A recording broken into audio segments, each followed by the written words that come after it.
you doing? Oh, did you have a good day? Or if you just woke up, you have a good sleep? Putting up my chat. I can interact with all of you. Okay. On my Twitch, Twitch had an update today on on the. There we go. There we go. All right. Let's just do this.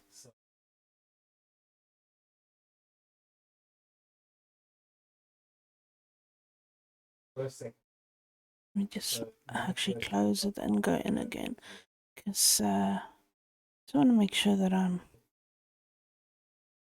not missing anything. There we go. Play. All right. So I think last night's karaoke beforehand worked well. You might hear Metallic in the background. He's in a business meeting. So I'm just gonna do some relaxing songs,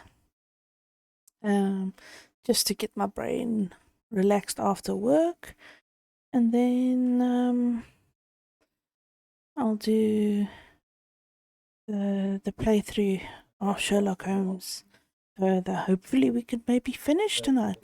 I'm really interested to see what's the ending of that game. All right, there we go.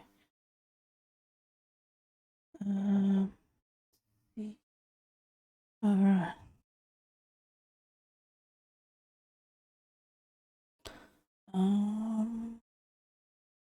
Just thinking. Song. Thinking of a singer, actually.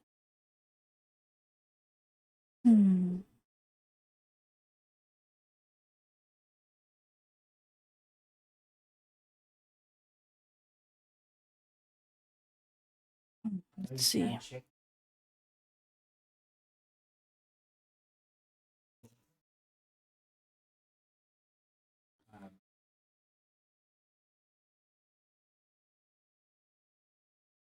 Oh yeah, that's the song I wanted to do.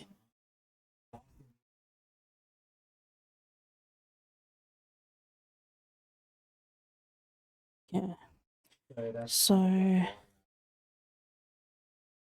this is actually a bit of a sad song. It's of an actual event that occurred, but for some reason I really like it. It tells a story, and that's something I like about of music, when it tells a story.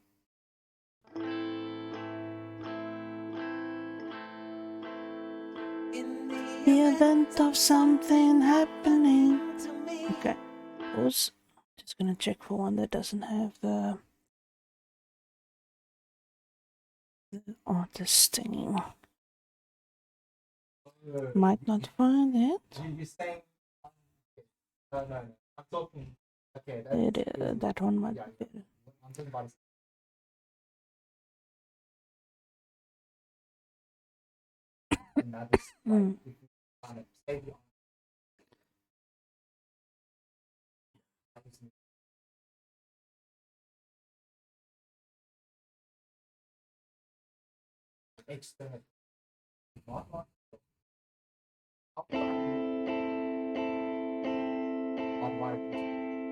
In the event of something happening to me, there is something I would like you all to see.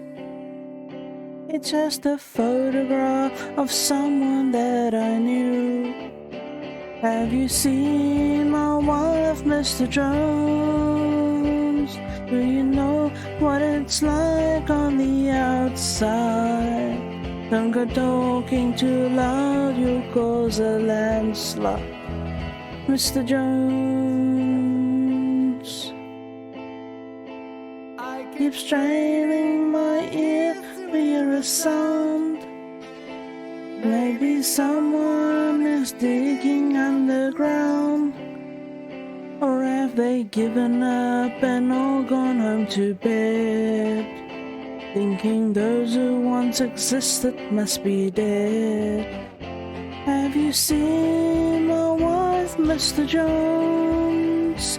Do you know what it's like on the outside? And don't talking too loud, you'll cause a landslide, Mr. Jones. In the event of something happening to me, there is something I would like you all to see. Just a photograph of someone that I knew. Have you seen my wife, Mr. Jones? Do you know what it's like on the outside? Don't go talking too loud, you'll cause a landslide, Mr. Jones.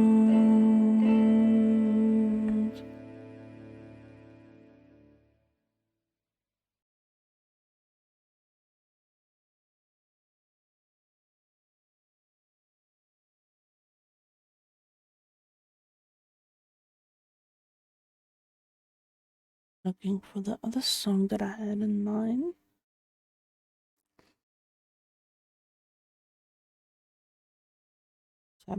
That song is about a mining disaster that happened, and they were communicating through a small, like, canal in the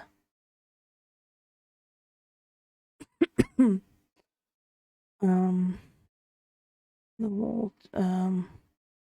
Why is the internet so slow? I don't understand.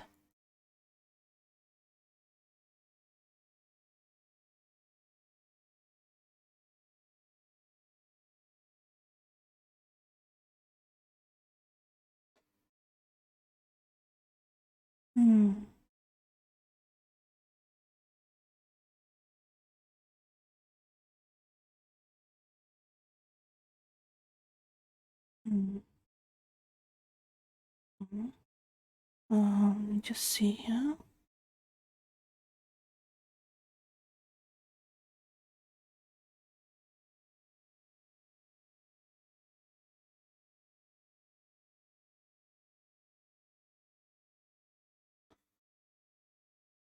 Hey Tapes, how are you doing?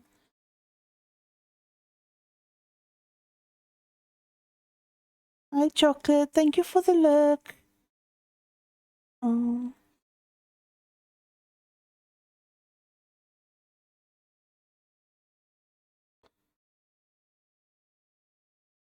Let's see.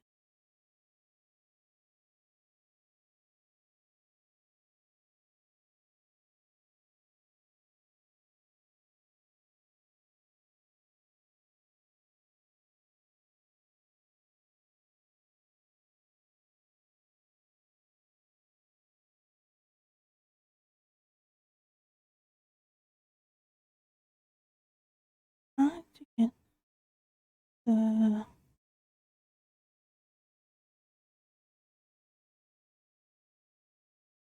song that I'm thinking of. Wishbone is getting high. Like I said, good man. No, Wishbone is relaxing. He's just listening to the singing.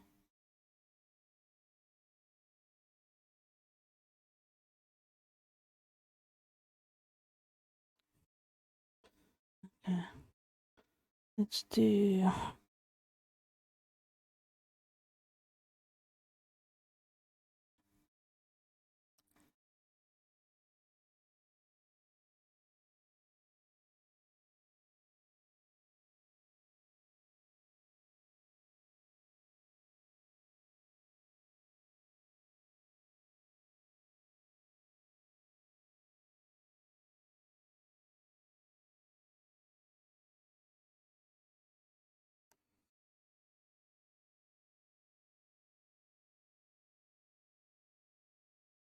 Alright. The place.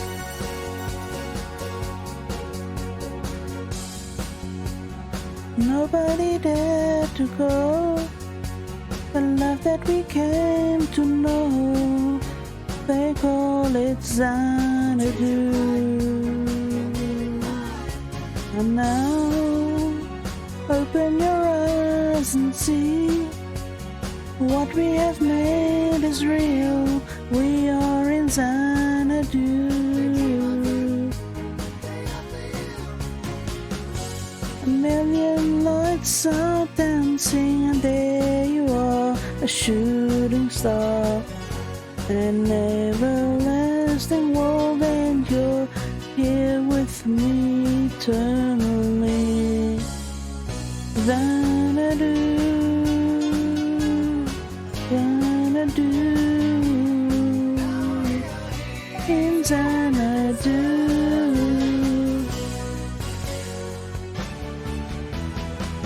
Xanadu, Xanadu, in Xanadu, Xanadu, will shine for you, Xanadu.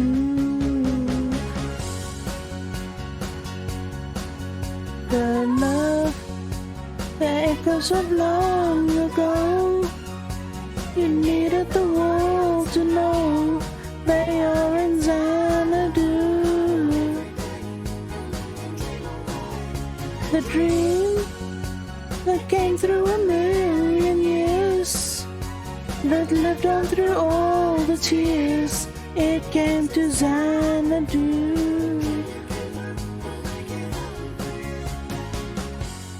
A million lights are dancing, and there you are, shooting star. An everlasting world, and you're here with me eternally. Xanadu, Xanadu, in Xanadu.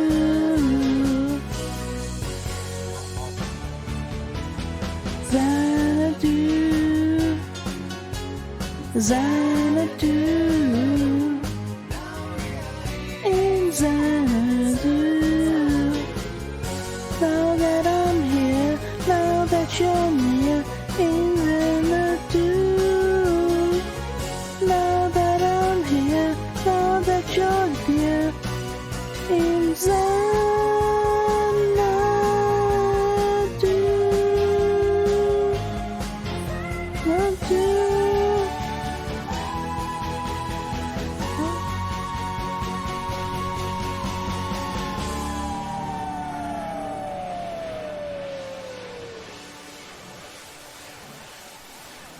Hi, thanks, Tabs. Yeah, I know the category, but it's so difficult to change the category, and I'm just gonna sing for like another one song. It's just to like relax my brain after work. So it's just like an intro. That's why I put it in my like title, a little bit of karaoke, and then I'm gonna do the Sherlock Holmes. So that's why I also don't change the screen, because I use SingSnap or YouTube, and then it just shows a lot of the browser and stuff.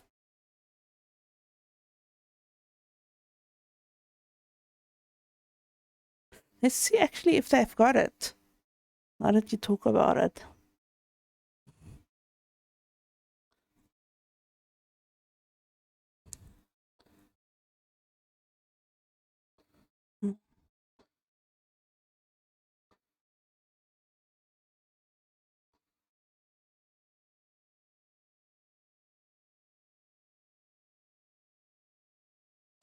No, they don't. Oh, so much for making a good first impression. Oh, Tapes, you always make a good impression. You always make me laugh. There's one last song I wanted to sing. Not out of my head. What was it?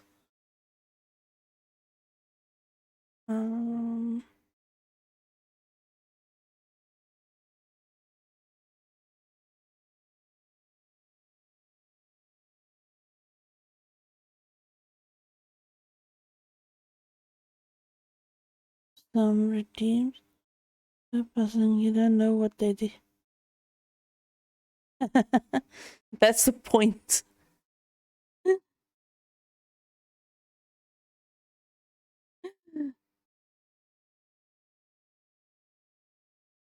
Once I get some new redeems, I'll change it up a bit because I can't actually have any more animated redeems. I've actually used up all my space for animated redeems, so I'll have to get I'll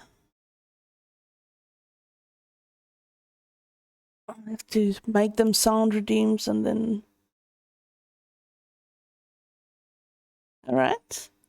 What game you recommending, Tapes? Reese. Oh, yes, that is actually on my list. Let me just put it on.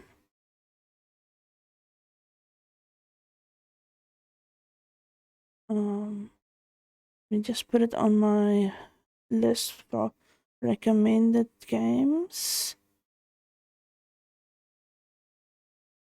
I did get the Super Auto Pets. I will play that soon. Grace. That is actually something me and Metallic and I want to play. I'm just gonna say Tapes. Sorry. Here we go. Thank you. I just want to do something quickly.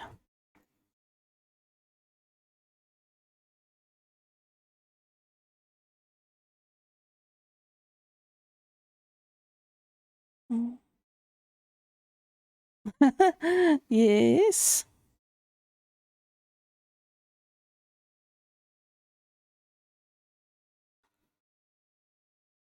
Valiant Hearts, The Great War. Okay, I'll have a look at it.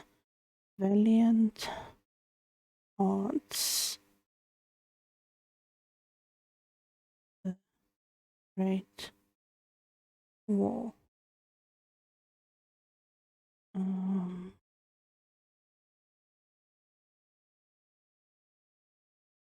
Okay.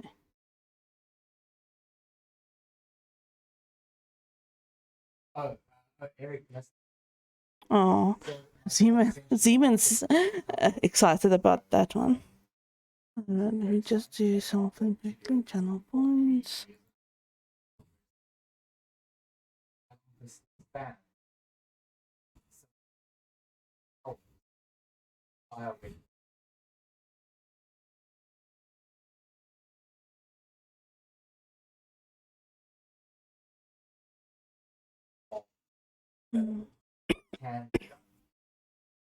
I never enjoy your look. What is the song that I wanted to sing? Why am I struggling so badly now?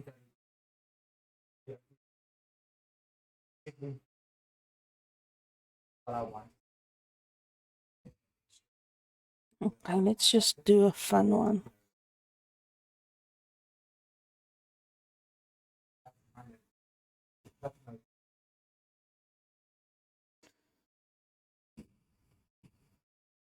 Shh! Don't tell Metallic I'm singing ABBA.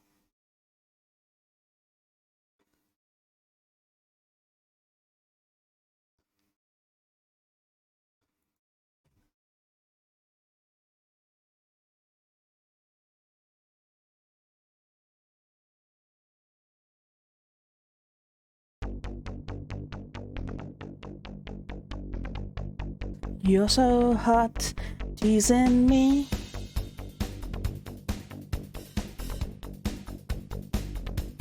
They started.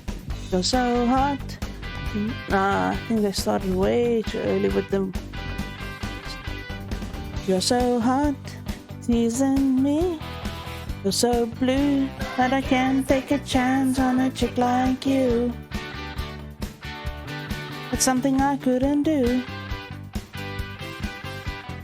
There's that look in your eyes. I can read in your face that your feelings are driving you wild. Ah, but boy, you're only a child. Well, I can dance with you, honey, if you think it's funny. Does your mother know that you're out? No time with your baby, little maybe. Does your mother know that you're out? Take it easy, better slow it down, boy. There's no way to go. Take it no. Take it easy. Try to cool it, boy. Take it nice and slow. No. Can't see you. Sorry, it's too early again.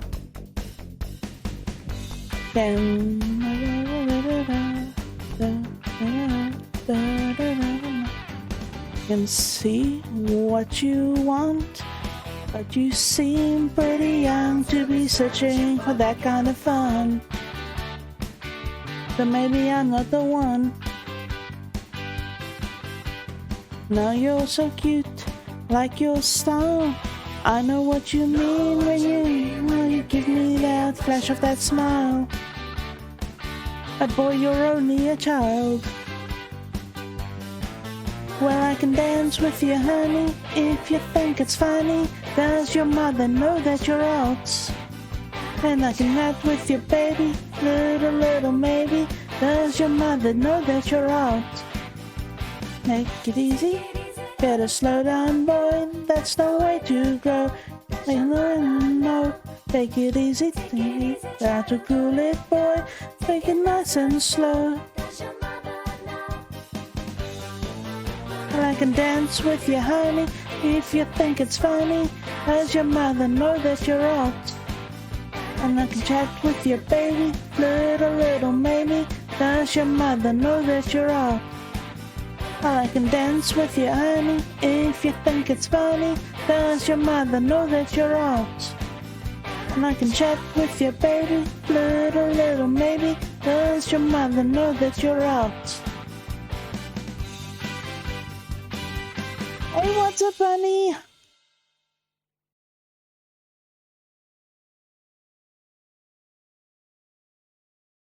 Okay, just so you, because you came in now, you can request one song before I go over to my actual stream. I was just singing some songs to like relax my brain, and then I'm gonna go onto my Sherlock Holmes stream. 5 million years later. Kid's a drama queen. Okay, so this is what I'm talking about. So when you drop a bucket of water, right, it creates a water source.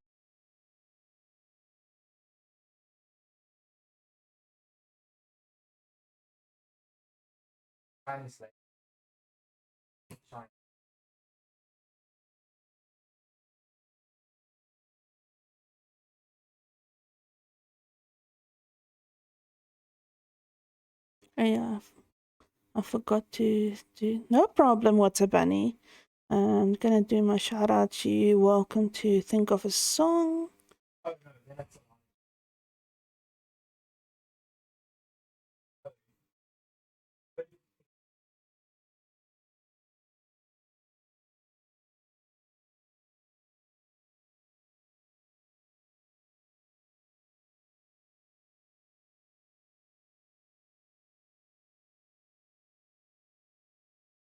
Okay.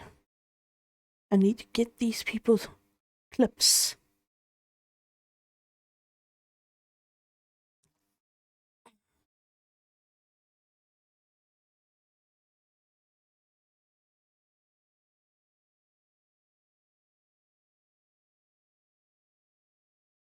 Right? And so when you pick it up, the water goes away.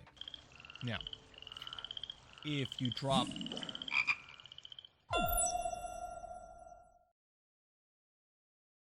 What are you doing?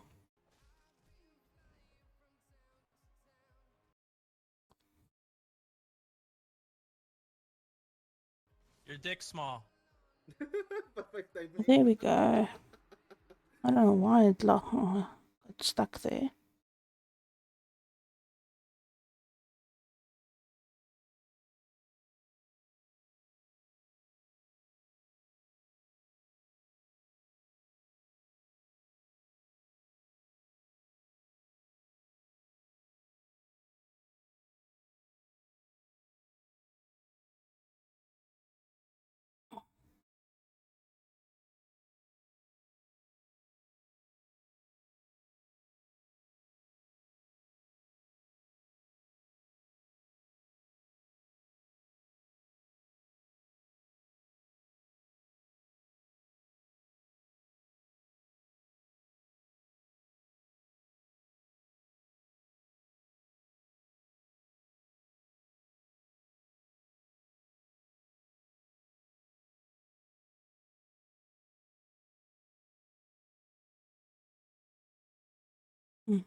Okay, let's see. Do one more.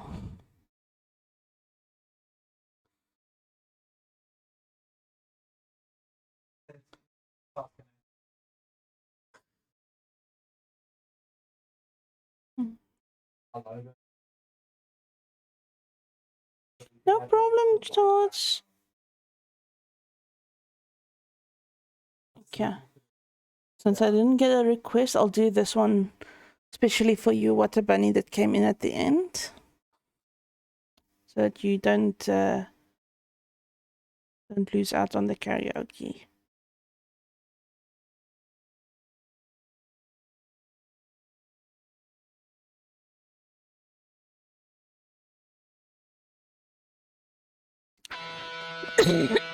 Sorry. Hey, hey, hey, hey, hey, hey,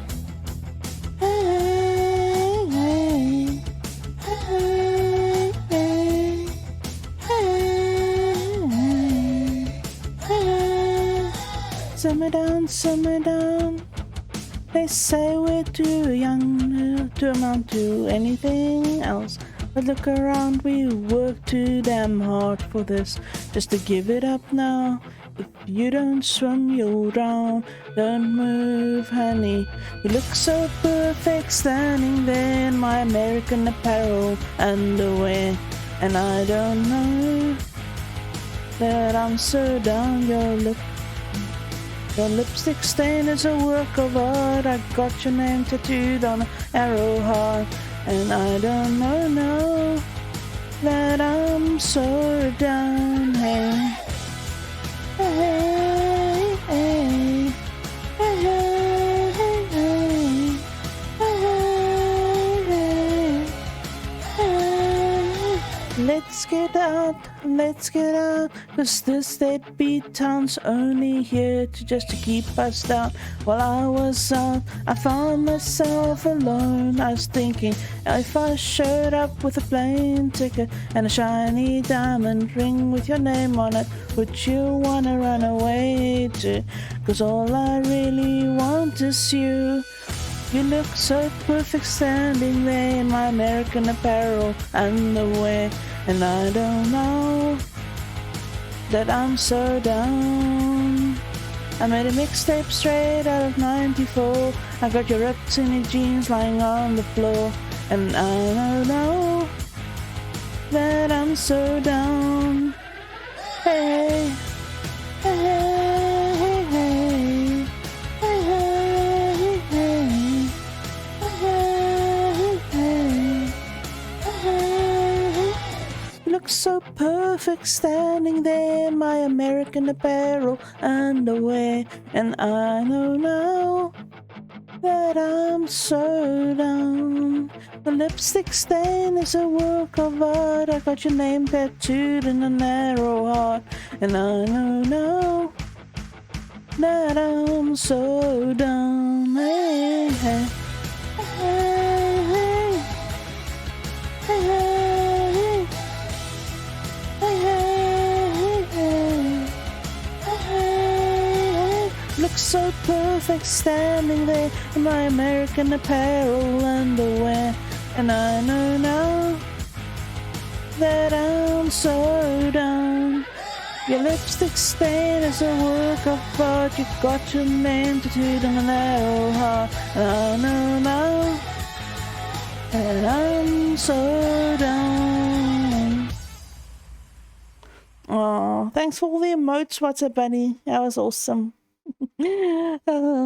I just need to see all of them now. It's so cute. Bunny, Foxy, and Tappy Taps. Oh, they're all so cute. Love all of them. Thank you so much. I appreciate it. All right.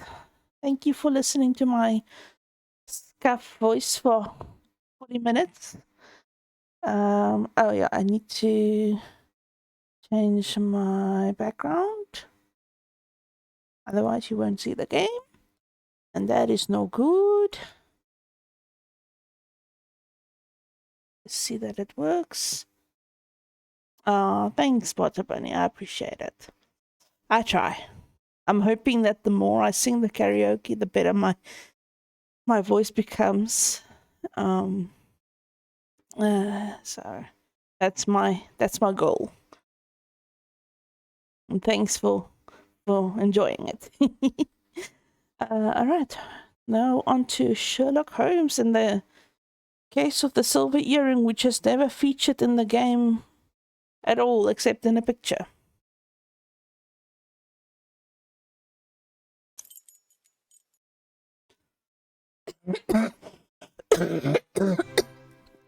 So sorry for the cough.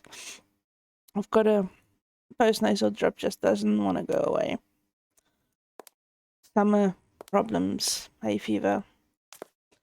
Fun times.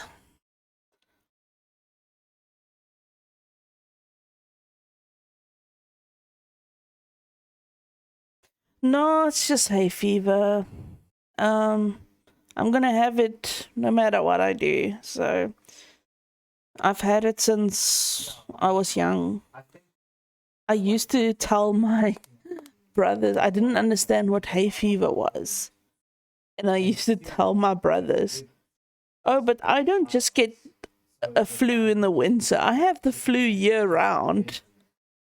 But it actually meant that I had hay fever during the rest of the year.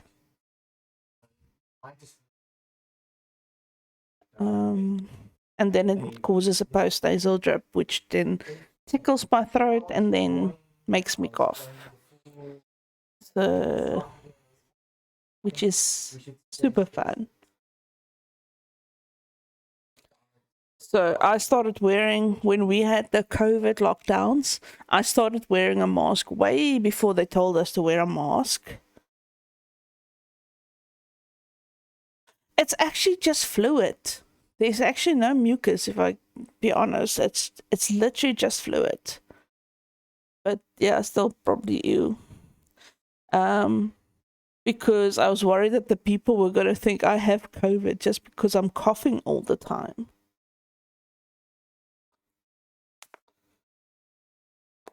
Why is there no music? Let me just see. Options. Music. There's music. Okay.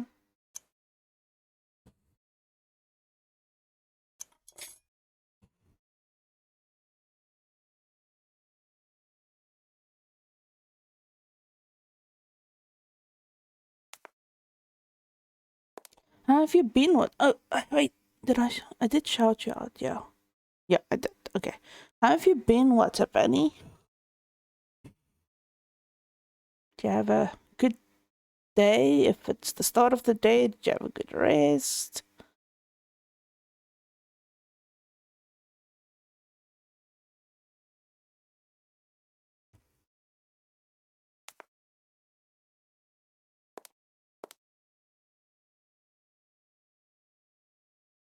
Oh, nice. It's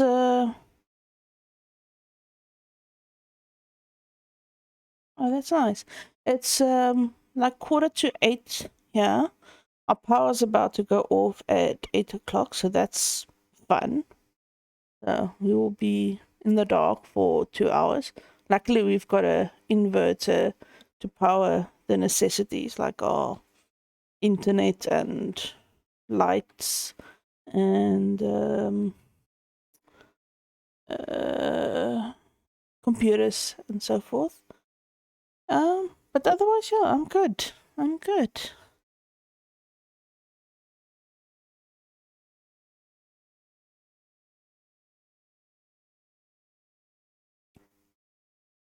you mind if I ask you something about your VTuber?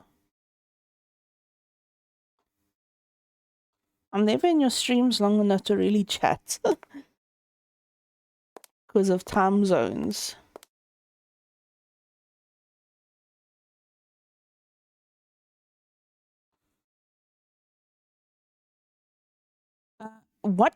What is it exactly? Because I can see it has like this, like almost devil slash demon archangel. I'm a bunny, okay, but like the wings, it looks almost like the the okay. Because the face at first glance looked like a dog to me, and I wasn't sure if it's like a dog mixed with a bunny mixed with a like something like an archangel, a fallen archangel or something. Like it's very interesting. I really like your. Oh, and then the suit. The suit. Is there a specific reason for the suit?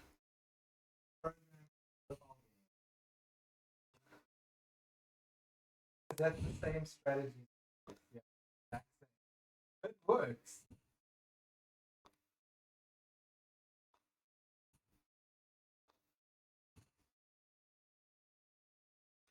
It does look very nice. It does. I must say. Um, no, I love looking at your VTuber. It's there's always something new. I'm a business bunny. Nice, nice. No, because I saw your lurk was like you're hiding from the IRS. No problem.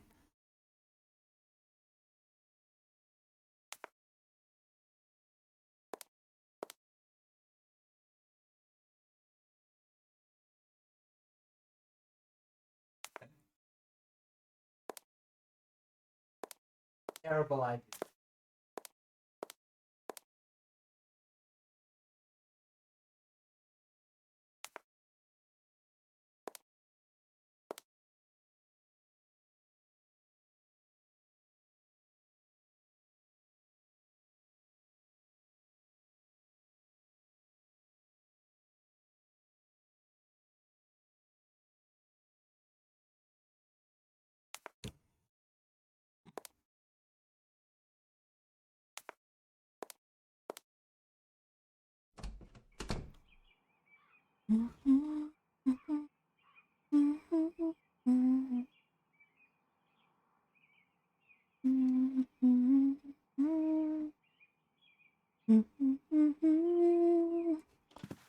Feels like I've broken the music of the game.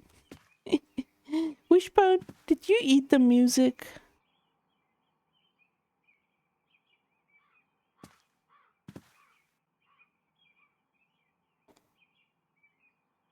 Damn.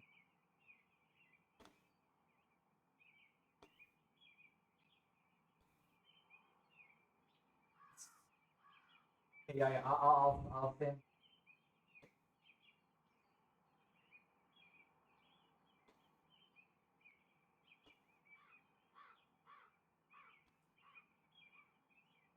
Oh, it's on. I'll just get to it.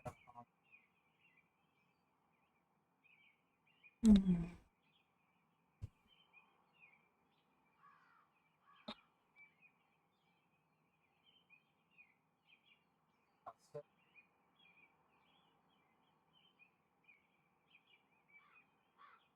because there's a lot, like just the literacy, the pages, because they actually look stylish. So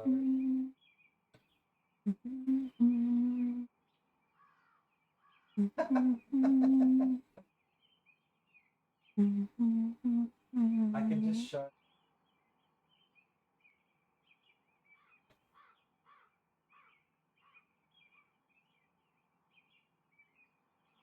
I want to take that key, but I need to do something. I think.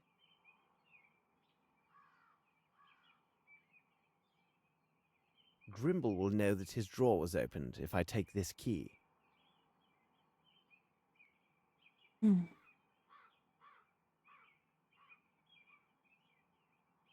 And Dad.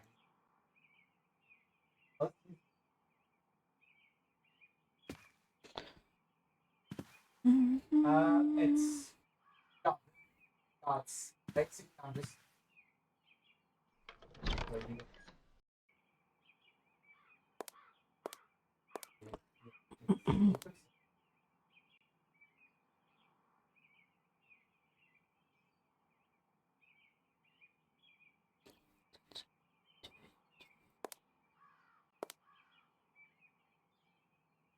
I need more information.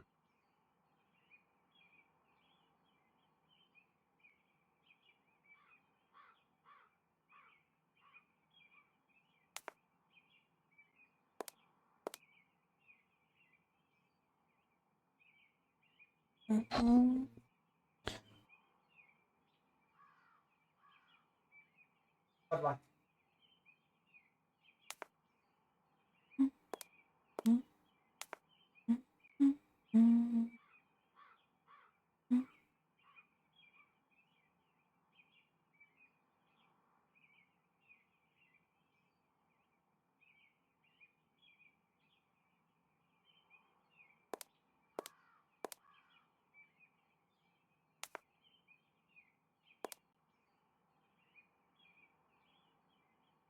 do you have?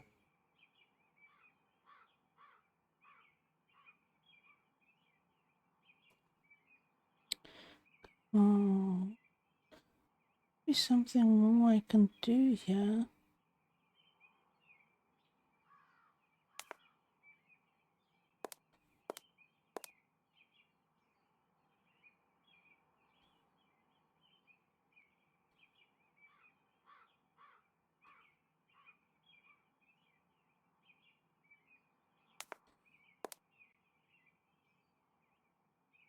This table looks very conspicuous.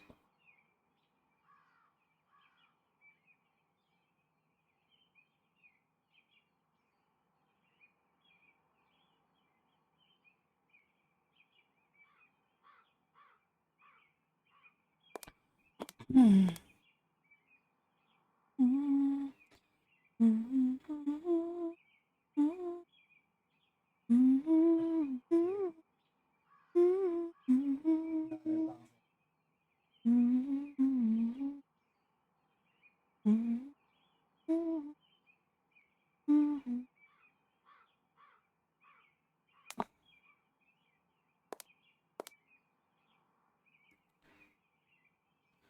When I was just a little girl, I'd ask my mother, what would I be?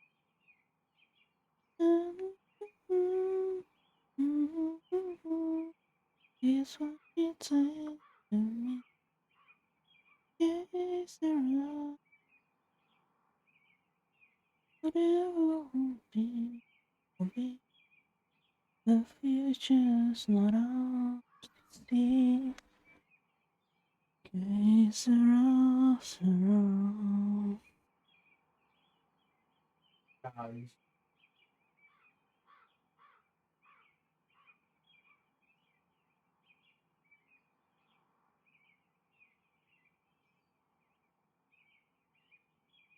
Have the outline to have like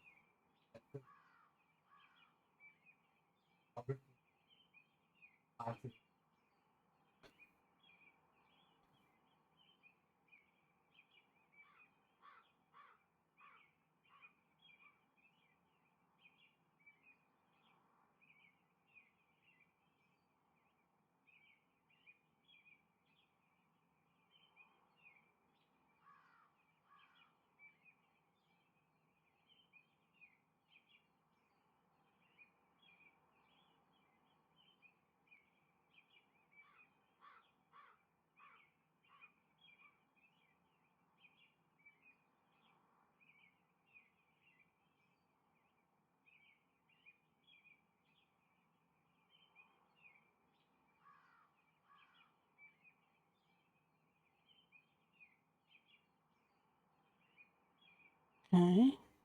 Done everything. It's so weird. Maybe I haven't read everything. Fighting.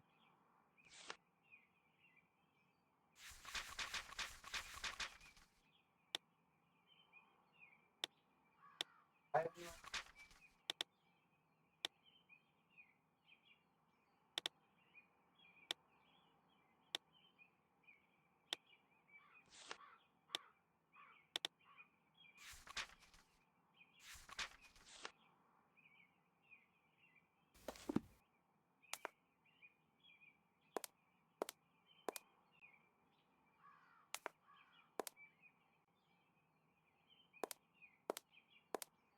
I need more information. What more information do you need? I've done everything. What? I don't know what he needs.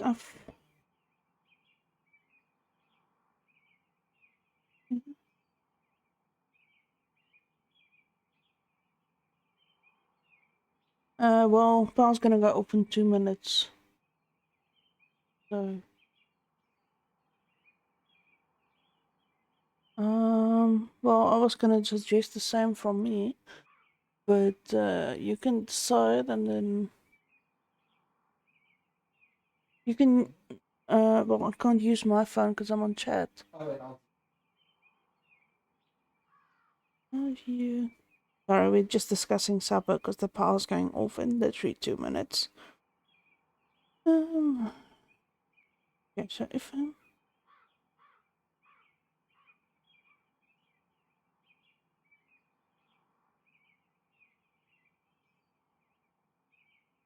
okay, I need more information. but I climb up the stairs, pick up the gold officer under the table by the left pictured wall. Oh my goodness. This key reminds me of another. Hurry, Holmes! I see someone coming. One moment. I must take care that everything appears undisturbed. There we go. Quickly, let us secure a cab. I must send several messages of great importance. What is just supposed to be a silly thing? Please sit down, It's Holmes. just Even if funny you do that not try intend to eat, your not to constant pay- agitation has been tiresome all Interesting. evening. Besides, it threatens to ruin my digestion. Yes, but this activity allows me to concentrate. I suppose in the solving of this case, my brain must have priority over your stomach. Ah, Holmes! Hush, Watson. I can hear steps on the stairs. But the tread is too heavy to belong to the person I was expecting. Ah, it would seem that the army has arrived. In time to settle our quarrel. I hope I've not disturbed you gentlemen by arriving unannounced and at such a late hour. Nonsense. Please come in, Ask Lieutenant. for a glass of We are water, pleased with please. the diversion offered by your presence. I'm sorry, I Well, wanted to frankly ask speaking, before I you came sit with the hope down. that I could learn something of your progress on the case. Just a second.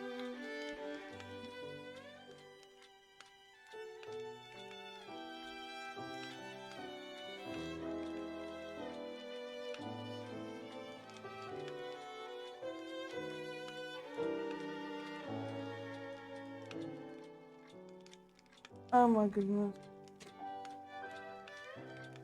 Well, you don't have much of a choice. KFC. Yeah, but you know what? I want the same as we had last.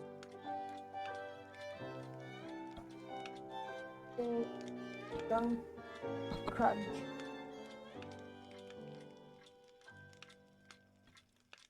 So.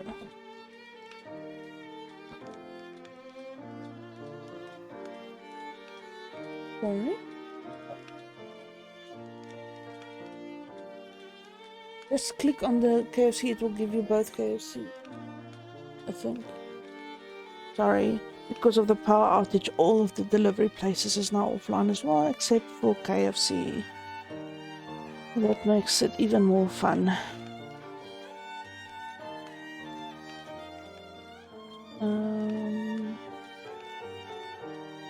I just love the backstories of everyone's VTubers, because actually I've seen so many VTubers and I haven't come across a duplication, and it's just so interesting. But you must tell me first, what is your interest in this case? Oh, I see. Well, you must understand that, well, to speak plainly, Mr. Holmes, here is my position. I had not set foot on British soil for quite some time until now. A few short days ago, I saw an angel. It was Miss Lavinia, whom I then dared fall in love with. There it is, and I'm not afraid to say it. My good man, your meaning escapes me. Several moments Yeah, later, there her are a lot father of lies dead, and she is fun considered the law, main yeah. suspect in this affair. But I tell you, this is impossible, because I could not and dared not take my eyes off of her. So what is your concern? It seems my unguarded and devoted attentions towards Miss Bromsby during her troubled days have left no doubt as to my true feeling for her. Inspector Lestrade has intimated that the court may consider my testimony to be tainted by my affections, thus my evidence disregarded. What is worse, I could even be accused of giving false evidence. Ah, that is horrible. Okay, I'm gonna We will look. I take need to every make some effort to avoid food it. and do. Mind yourselves! Alright, Water Bunny. You enjoy your food and the adulting you need to do.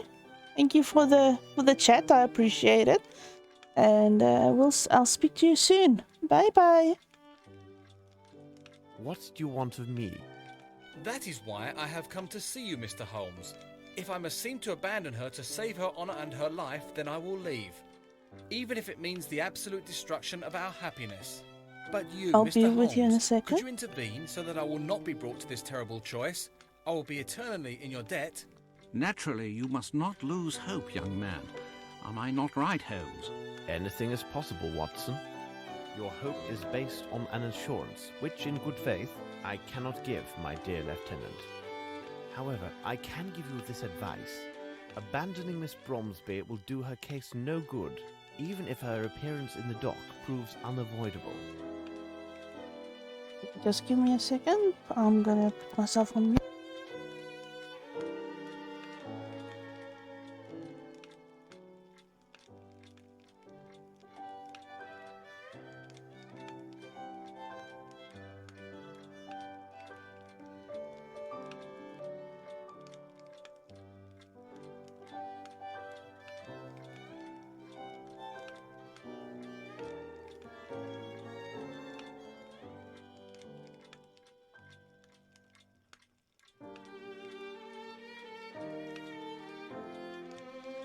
Alright. Well, goodbye, Lieutenant. I will heed your advice, Mr. Holmes. Wait, I will see you to the door.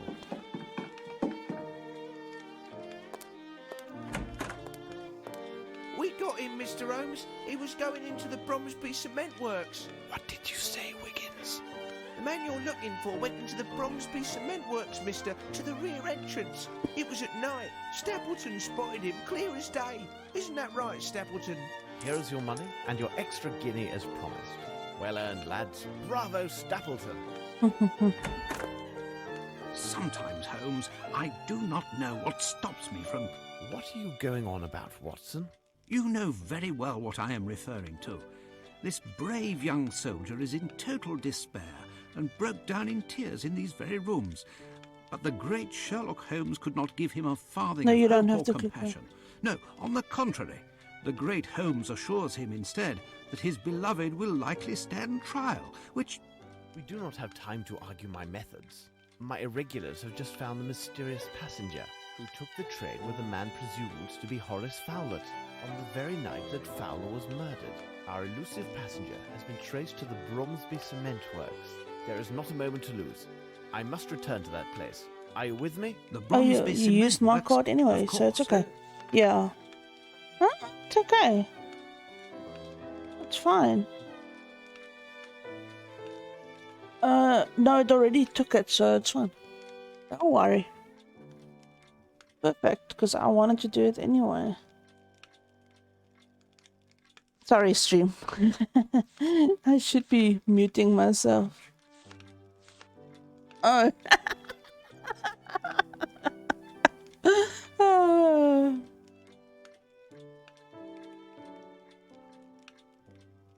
Hmm? Thank you. Matt, we want to go to Bromsby Cement Works. According to Mr. Goblet, the cement factory will be guarded by a pair of dogs. We need to be very discreet. Okay, let's save here again. I don't think you can really like mess yourself.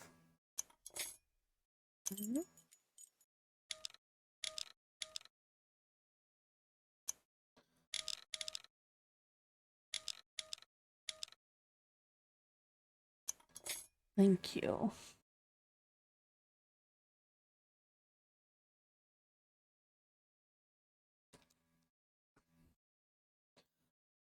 Oh.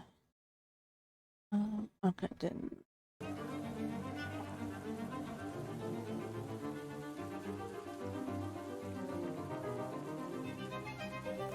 How can we climb over this wall?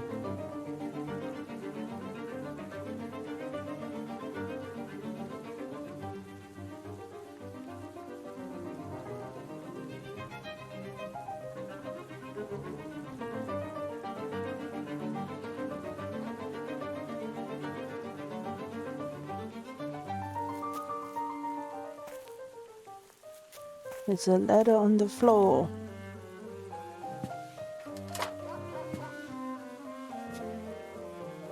Did you just how do these characters put a ladder in their Come, inventory? Watson. Stay here, Watson. If anyone attempts to scale this wall, then cross over to this side. Make as much noise as you can to attract the guard. Be careful, Holmes. I must get to the main office and locate the key to the Fairfax Theatre without being noticed by the guard and his dogs. I must stay hidden at all times when I move.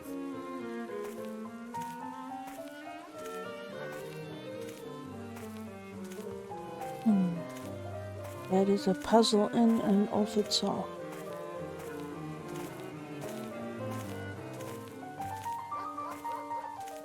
So I can't see the guard and the dogs at the moment.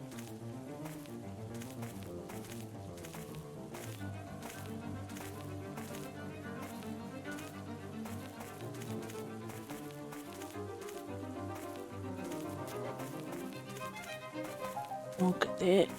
Oh, no. Yeah, where am I?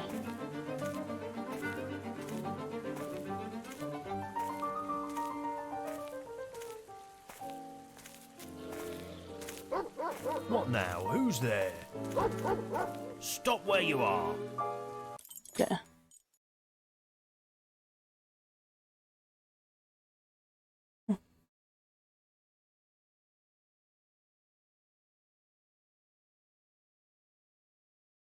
No, and case investigation failed to get all the necessary evidence in time. Therefore, Miss Lavinia was accused and sentenced to her death for the murder of her father. Herman Grimble, the right-hand man of Sir Bromsby, killed himself a few months after the event. Bromsby Enterprises collapsed, causing major crisis in the city. I shall always regret these unfortunate events. Right.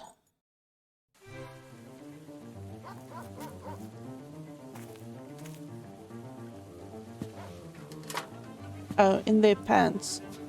I'd like to see anyone put a ladder that can scale a 6-foot Come, wall Watson. in Stay their here, pants. Watson. If anyone attempts to scale this wall, then cross over to this side. Make as much noise as you can to attract the guard. Be careful, Holmes. I must get to the main office and locate... I must...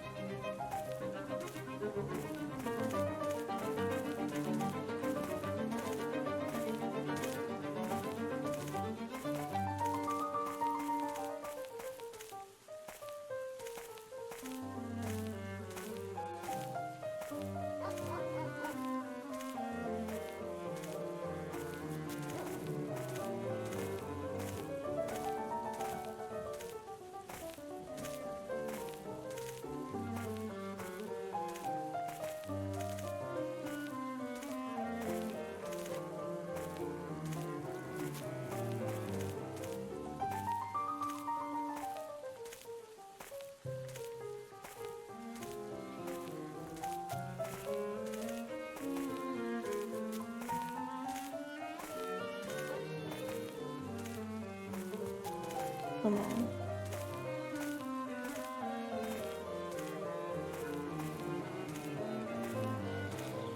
What now? Who's there? Okay.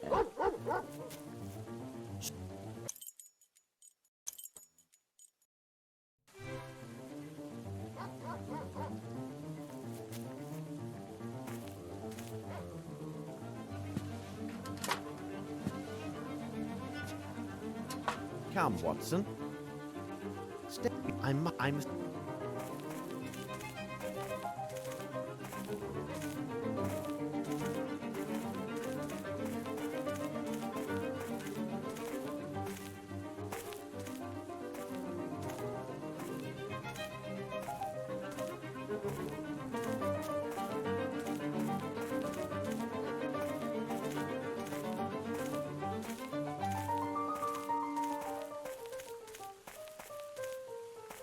I must get to the main office and locate the key to the Fairfax Theatre without being noticed by the guard and his dogs. What now? Who's there?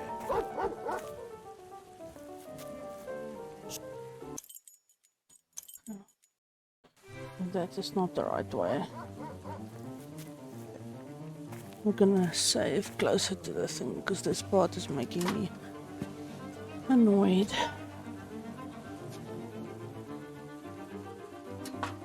Come, Watson.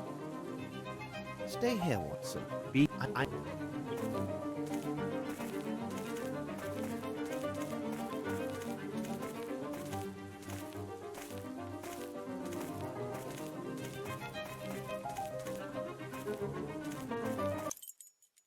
So,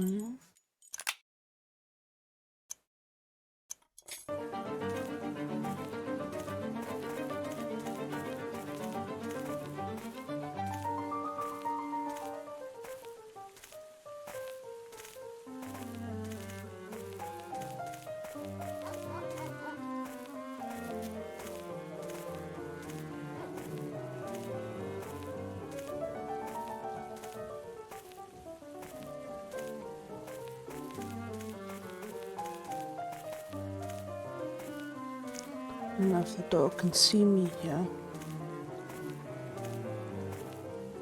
So take the chance.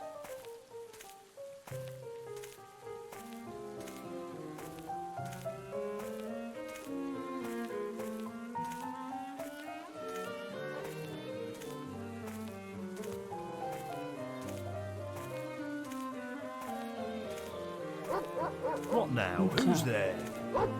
So you can. Stop where...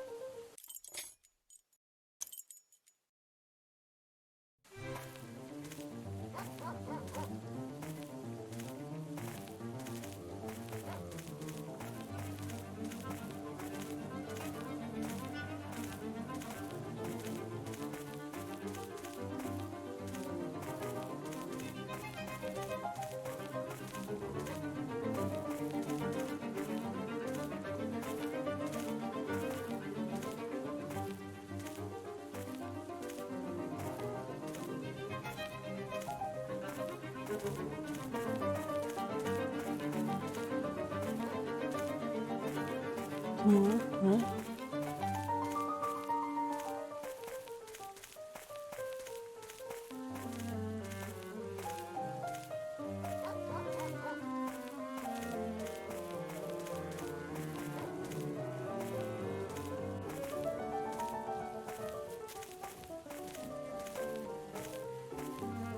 closed. Perfect, I am here. I believe I shall find the key in this office. I must repeat all the steps I took before to get the Fairfax Theatre key in Grimble's desk.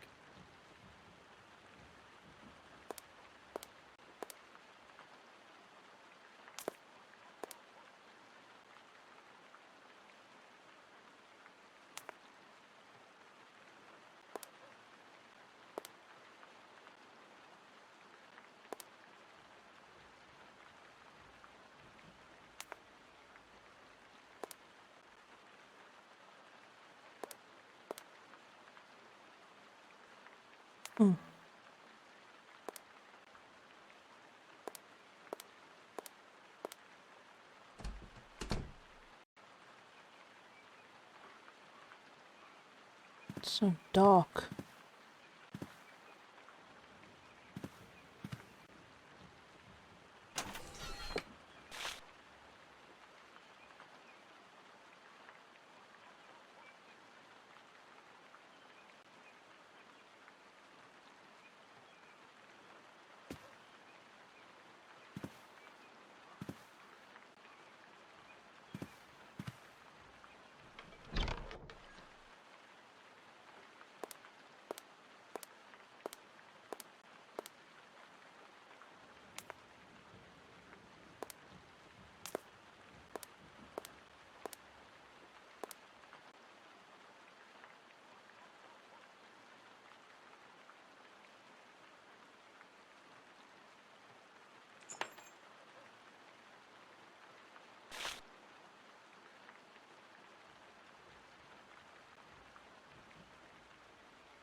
Observe. Grimble must have been here. Let's see. Report about the investigation for Mr. Grimble.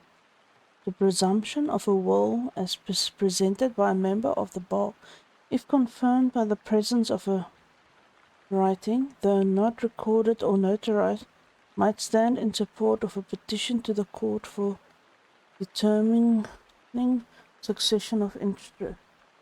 However, for such an effort to be successful, it would require the court to set judicial precedent, as case law is now silent on the specific matter. It is possible that in such a case the court may be prevailed upon for an expeditious decision.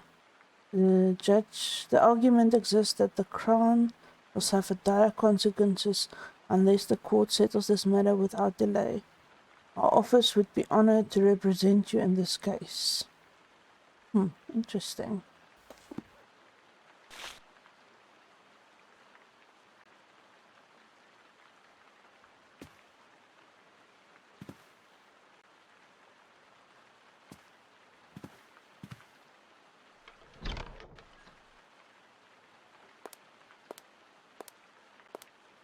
Okay. I am gonna save here.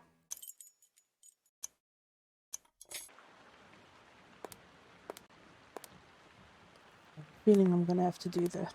Now I shall travel to the Fairfax Theatre, but I must take care that the guard does not see me. Yep.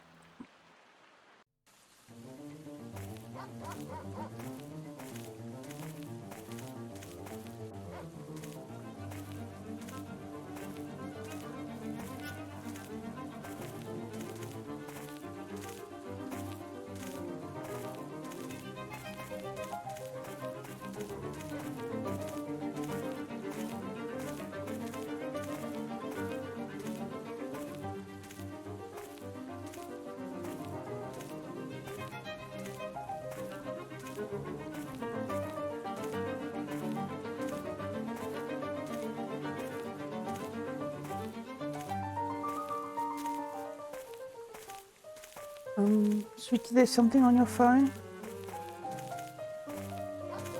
There's something on your phone? On your phone?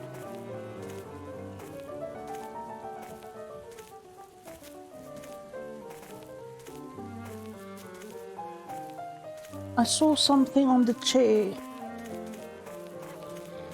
What now? Who's there? No, man. Stop.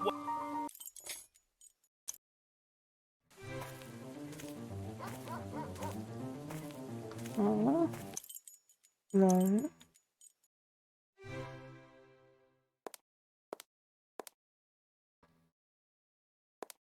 Now I shall travel to the Fairfax.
I'm playing the game, not my mouse. I'm using the touchpad mouse now.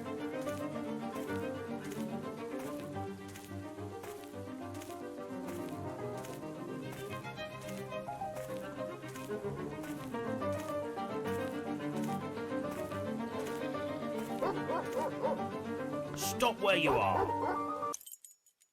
Goodness. Dark and see far. But I couldn't get closer to the caravan on that one.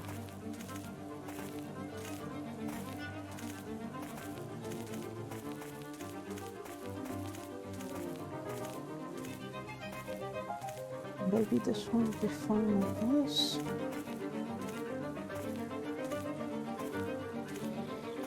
What now? Who's there?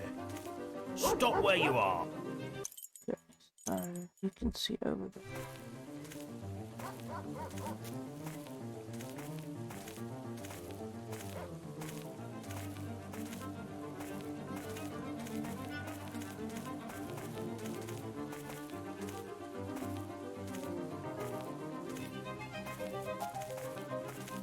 No.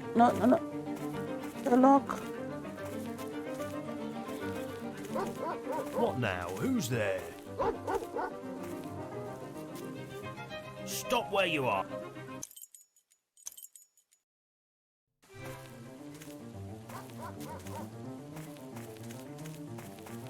How can you play stealthy if the game doesn't allow you to play stealthy?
Oh, thank you. That's fun. I like this one. Oh, did they give you the wrong one? Thank you. Sorry, I can't. I just need to.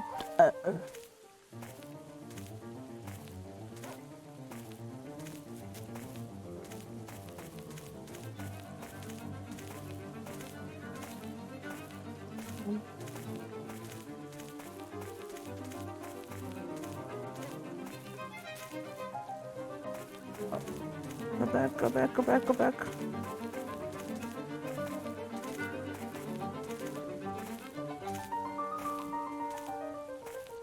Need to figure out a way.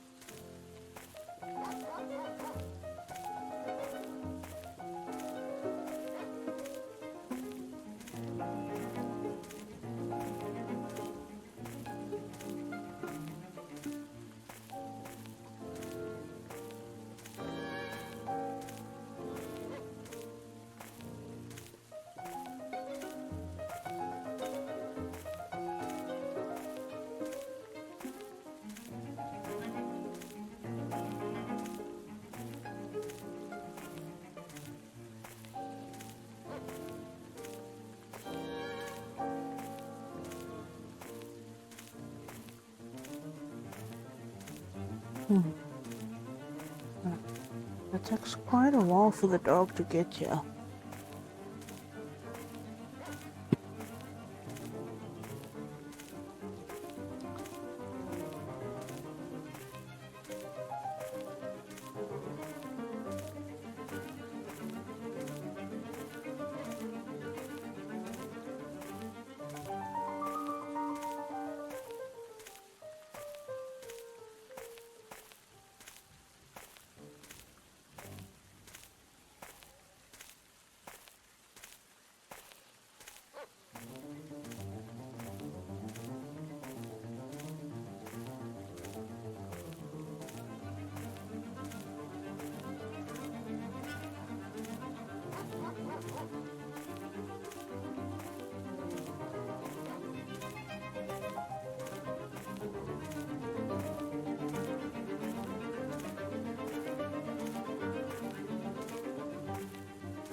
I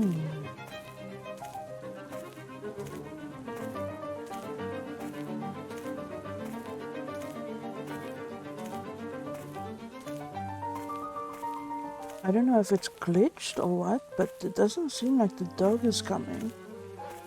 But watch my luck now. If I want to try run now, the dog is gonna come.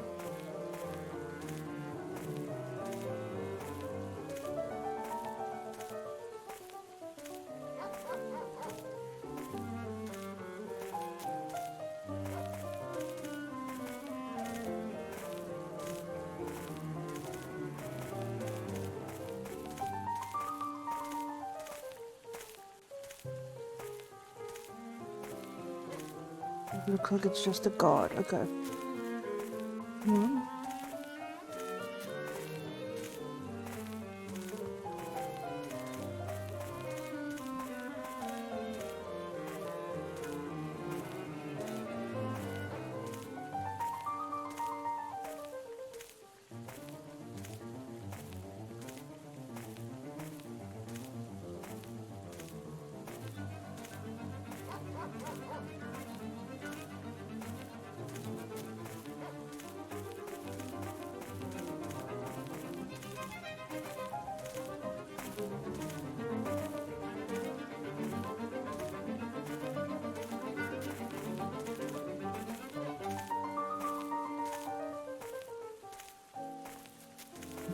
I'm gonna do it quickly, Sherlock.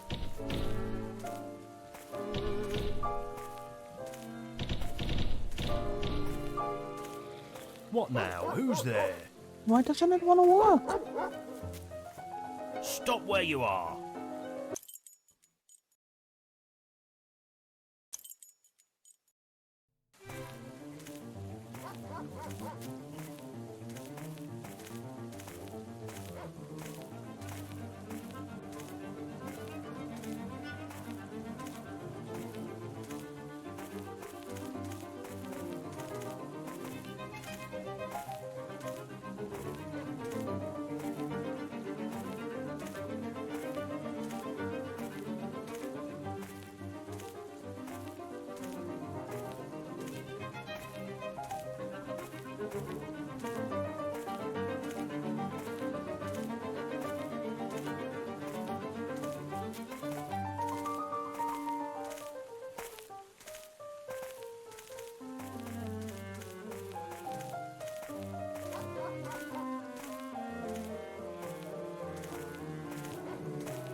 Here it gone.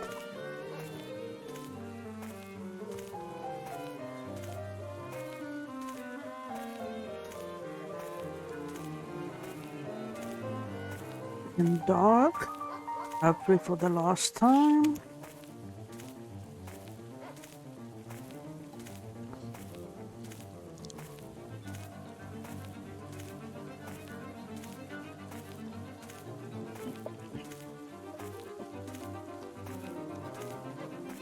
Hi, Steph! Welcome, welcome. I'm doing a bit of Metal Gear Sherlock Holmes, but they didn't program it like Metal Gear, unfortunately. So it's a bit stuffed. Hey, Joe! Enjoy your... No. I'm doing okay. And you, Steph? How are you doing?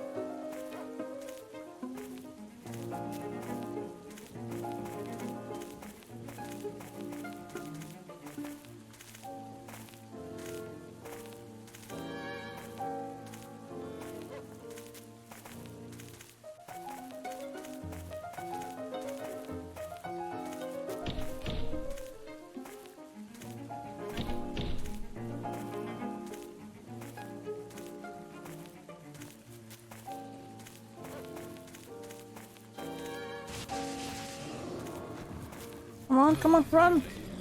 Run! What now? Nah, okay. Stop.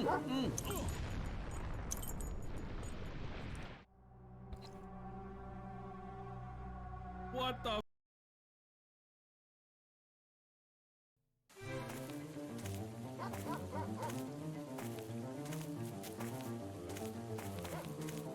No. Back here.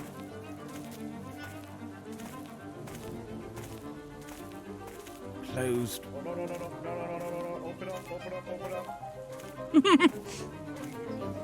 That is actually very appropriate for now. What now? Who's there? Stop where you are.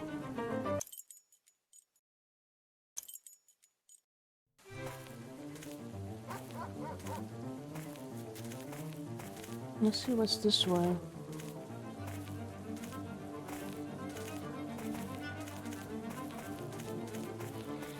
What now? Who's there? The dog can see Stop very where you far. are.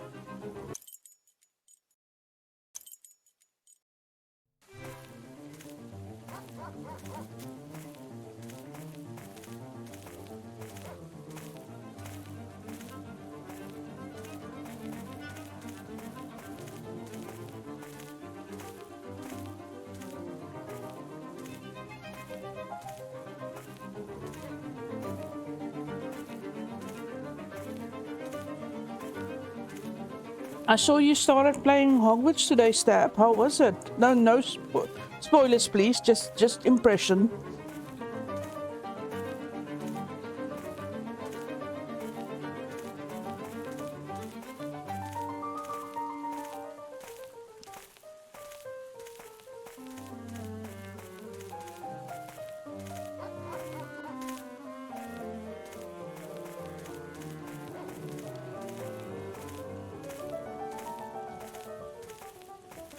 I was continuing, but I had taken a break for. Oh, okay, we're continuing it. Okay, sorry. I don't think I've seen you play it, so that's probably why I thought you started it.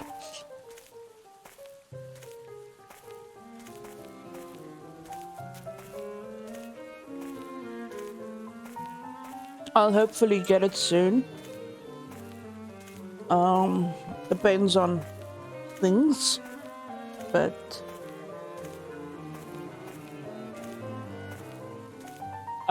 okay. That's okay, as long as you still enjoy the game.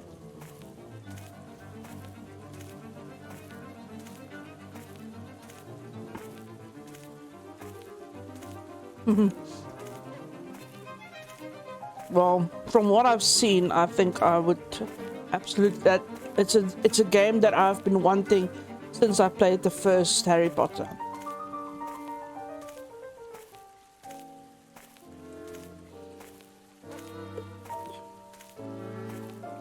I'm just waiting for the guard to come back around.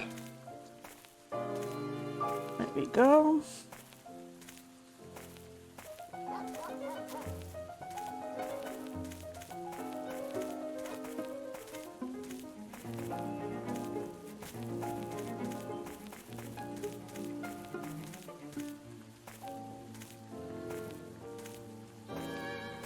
So I took the quiz twice. I'm gonna go with the quiz.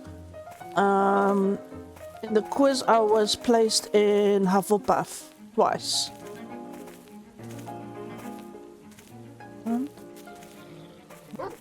Stop. Which house did you go with?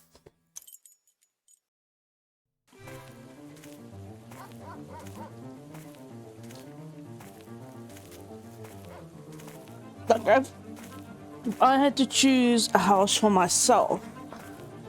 Knowing myself, I would probably choose Ravenclaw or Hufflepuff. But yeah, I'm first gonna do what house was chosen for me by the quiz, which is then Hufflepuff.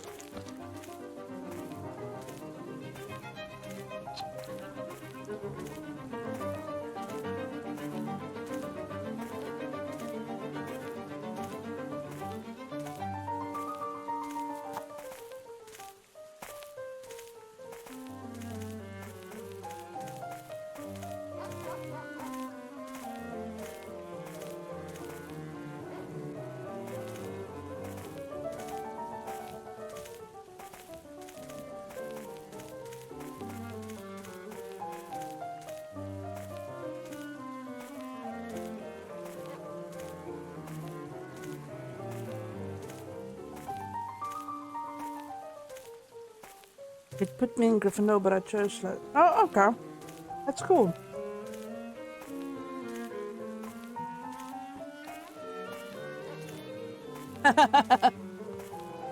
Well, it's like how many years before Harry Potter, so...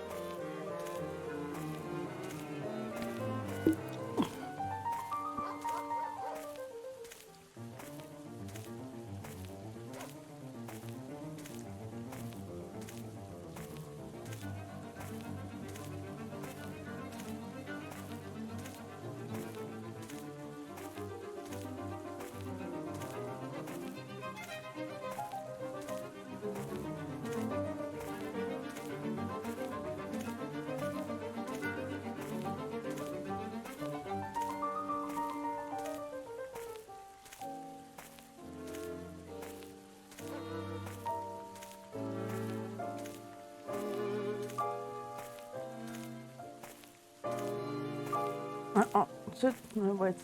Alright, let me just move here.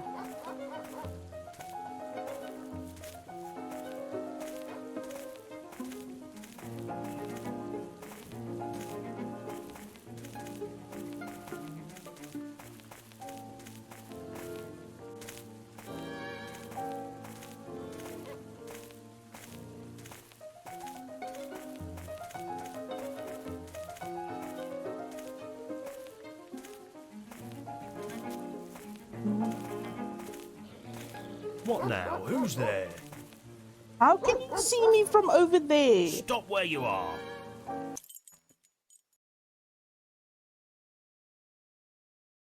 I answered the questions based on how I wanted to play the game, but I think if you were to answer them based on what kind of student I would be placed in Ravenclaw.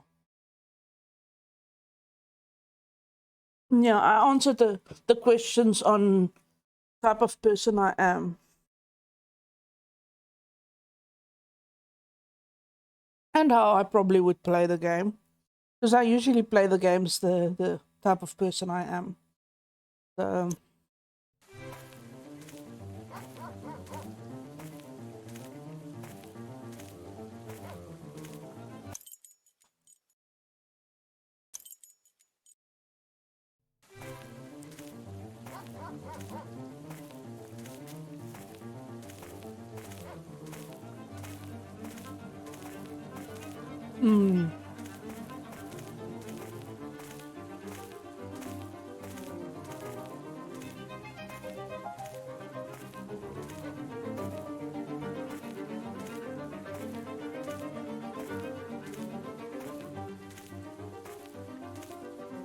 I can completely understand that.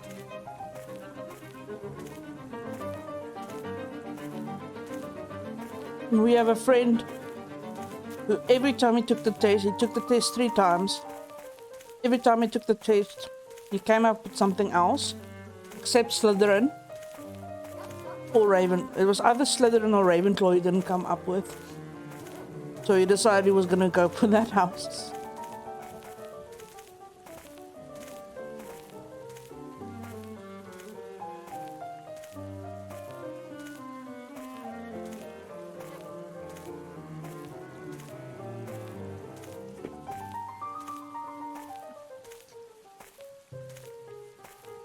It's difficult for me to think in real life because in real life we don't have magic. Well, that type of magic.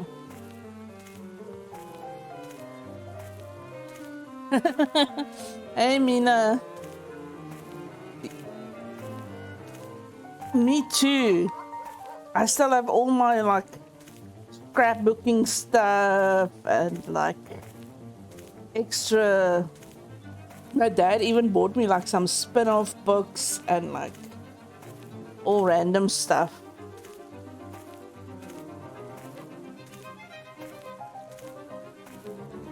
If Laptop was placed in Slytherin, I think my world would break. Why?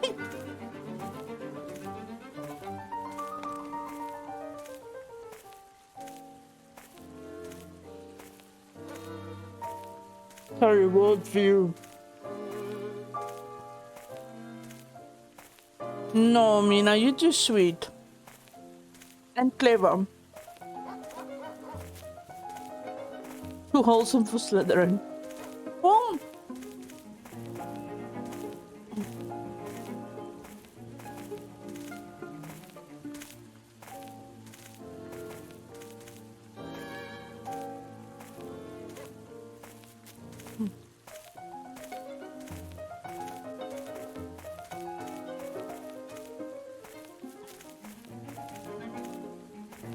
No, come on, come on, come on, come What on. now? Who's there? Oh, I hate this Stop where you amusement are. system.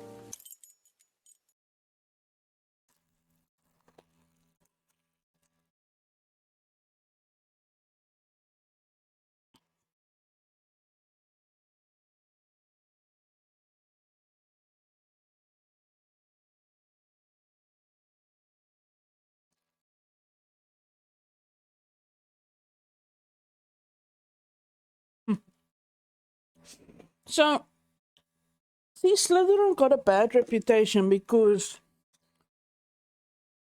it was said that the evil wizards go there, witches and wizards. But if you look at the values that it's mostly cunning and like ingenuity. So what I see from it is they try to think out of the box. Like Gryffindor will just go in guns blazing, shoot the place up, then ask questions. Ravenclaw goes in there, Sherlock Holmes, try and figure the thing out. Hufflepuff will also try and figure it out, but will also attend to the people who were hurt. They will try to get the atmosphere of the thing, like why did it happen, not like or rather, and then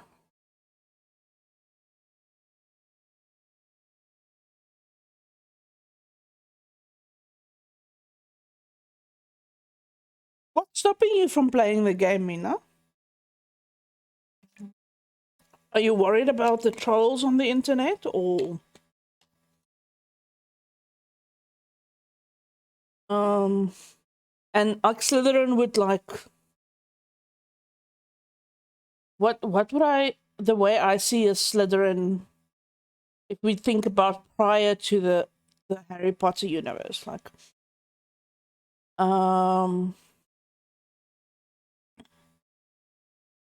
MacGyver kind of, like detective, but he had to think out of the box. He has to use what's given to him.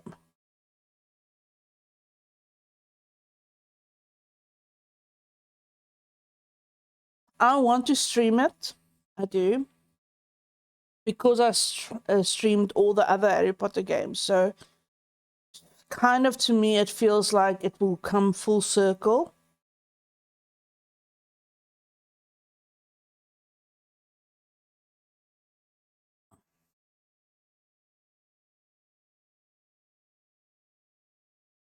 Yes.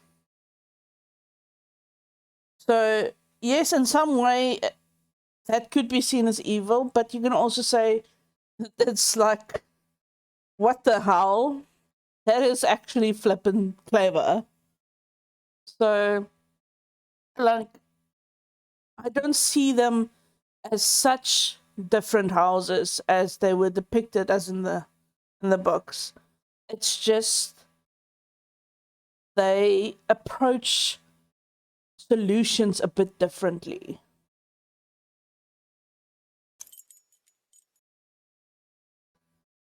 That's my opinion about it.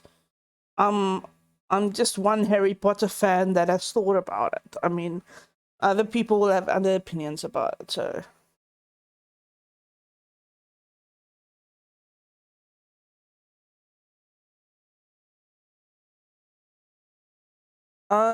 shame. I'm sorry about your VODs, but I'm glad you didn't get in trolls. I would catch a ban if someone told you stab. Yeah, so I'm kind of thinking of getting it soon because of reasons, because I couldn't get it earlier. But I'm still deciding on how to stream it because currently I'm busy with the March mystery and murder, and in April I was thinking of doing a uh, uh, mm, Final Fantasy 14.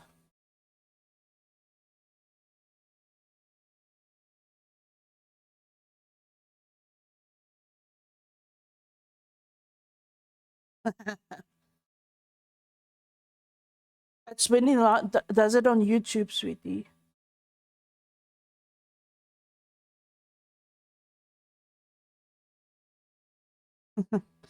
um, the so if I get it now, I might only play it in May.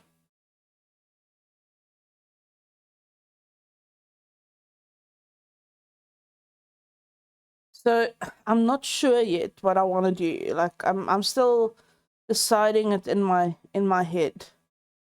Because I really like I was so sad that I couldn't play it on release. But with the trolls, I'm kind of glad. And now I'm kind of like thinking maybe I should wait so that everyone who wanted to play it plays it. And then if they want to see someone stream it, then they can watch me. So that's my thinking kind of now. I don't know. Maybe I've got a weird thinking of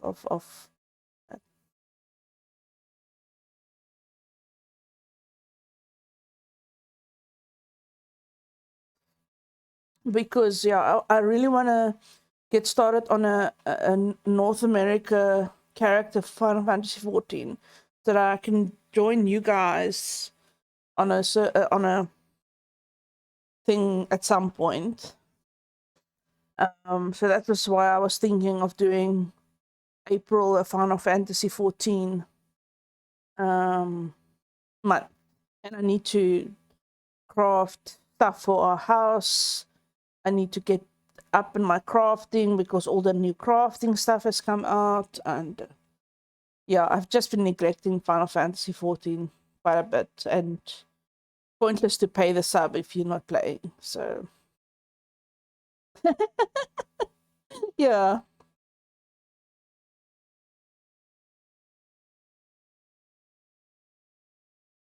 Yeah, Z-Man's a bit further in his North American character than I am. Alright, wait. I am gonna cheat. I want to see where I need to go because this thing is getting really annoying.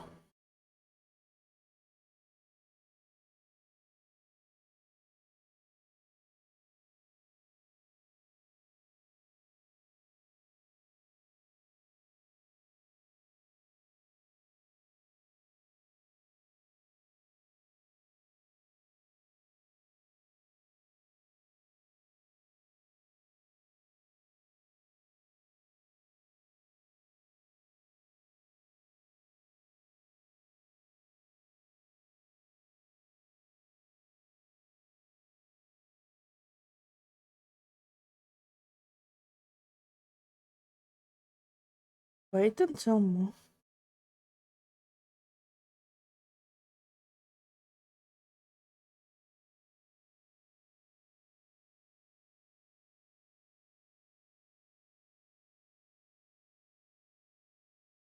On the lower part.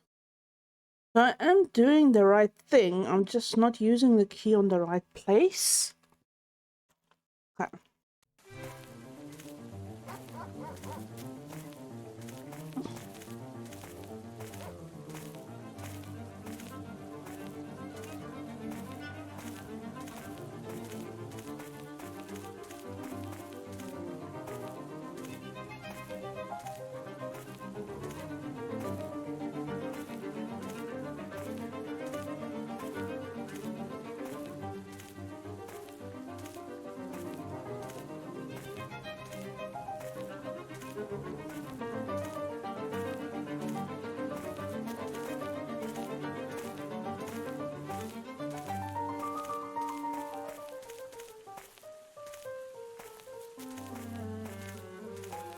Nope, I'm not gonna take the risk. I'm gonna go to some.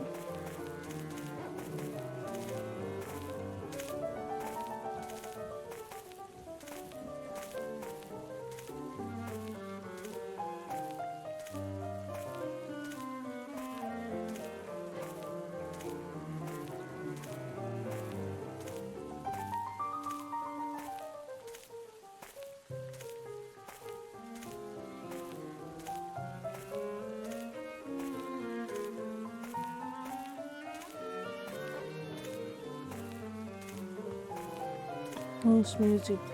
Meanwhile, Wishbone, yeah.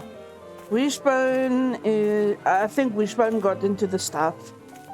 I tried to keep him out of it. I'm sorry.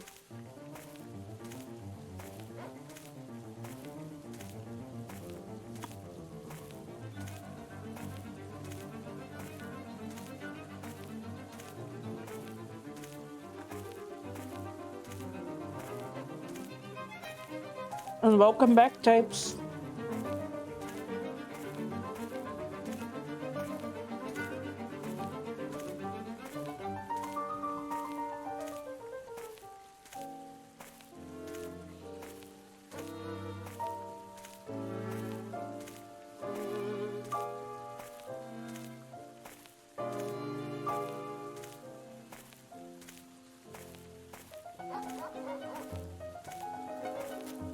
Ooh, ice cream.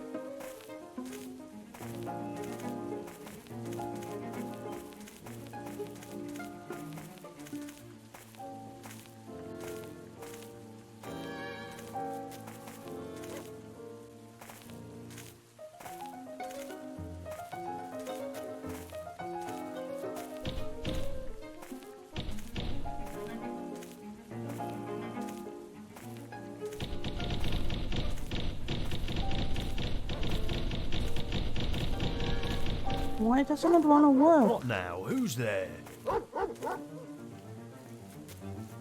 Stop where you are.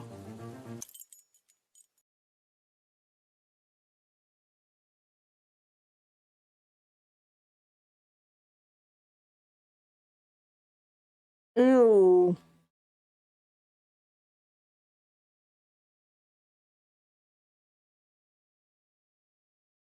Ew. Just ew.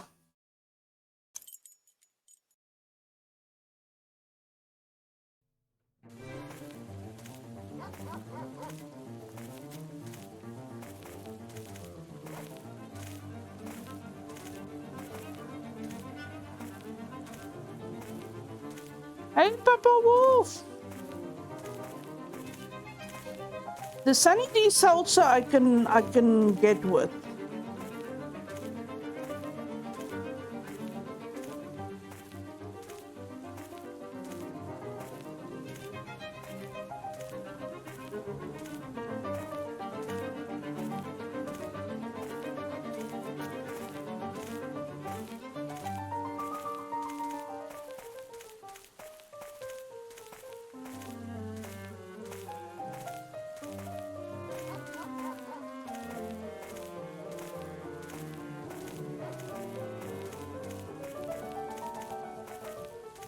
I like chocolate.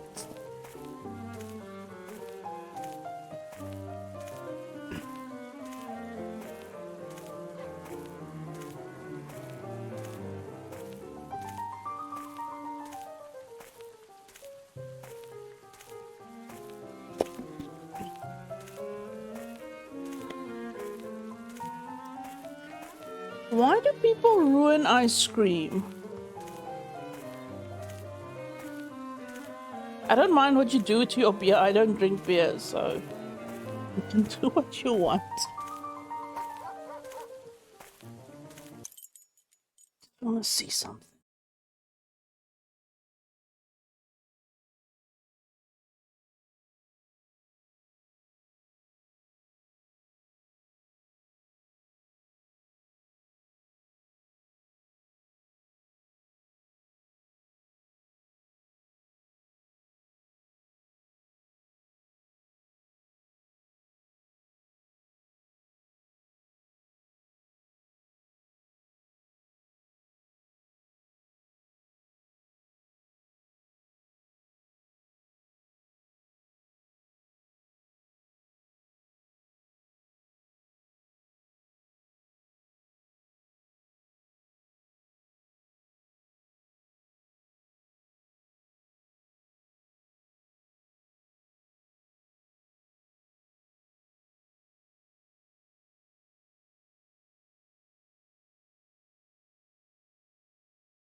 I'm doing what they're saying I'm supposed to be doing, but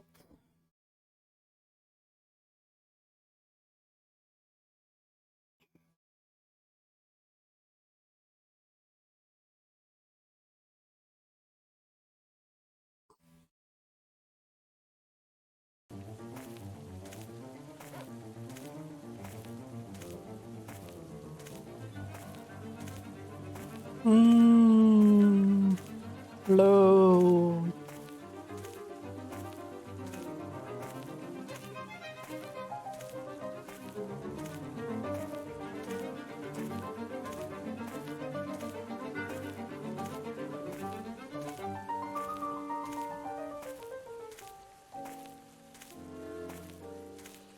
Basically, but big chunk of ice cream at the top.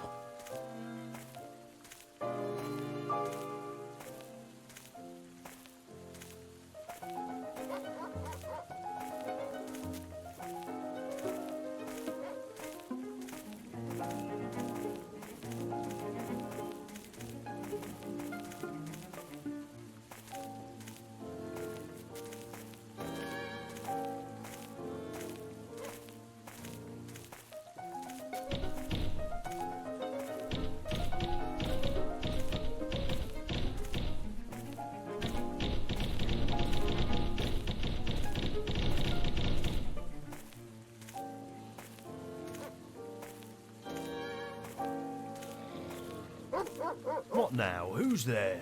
I don't understand why I need to use the key. What now? Who's there? Stop where you are. Now I want to go to a diner and get a nice hamburger and root beer float.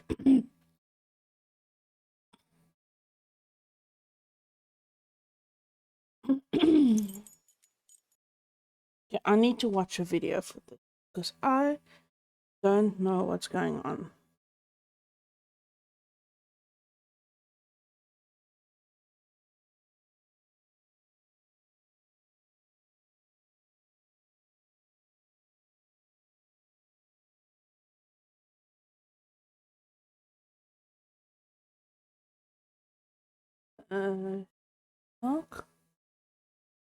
Sherlock?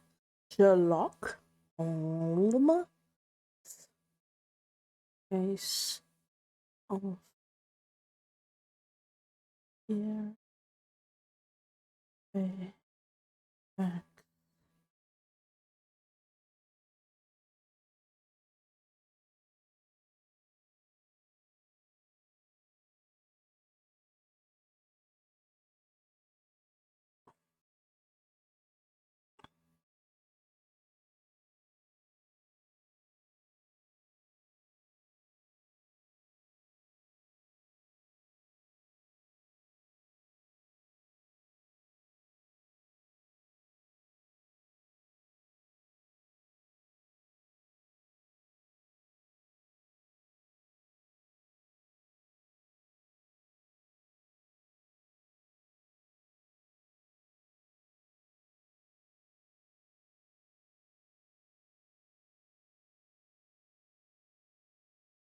Glad to see other people's also struggling to get the Metal Gear thing right.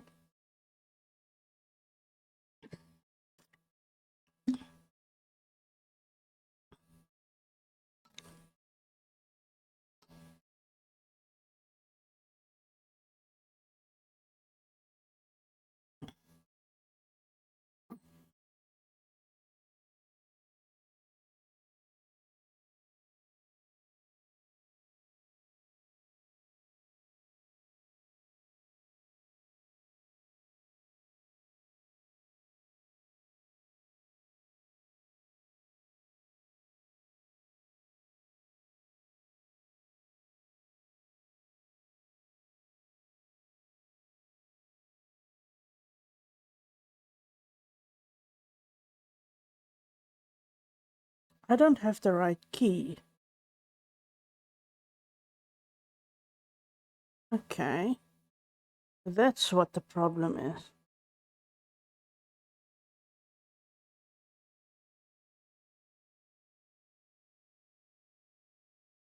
Okay. Go back into the... Oh. Closed.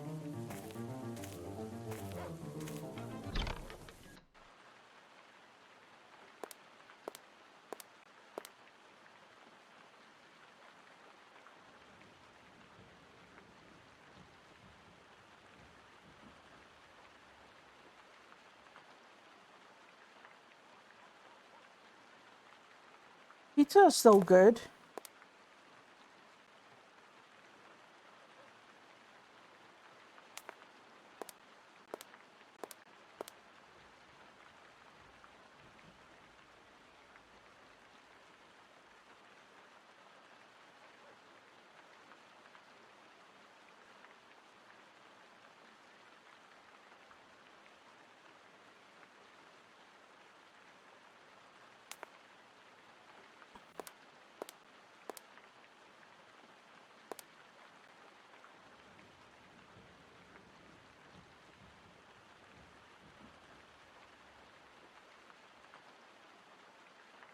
You're all making each other hungry.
Oh, this. Oh my goodness, I had the key. I just had to.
Come, Watson. Let us enter. Finally. Watson, look to the gates and let me know if a guard or anyone else is coming. All right, Holmes. You may go, Holmes. My word, I can't see anything. I must light the lamp. I can't see a thing.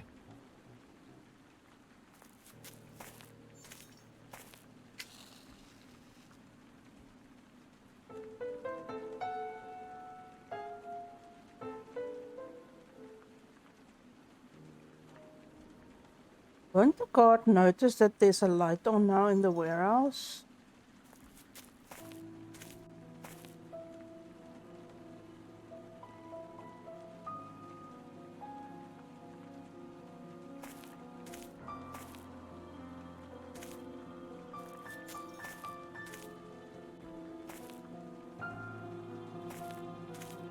This lock is very old.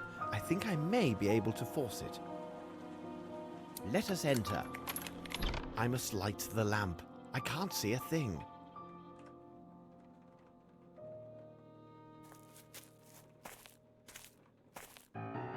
Ah, now I see better.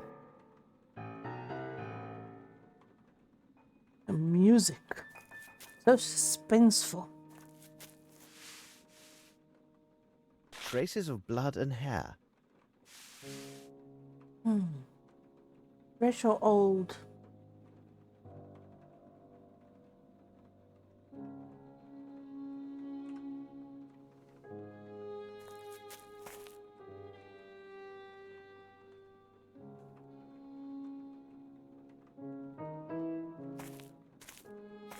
The theatre was transformed into a warehouse when Bromsby bought it.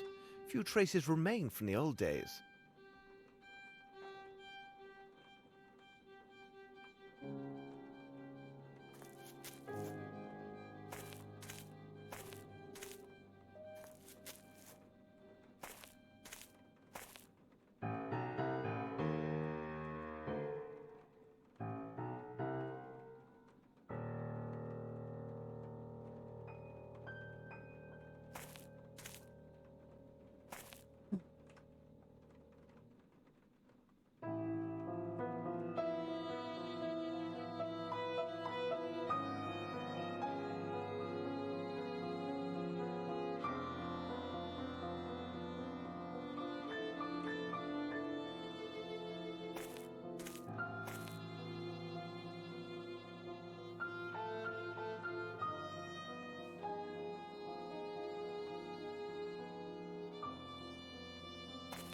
Close.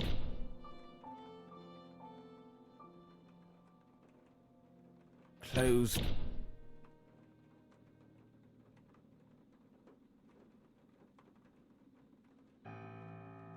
Close.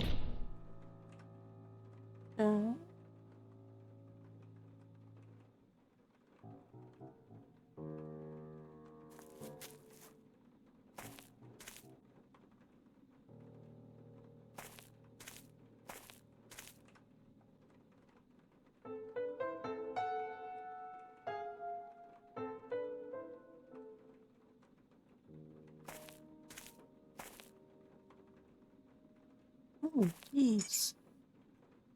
Opens the lock at the back.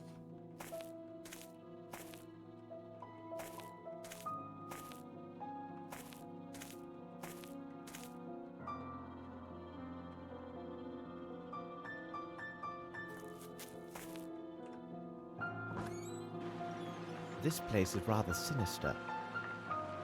You don't say.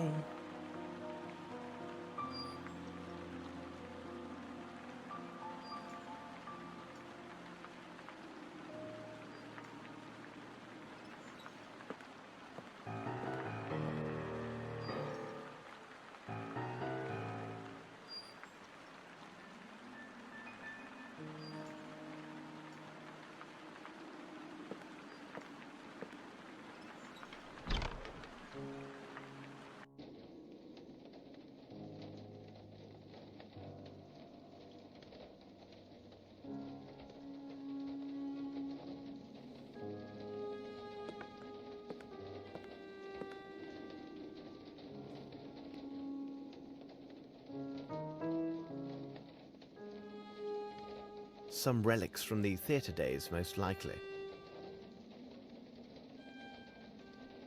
Some relics from the theatre days, most likely.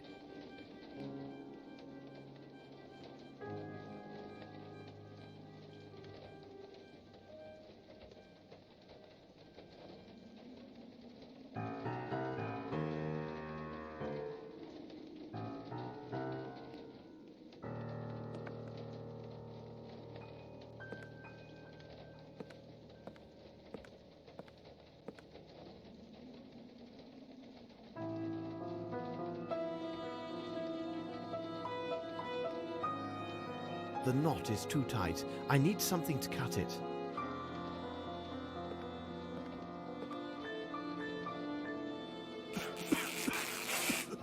Yep, I thought so. This is quicklime.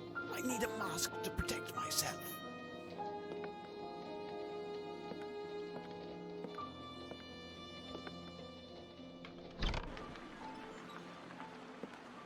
I need something.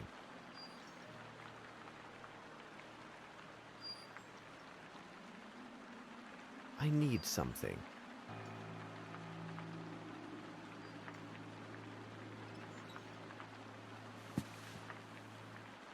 Quicklime. I must take precautions, as this substance is quite dangerous.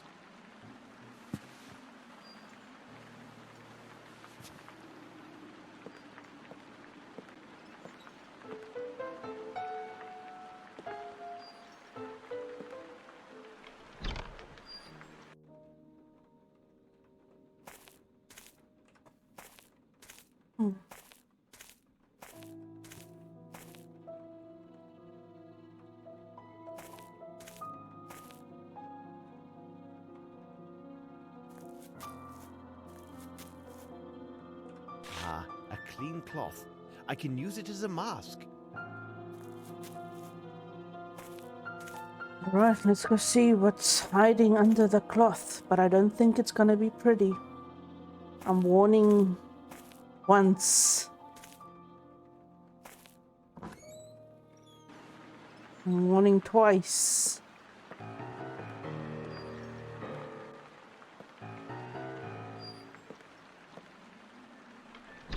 This is quicklime. I need a mask to protect myself. Okay, he wants to pause.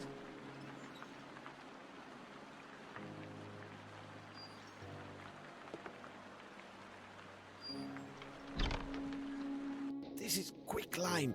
I need a mask to protect How, myself. how do I put the mask on?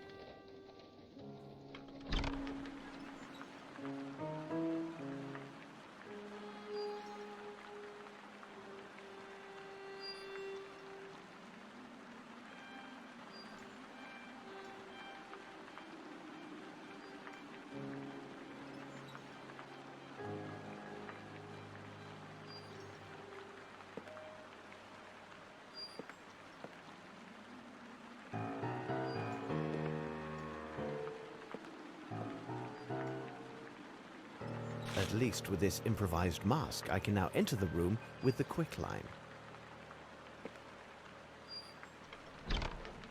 This is quicklime. I need a mask to protect myself. Right, but then just put it on for Pete's sake. There, use.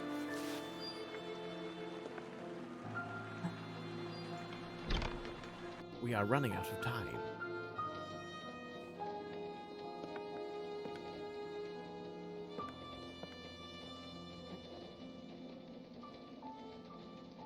Final warning. I need something to remove the body.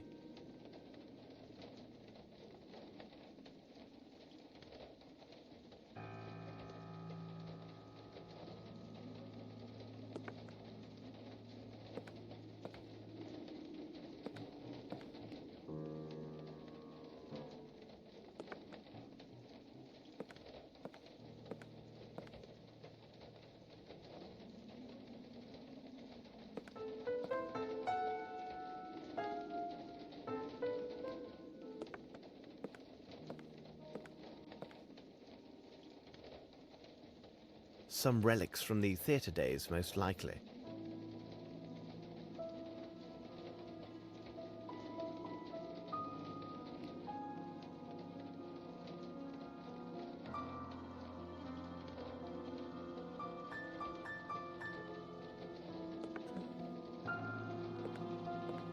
Oh,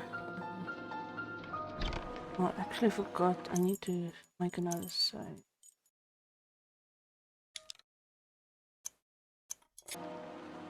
I think I might need like a rope or something.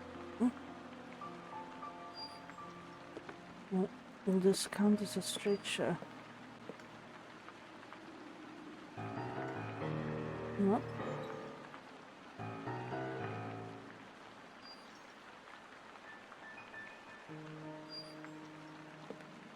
Maybe there's something further on.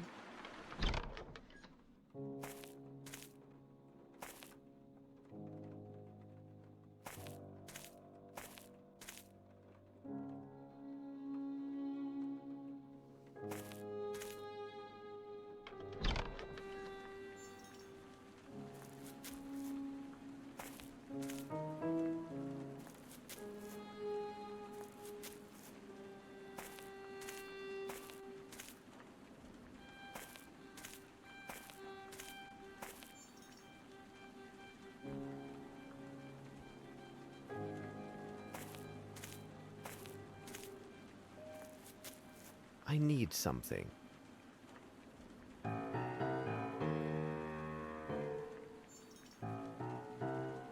I need something.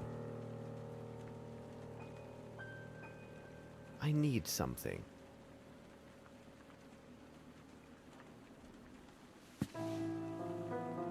Damp white footsteps. Somebody has been here before us.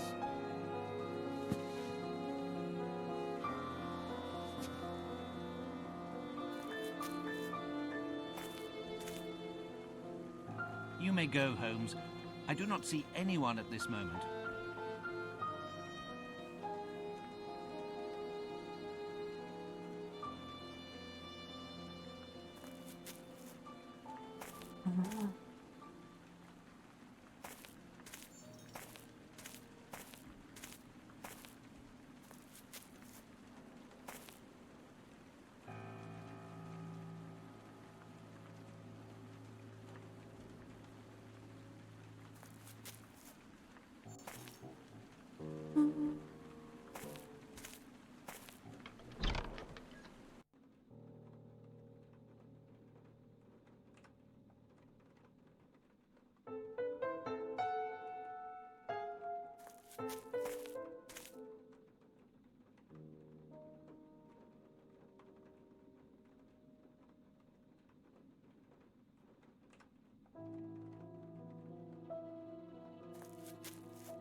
What can I find?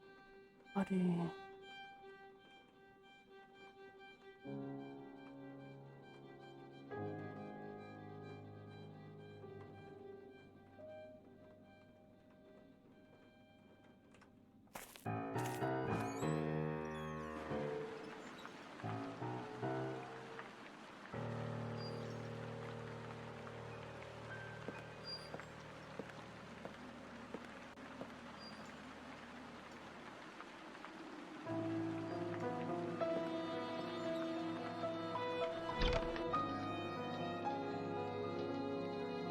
Oh, the shovel.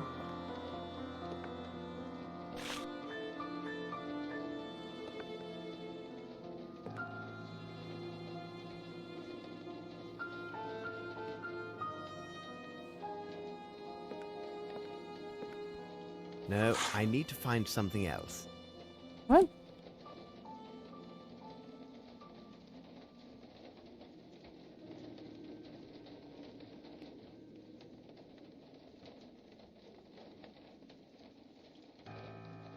I need something to remove the body.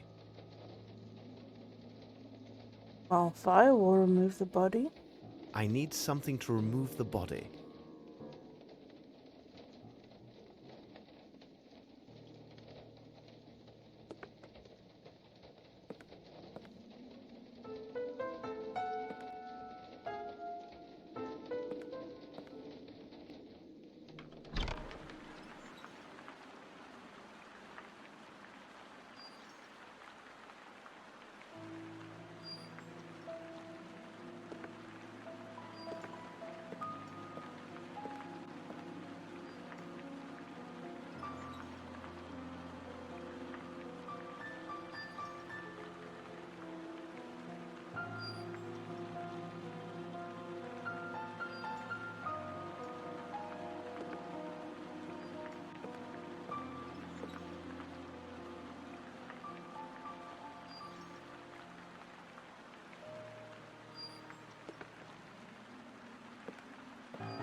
Some relics from the theatre days, most likely.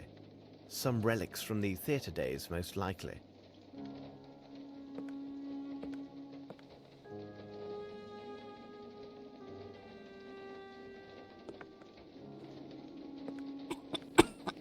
Oh.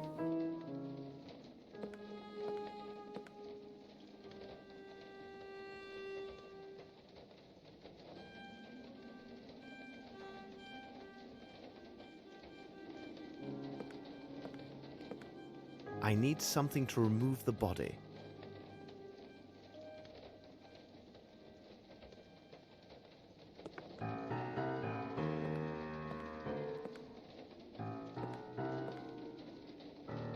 I love hearing the rain sounds on like a corrugated iron roof in the game. That sounds so nice.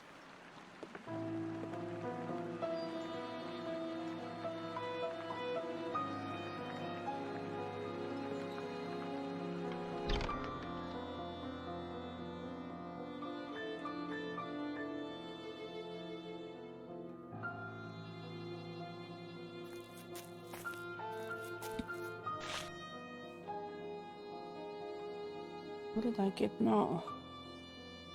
Oh, okay. Let's see, can I use the pole?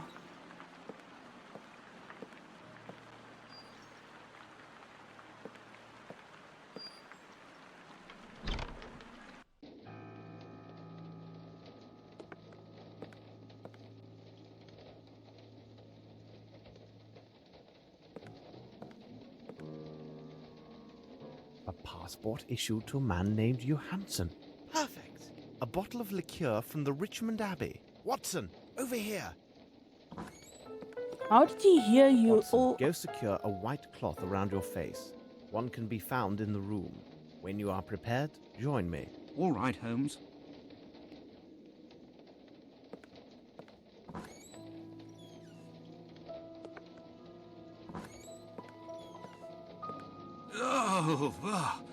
Oh, poor devil.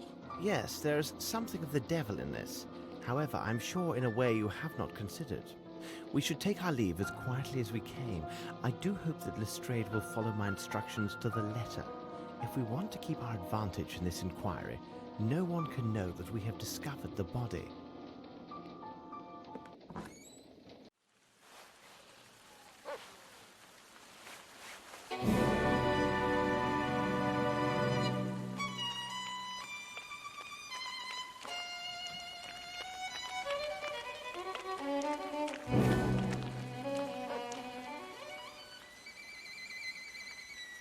Oh dear.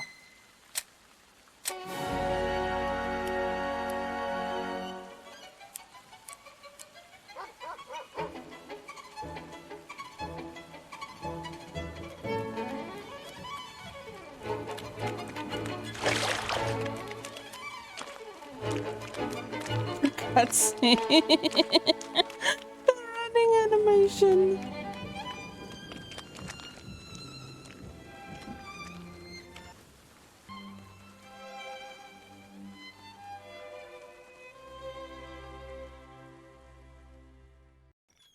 It seems to me that we have gathered all of the key elements, Watson.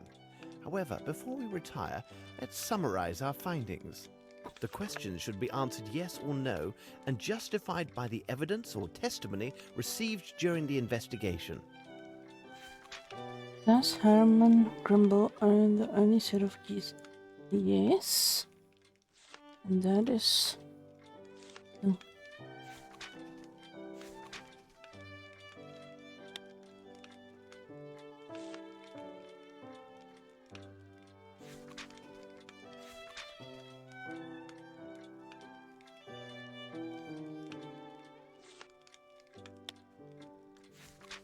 Does Captain Lowry have anything in common with Bromsby Enterprises?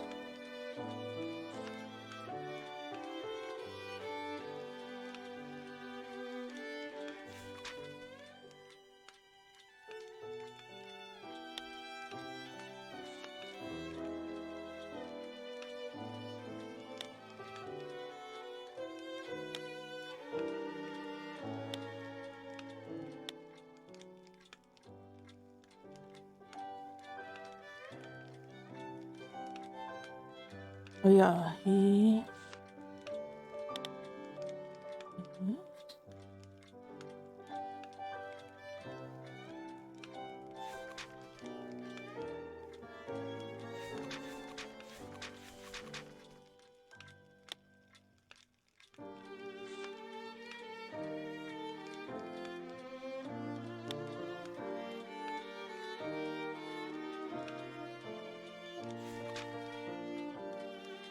Hmm.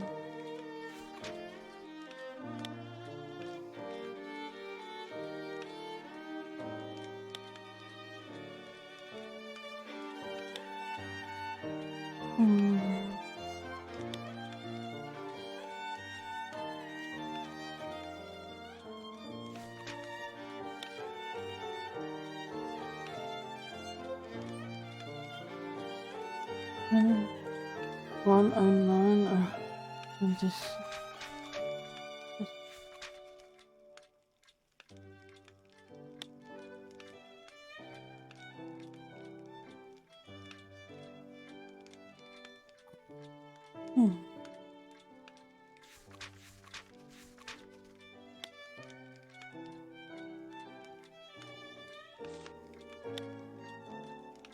I don't know if that's right, but we'll see.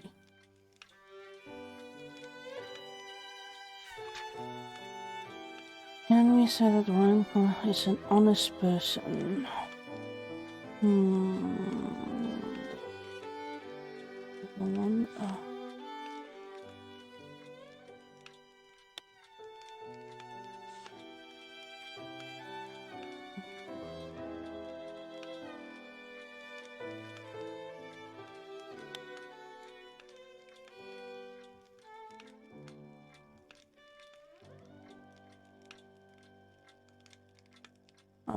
no. Okay.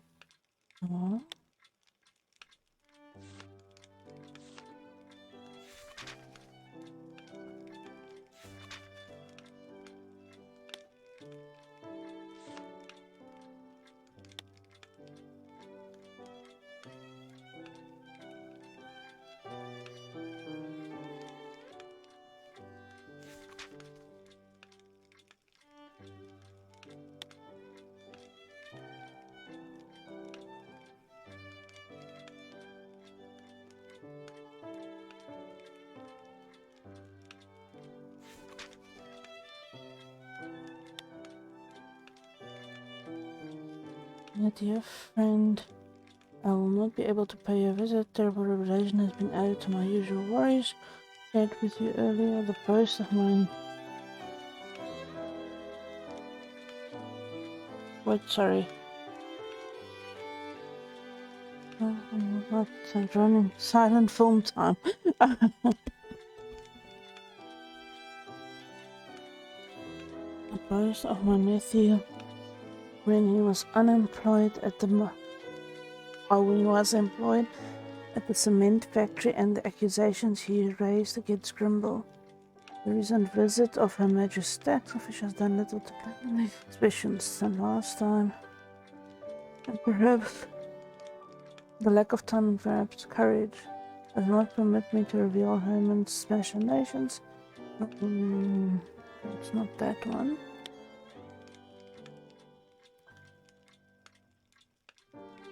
Ungrateful young man in the upper hand, and if he doesn't complain anymore, the foreman and some of the workers are doing it for him. I don't think that Wyatt is a never-do-well, but his acquaintances here in London have negative effect on him. Would you kindly tutor?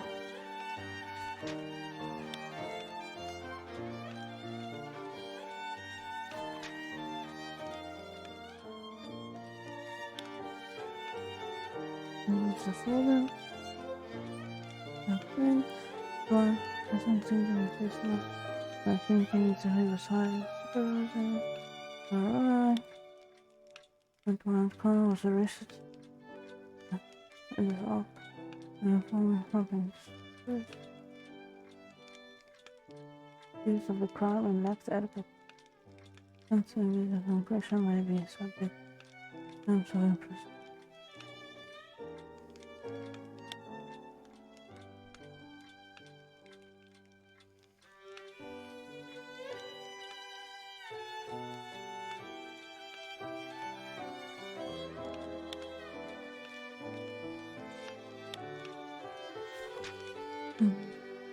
And humble be promised peace despite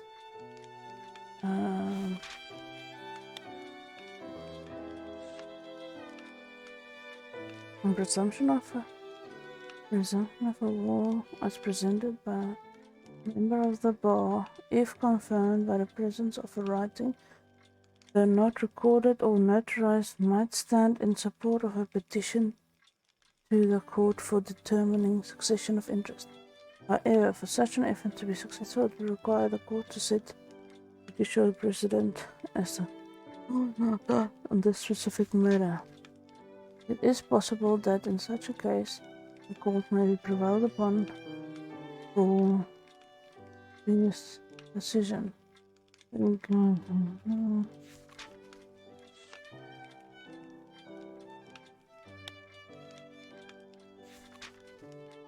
Was the man found from abroad?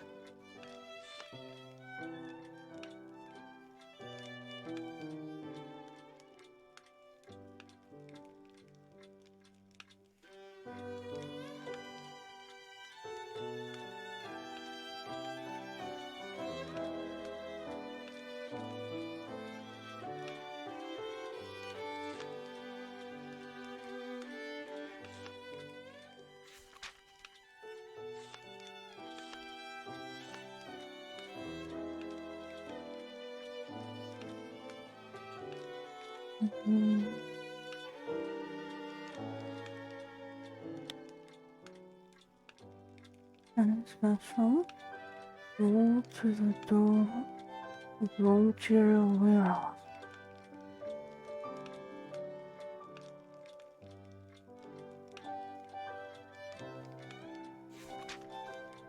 That's fine.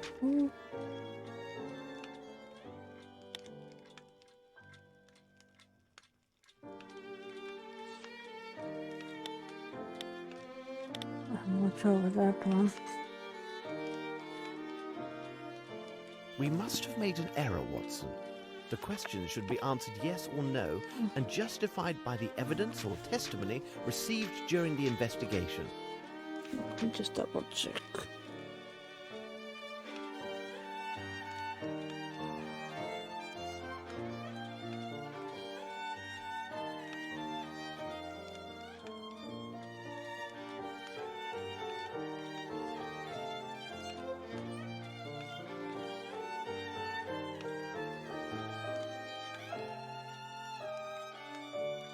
Yes, that one is correct.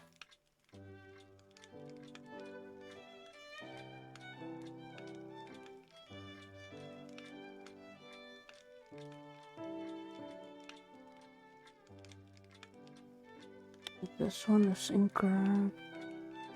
Unless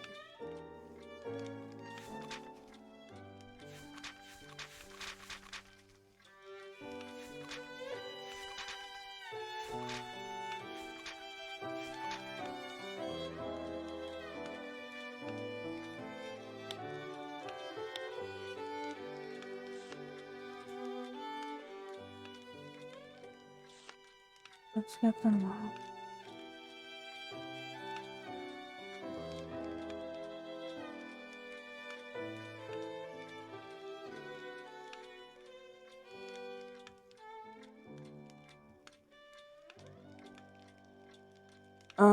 Okay, you have to tie the bridge with Sir Bromsby. That's how you. Okay, I get it. Okay.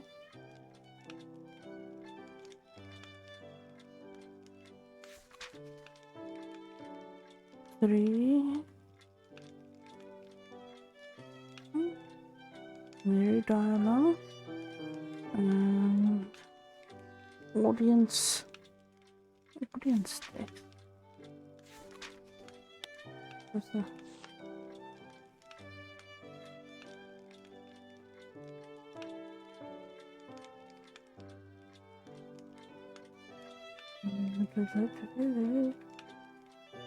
Yeah.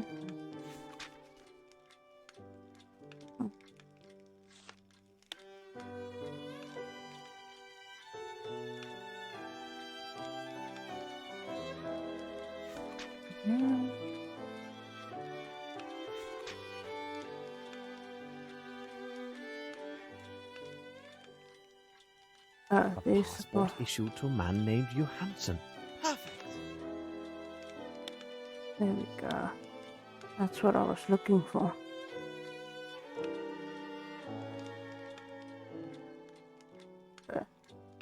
It is simplicity itself, Watson. We have answered all the questions.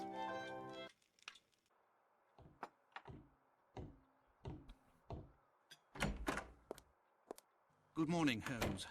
During this long night, I got little rest. I cannot forget the terrible face on that poor fellow we found last night.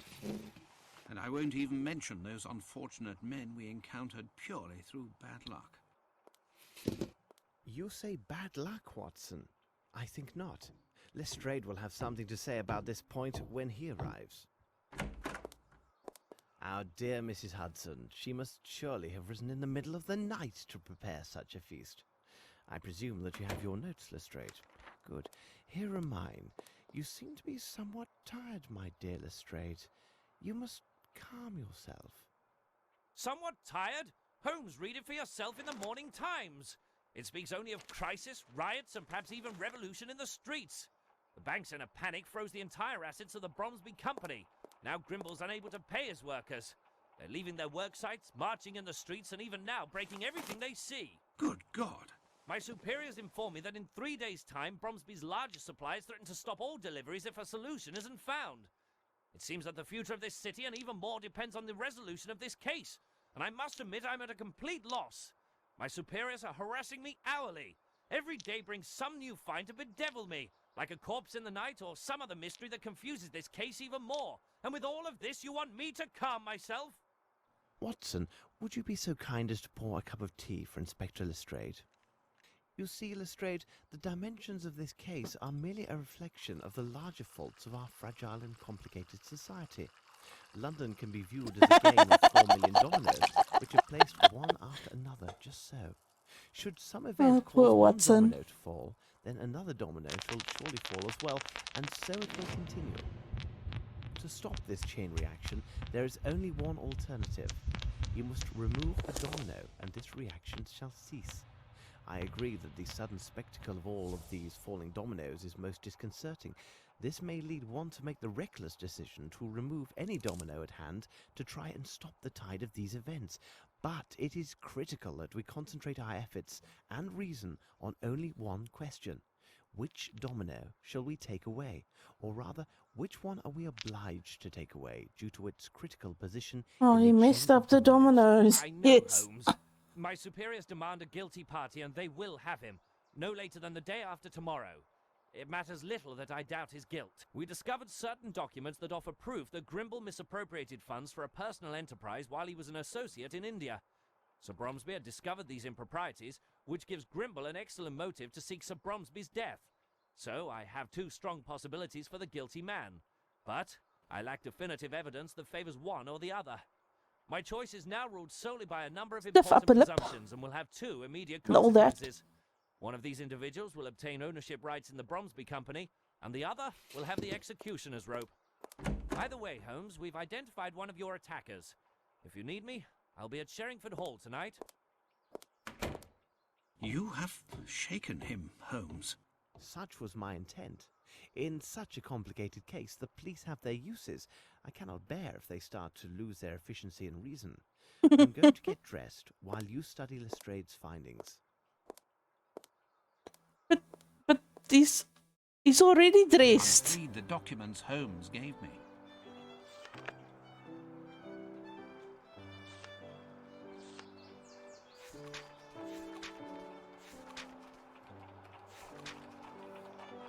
Swindle. Oh, yo. Our auditors who specialize in financial malfeasance have noted certain irregularities in the books kept for Bromsby Enterprises. In specific, recurrent and increasing diversions of monies have occurred. These misappropriations are trifling amounts compared to the scale of these holdings, but nevertheless they are still questionable acts. We suspect that the funds were appropriated by H. Grimble to benefit a small company in India, which he is the owner or stakeholder. He may have been preparing for a comfortable and happy retirement there. We sent two of our best men to audit the books to discover if there were any additional irregularities. Until now, there were no results. But should our findings be confirmed, Mr. Grimble can say farewell to his position at Bromsby Enterprises and to any related claim to succession. When I first interviewed Mr. Grimble, we had not established these facts, so we did not question him on these points. We did take note that on the night that Mr. H. Fowlett was murdered, Mr. Grimble claimed he spent an entire evening at his residence. Since Mr. Grimble is not married and is the only resident of his mansion, we have found no one to confirm his statement. Mr. Grimble was familiar with Mr. Fowlett and his house, and as he visited several times with Sir Bromsby. The documents discovered at Mr. Fowlett's home prove that he had been informed by Sir Bromsby of Grimble's financial misappropriations. Here is another item of singular curiosity. Mr. Grimble and Mr. Fowlett were quite similar in appearance. Report by Inspector Lestrade, 17th of October 1897. The aggressor, Asian by birth, was identified as a certain Wong Ye. He is well known in certain undesirable districts and along the docks of the Thames. Wong Ye was regularly involved in brawls, primarily scuffles with Ponzi's. I don't know. I'm sorry if I can't read that correctly. Wait, sorry, what?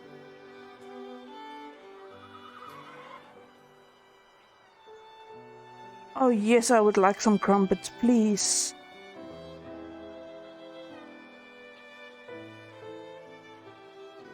Do I know how to make crumpets? Yes, I know, because it's flapjacks.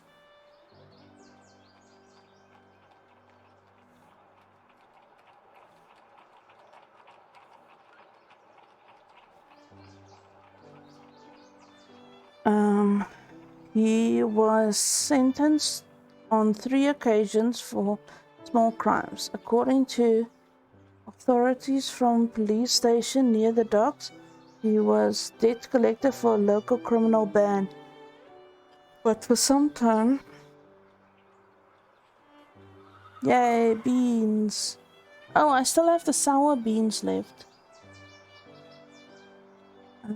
He had also been officially employed as the fire thrower in a cabaret act that had been booked at the old Fairfax Theatre when it was still open. We haven't gained the upper hand yet. And I see my stuff is not working.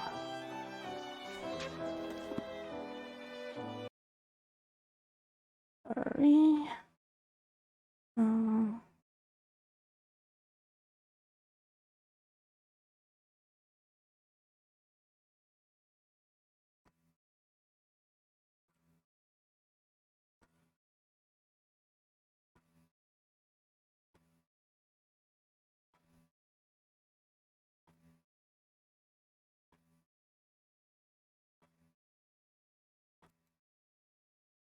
Ooh, a bean! You know, there's nothing like beans. Will you stop going on about beans, Bronze?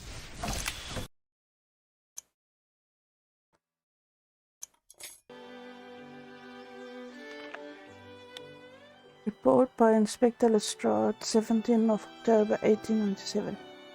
With the assistance of official contracts, I managed to gather some elements from the file of Lieutenant Harrington, which will contest the testimony of the latter.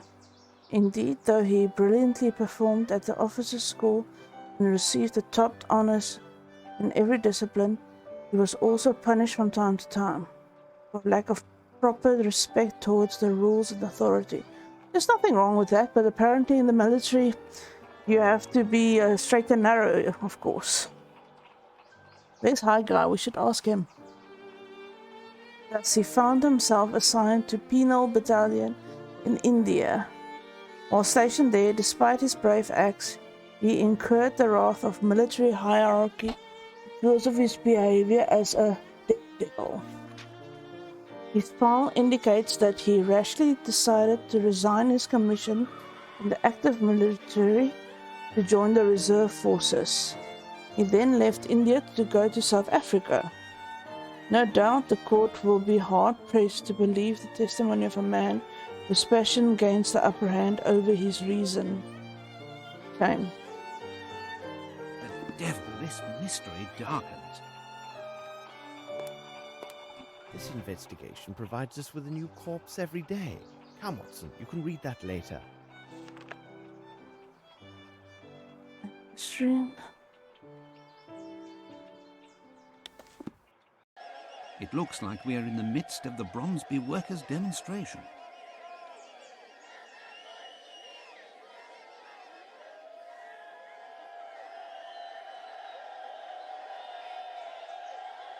Here we are, Watson, 29 Strokes Alley.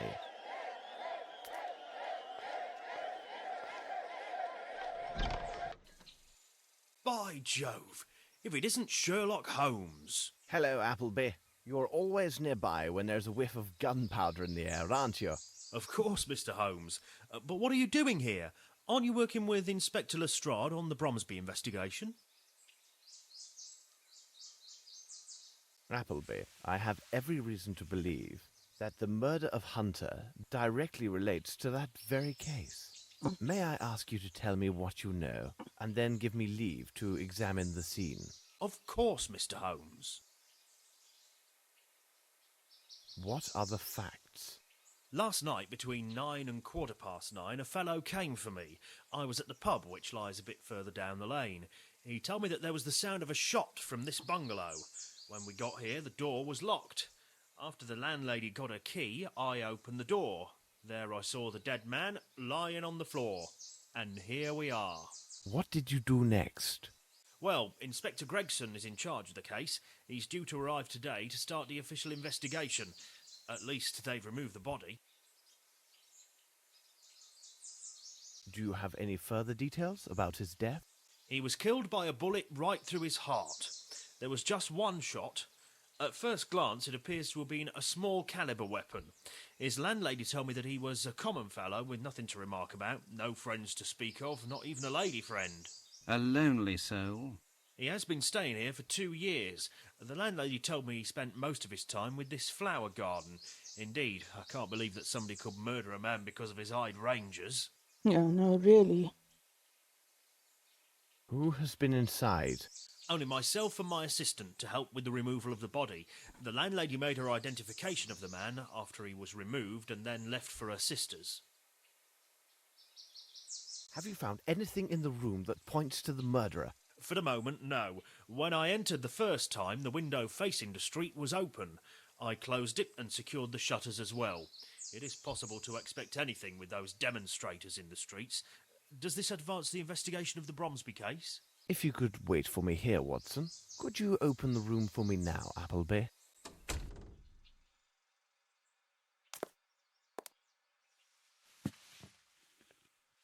It's a trace of human blood. A trace. That's a whole blood splatter.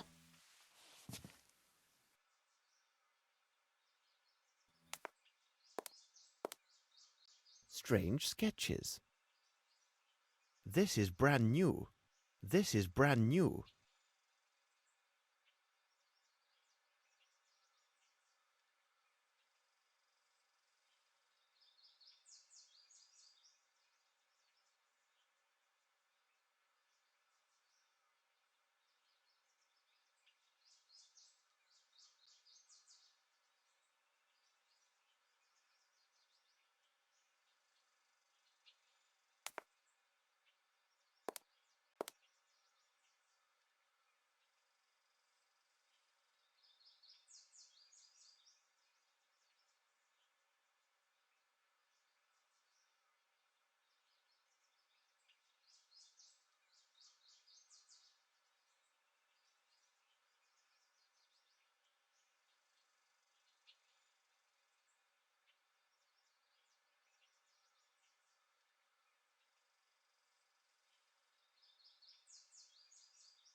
This is brand new.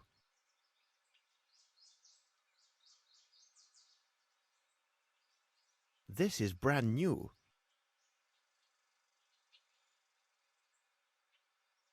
This is brand new. This is brand new. Thank you. I know it's brand new, but what is the point of me looking at this?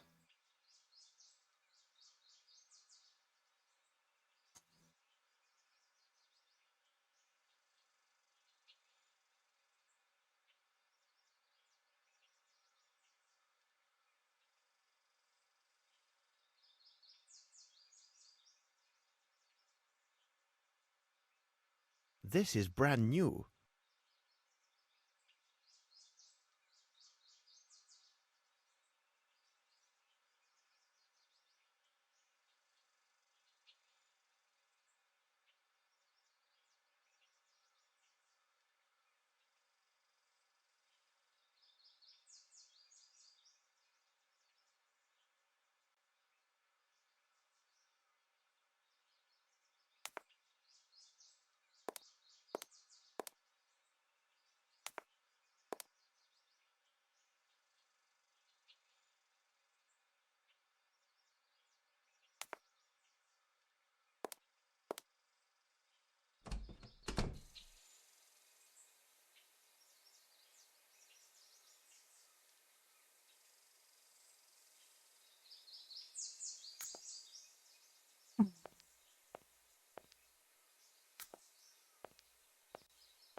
Nothing of any interest here.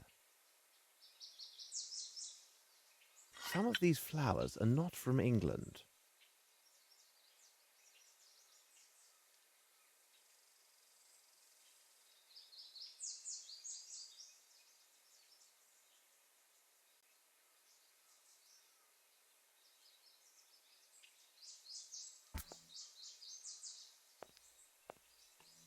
What in the name of reason are you looking for, Holmes? What a curious small flower. Several bills for the sum of £21. Watson, we need to secure the item that was pawned under this ticket with all due haste. Could you take care of it? We shall meet this evening at Sherringford Hall. All right, Holmes. That's probably the silver earring.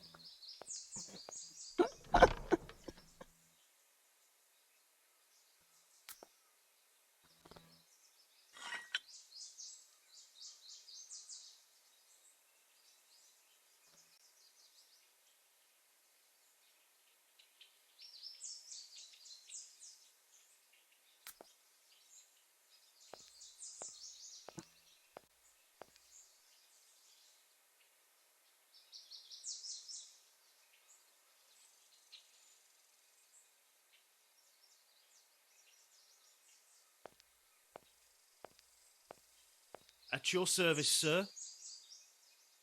Thank you, Appleby. At your service, sir.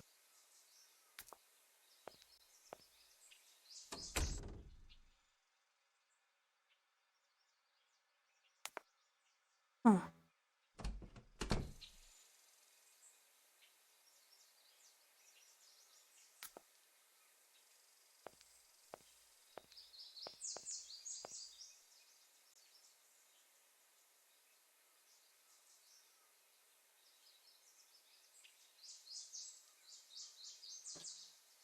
Mm.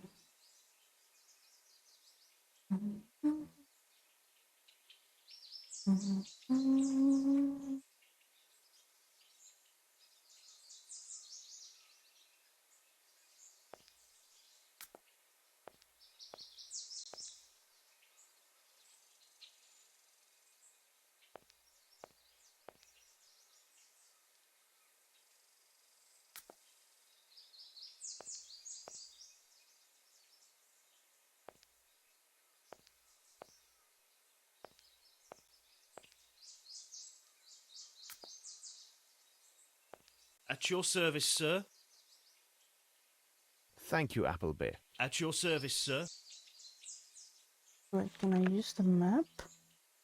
I need more information.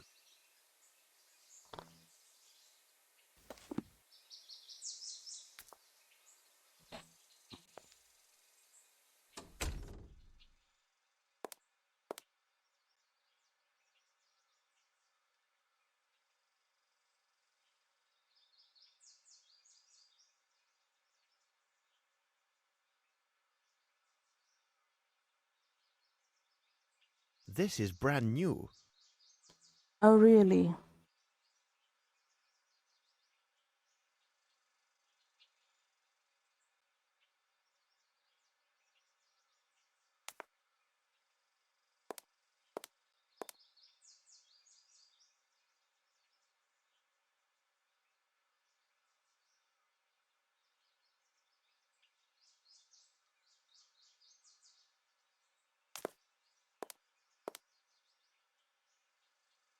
I need something. I need something. I need something.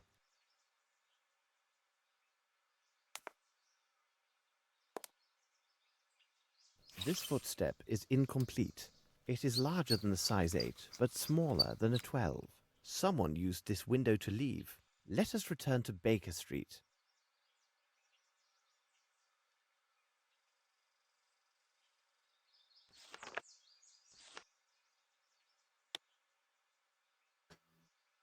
Mysterious drama in London.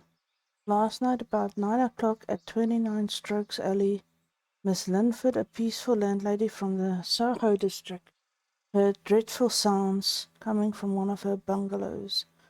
Overcoming her fear, she asked one of the tenants to call for the police. First officer of the night's watch, Sergeant Appleby, found the body of the tenant, a barman from Hartford Agency named Simon Hunter, dead from a revolver shot. Evidence reveals no motive for the murder, as the young man had neither any valuables nor an impetuous private life. One golden exotic jewel. 2 days. Baker Street. We must learn the identity of the dead man discovered in the cement factory. Let's examine his belongings. A bottle of liqueur from the Richmond Abbey. I must have a book that speaks about this abbey.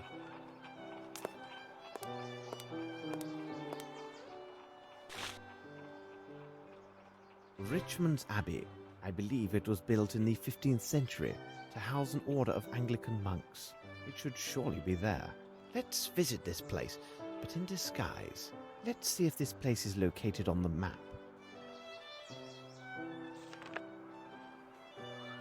Let's visit this place, but in disguise.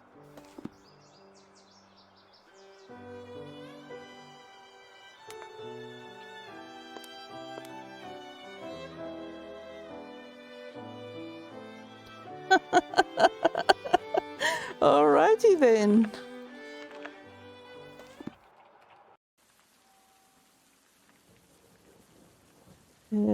This is a creepy place. I'm guessing it's not being used anymore.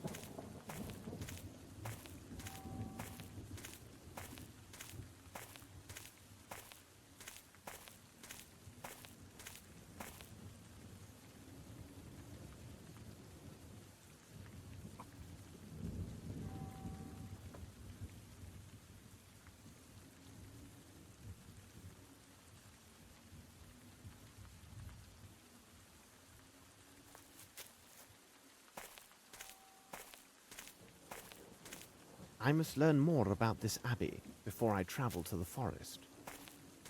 I don't want to travel to the forest. I don't even want to go into this abbey. This abbey is scary.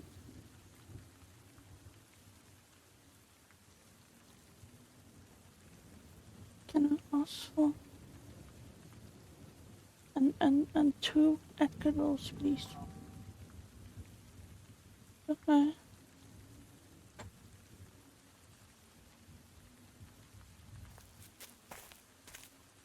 There we go.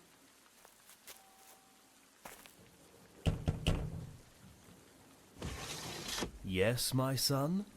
I am sorry to disturb you, brother, but, well, you see, I have a matter of great importance which led me here, and I'm certain that you may be of help. Well, I am looking for my brother. Not a brother like yourself, but rather my brother by birth. He might have joined the order, but I think it is unlikely. You see, he has not always chosen the right path in life.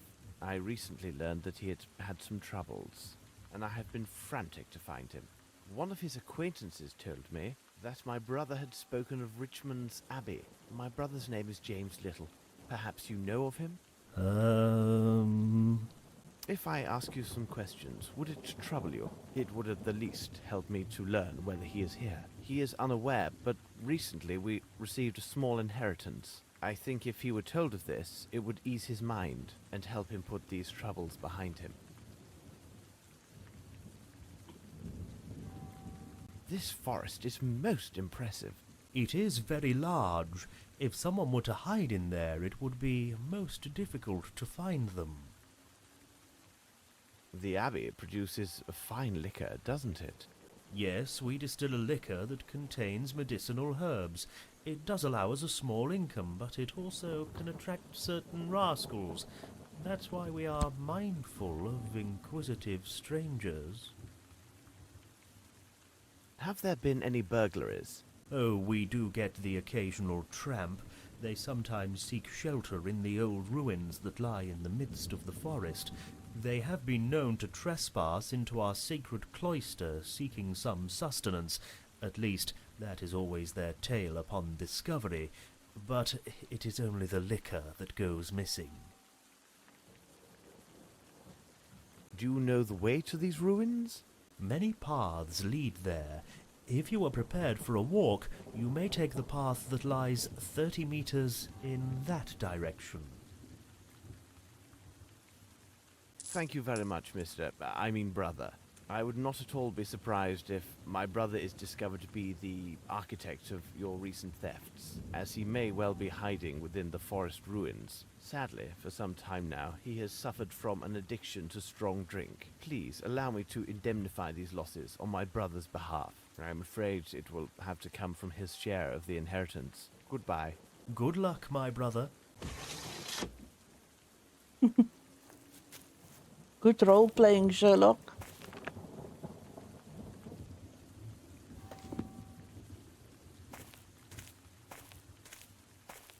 Still, this is a very creepy abbey. Not very engaging.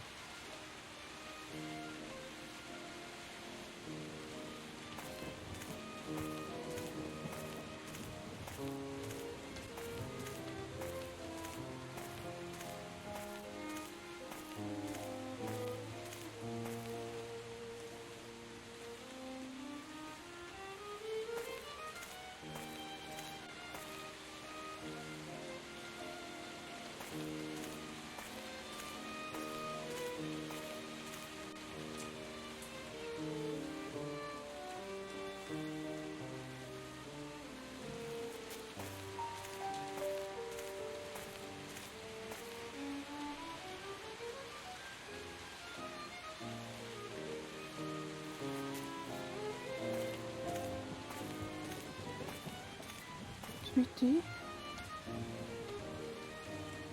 did you bring the acadals? Can't remember if I took them or not.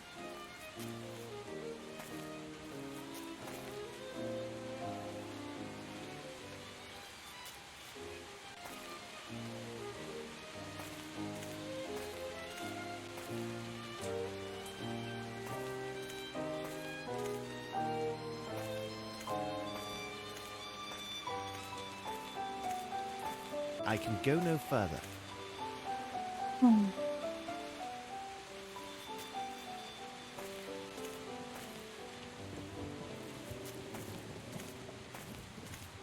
Oof.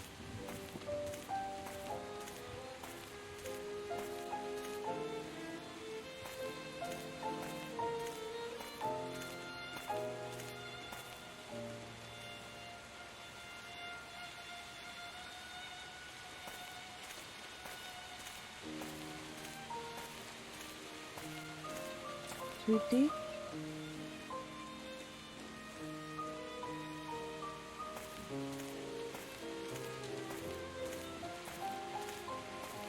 Sorry.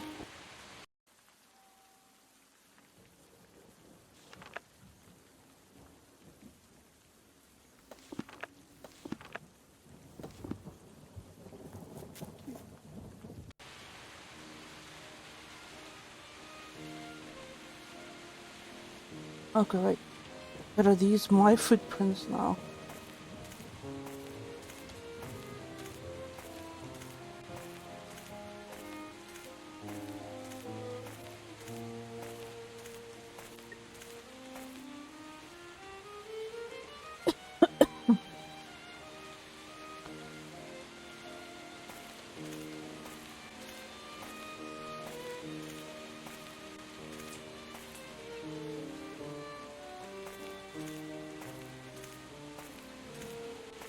Ah, there we go.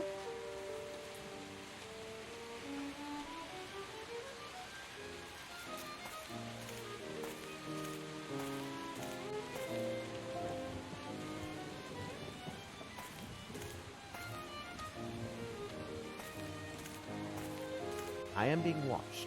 Take heed.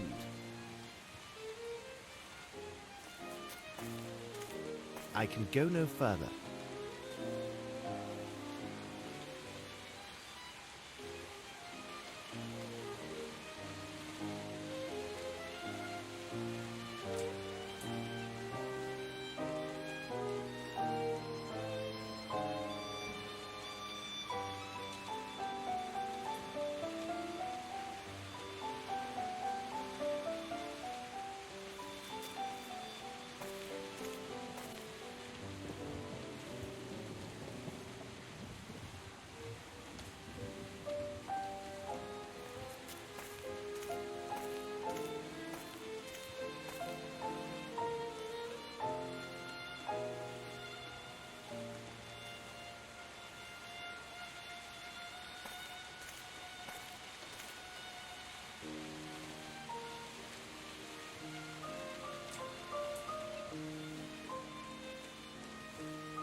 I can go no further.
What can it be?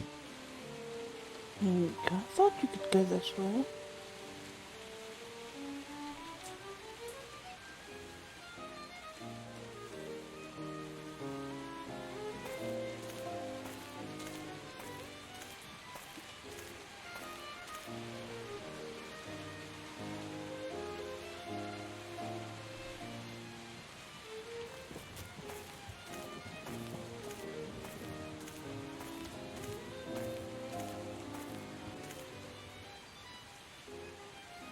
Let's get this one through.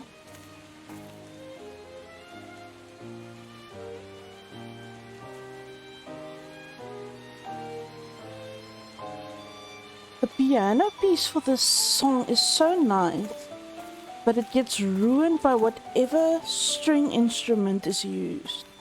Because it sounds like it's out of tune. And I don't know if that was done intentionally or not.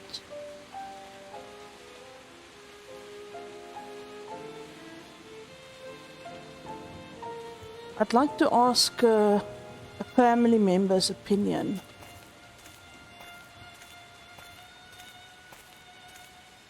Is it near there?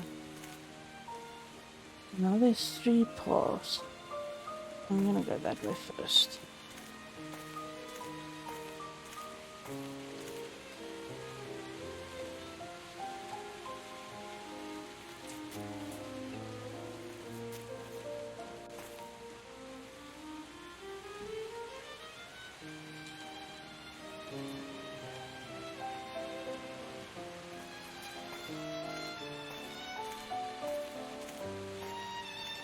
I can go no further.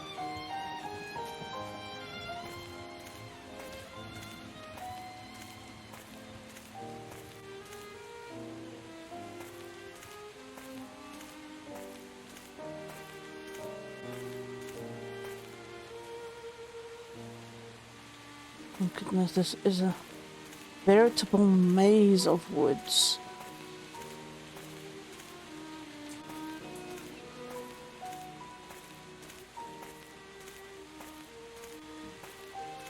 My goodness.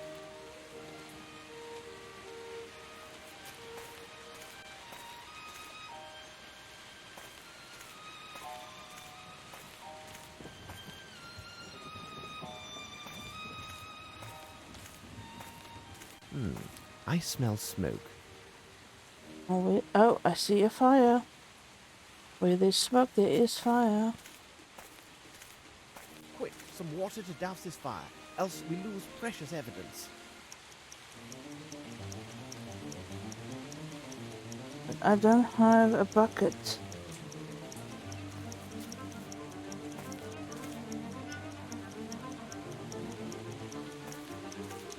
Wait.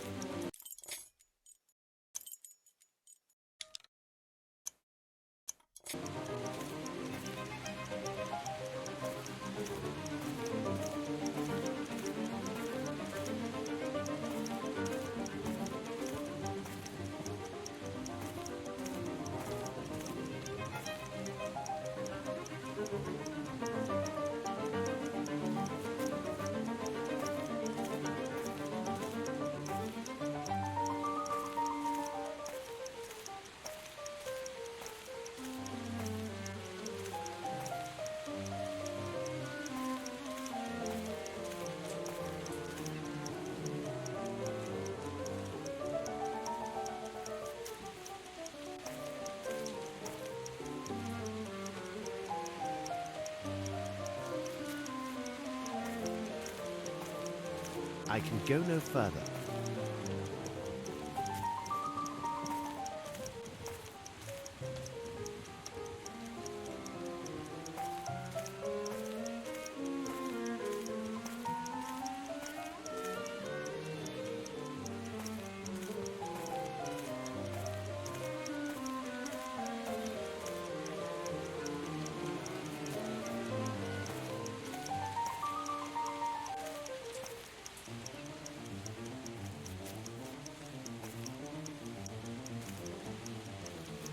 I'm getting confused with these. Oh, it's this bottle.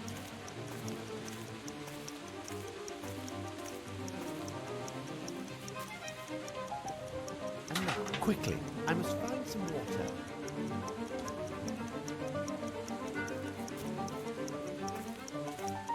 Right.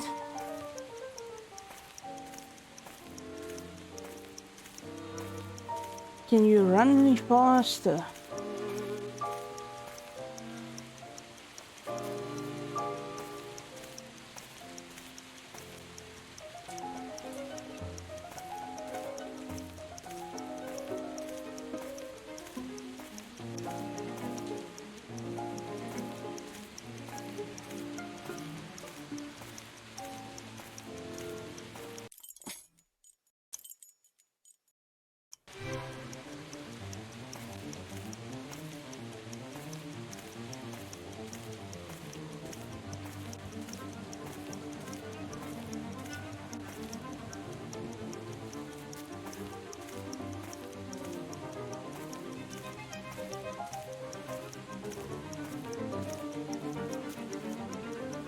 And now, quickly, I must find some water.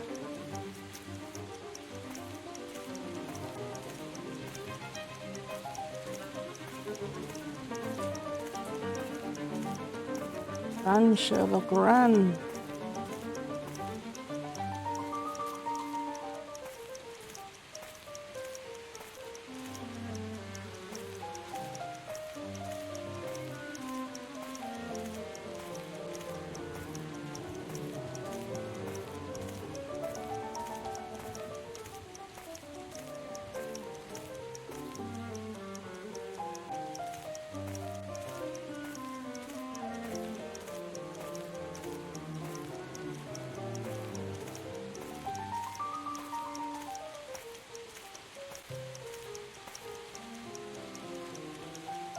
What? I know, it was back.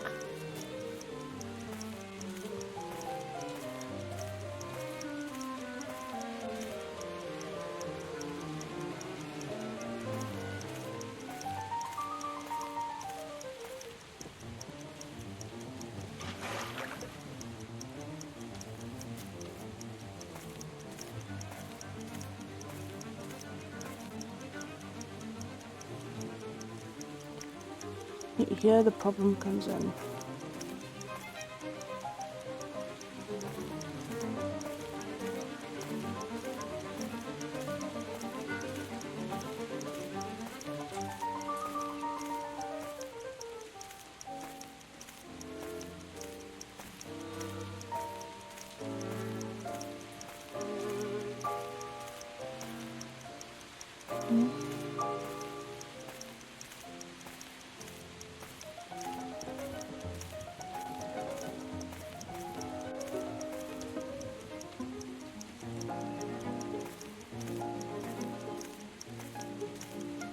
Sherlock, can you run faster, please?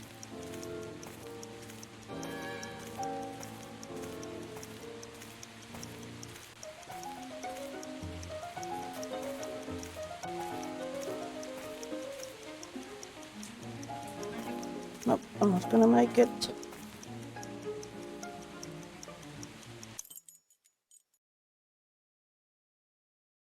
Special investigation failed to get on the same thing. Okay, that is.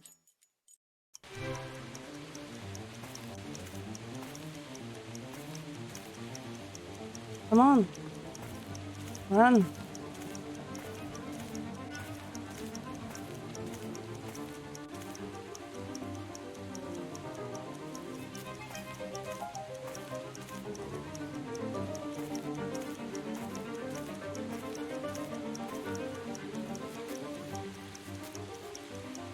No, get the bucket. Quickly, I must find some water.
Oh, Sherlock, go this way.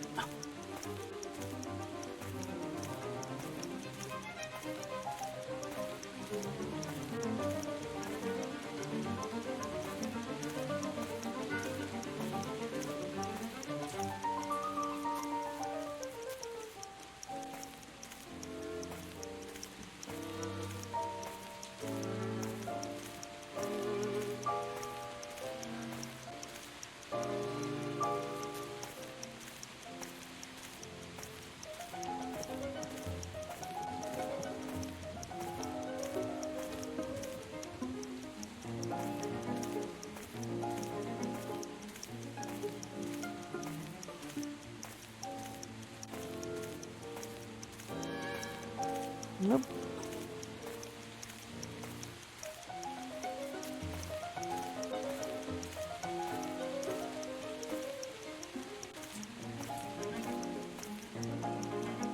Oh, Sherlock.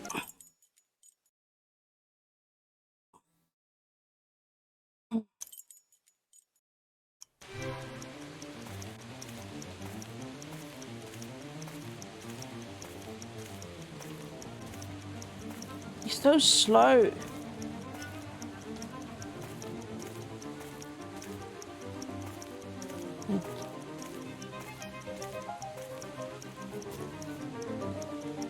Quickly, I must find some water.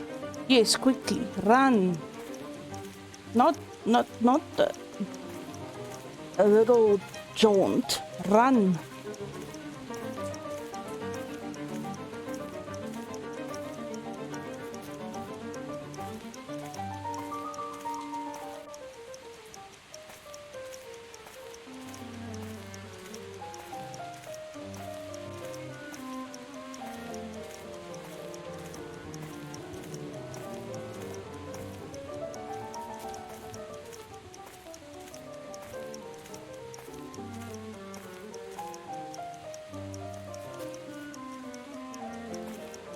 Come on.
on.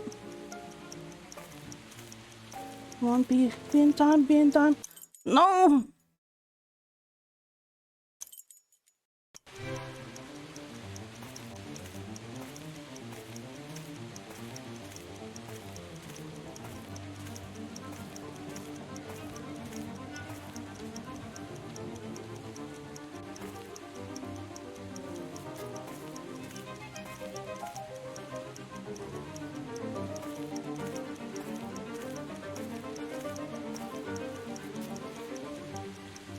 Quick!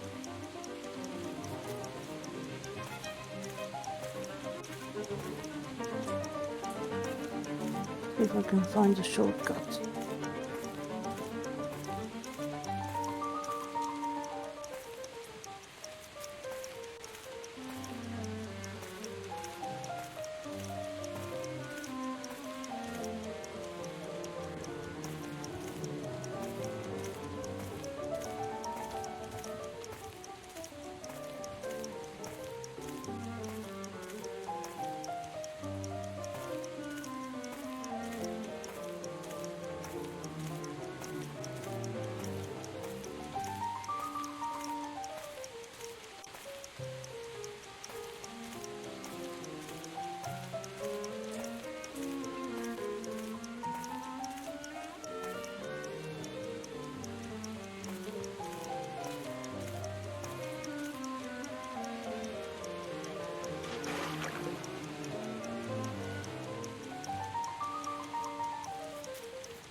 Come on!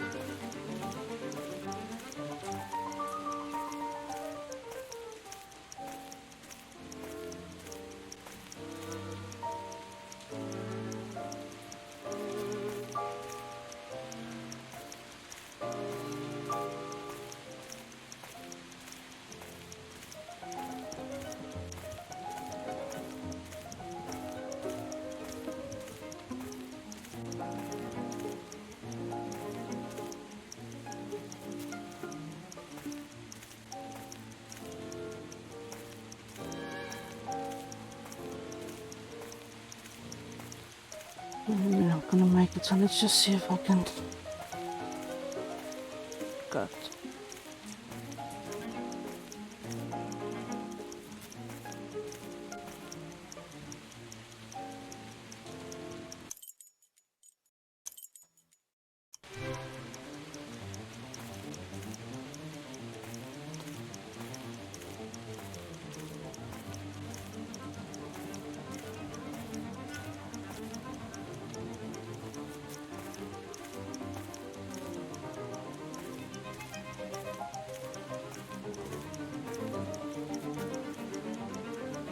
Quickly, I must find some water.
Well, I'm not gonna make it.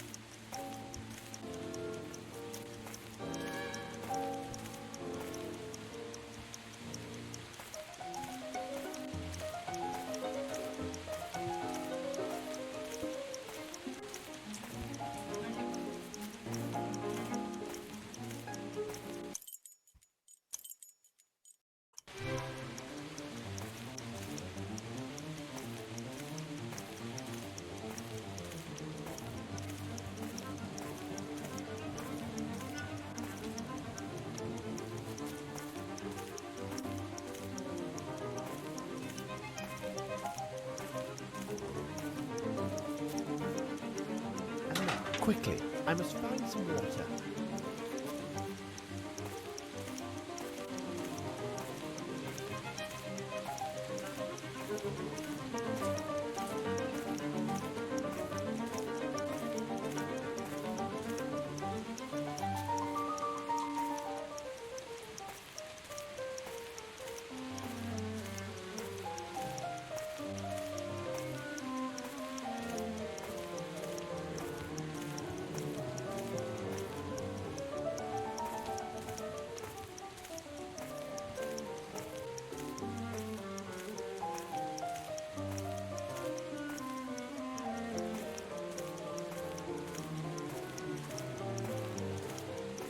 I didn't think my shortcut was much of a shortcut.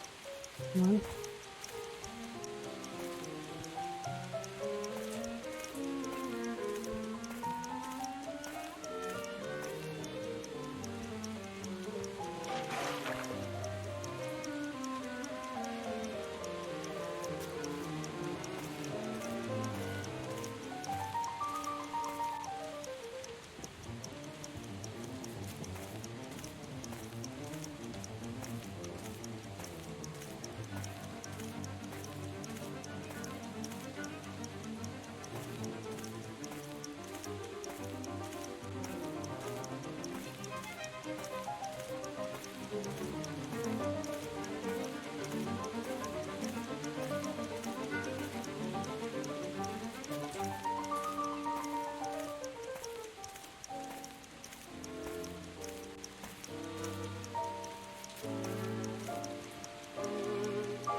Sherlock, we can do it. We can do it. Come on.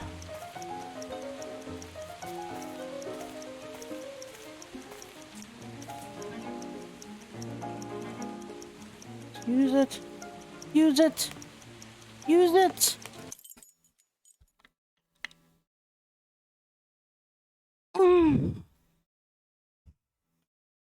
I just want to see.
And now, quickly, I must find some water.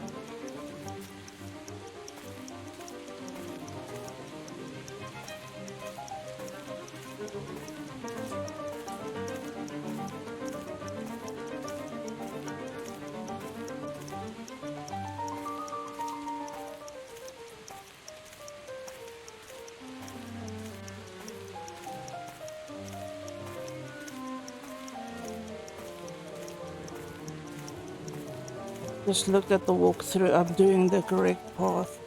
I'm taking the shortest path already.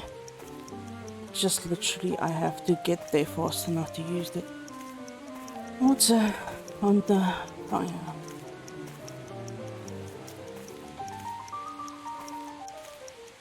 I blame the game.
I don't mind doing this puzzle if only the clicks registered and Sherlock did what he was supposed to do. And now, quickly, I must find some water.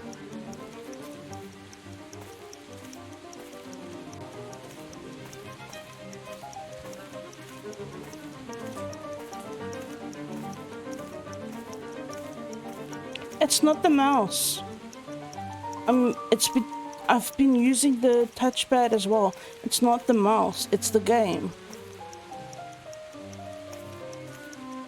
It's not registering where I want it, or even if it does register, it doesn't register that it can. Hi Ellie. He's slow and he doesn't, like there's little footprints, he just doesn't register that he can go that pathway.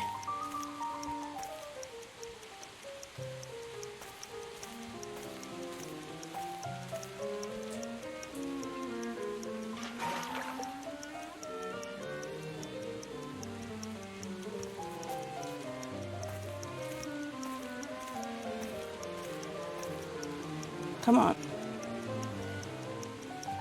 Yeah.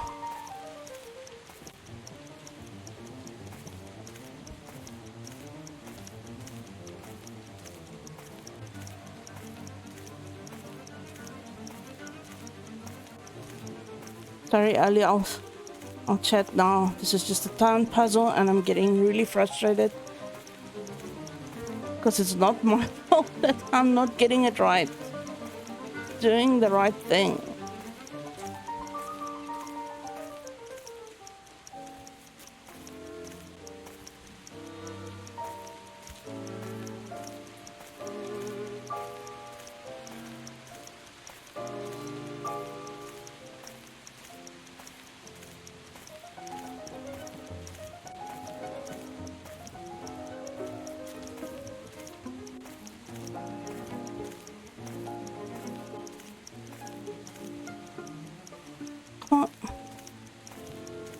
Come on, Sherlock. Go. Go. Come on. If I am to find any evidence, I must put out this Come fire on. immediately. Come on. Put out the fire. No!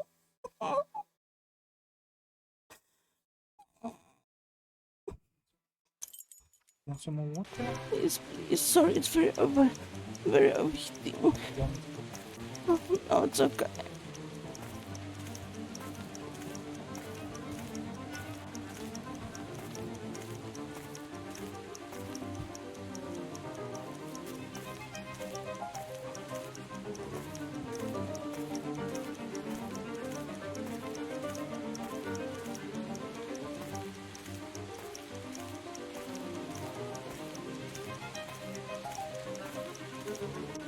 Oh, flip, I forgot the pail.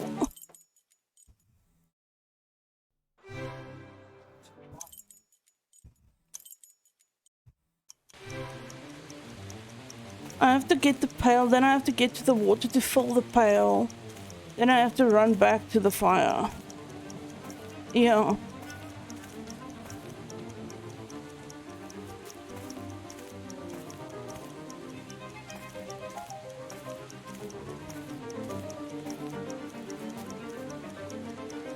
Quickly, I must find some water.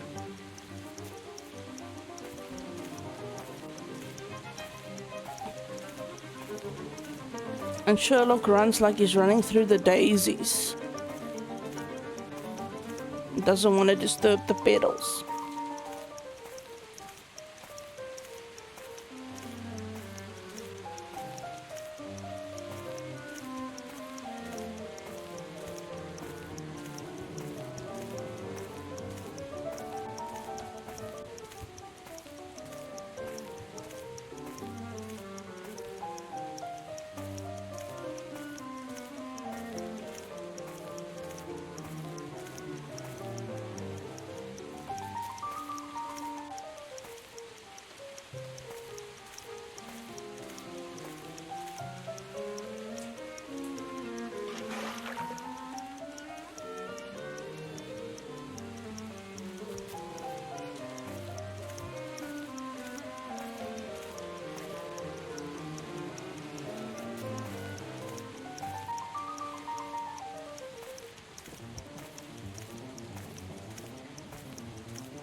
Finally. Flop. Save.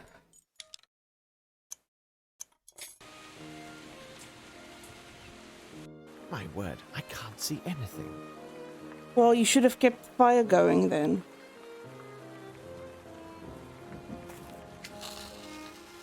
Ah, now I see better.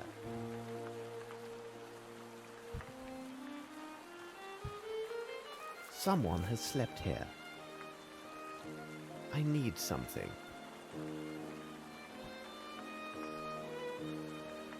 I need something.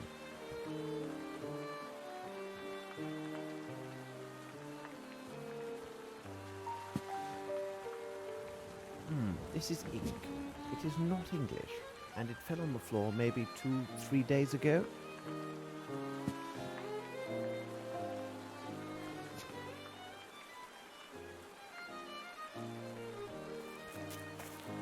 All these papers were gathered and burned. I need to find evidence somewhere else.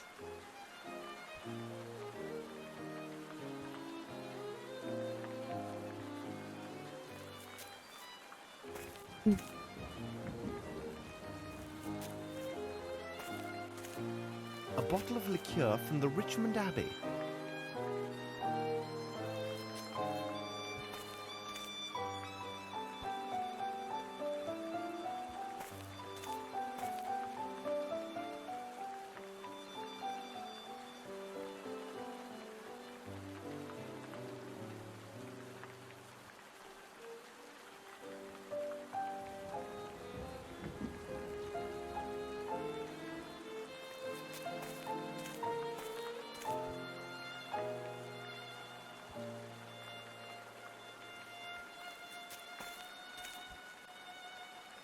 I need something.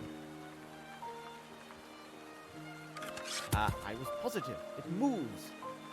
These letters are faded and illegible. These letters are faded and illegible. This ink is not made in England.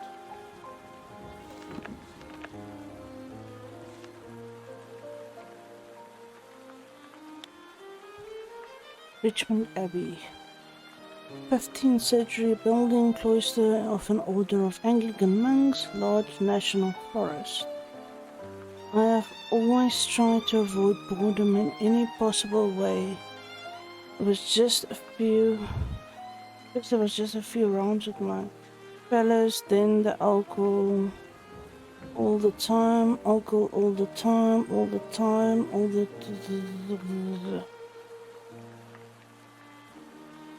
Them hundreds of times. Enough.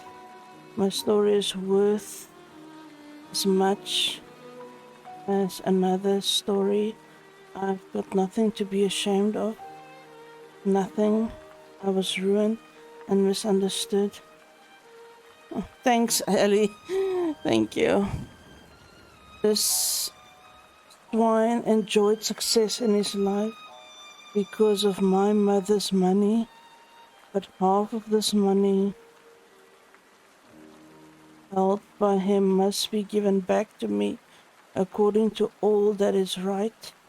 Absolutely, Your Honor, half. And I wasn't going to let myself so easy when you are so far away, and when you dream owing to him, I would be able to never move to this cursed far continent. So it's very difficult to read. Shades of the Devil. I was told about it at school when I was quite small. Shades of the Devil. Yes, certainly. They are demons. They whisper sweet words into your ear. They listen to you and make promises to you. They say that they will help you when you are down, but no. They help you to rise only so that they can lead you to hell. They lifted me, one under each arm, but when I bade them cease in the midst of their prattle, I then heard the sound of their demon wings. Demons. I haven't done this on purpose, I swear. I'm sure he knew. But why? Why have money? It is certain, Your Honor, they... Someone knelt here often. How curious.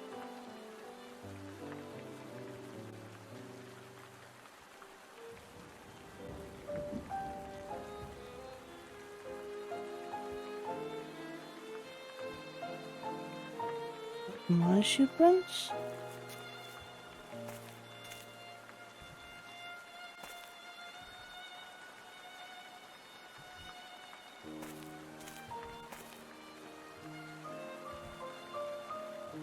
I need something.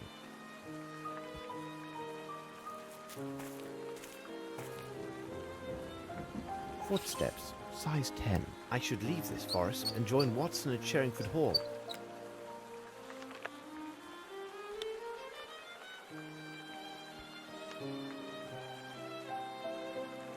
Oh, they really want you to leave the forest first.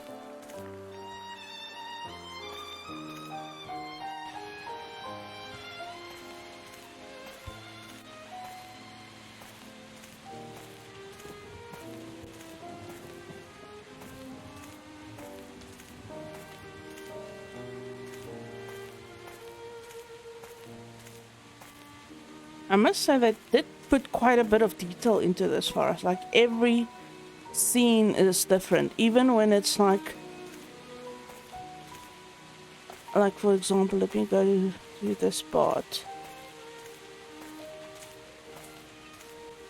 So I'm gonna come out here.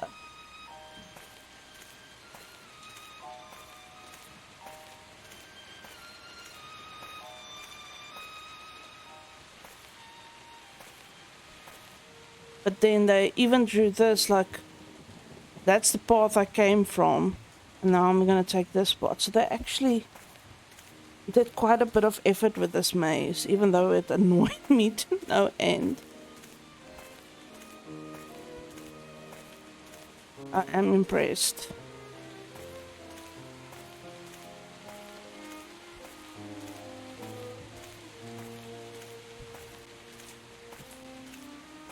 Because the trees look different. It doesn't feel like they just copy-pasted.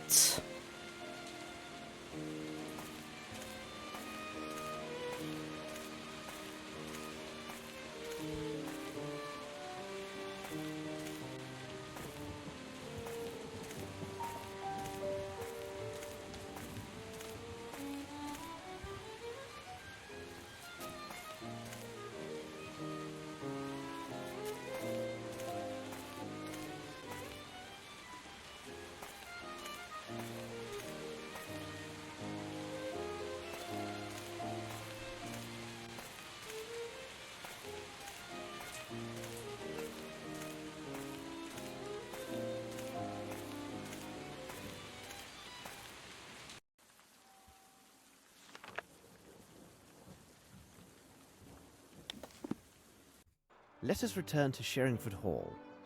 I don't know why you wanted me to come back to Baker Street for. Oh, you needed to get out of your disguise. Of course.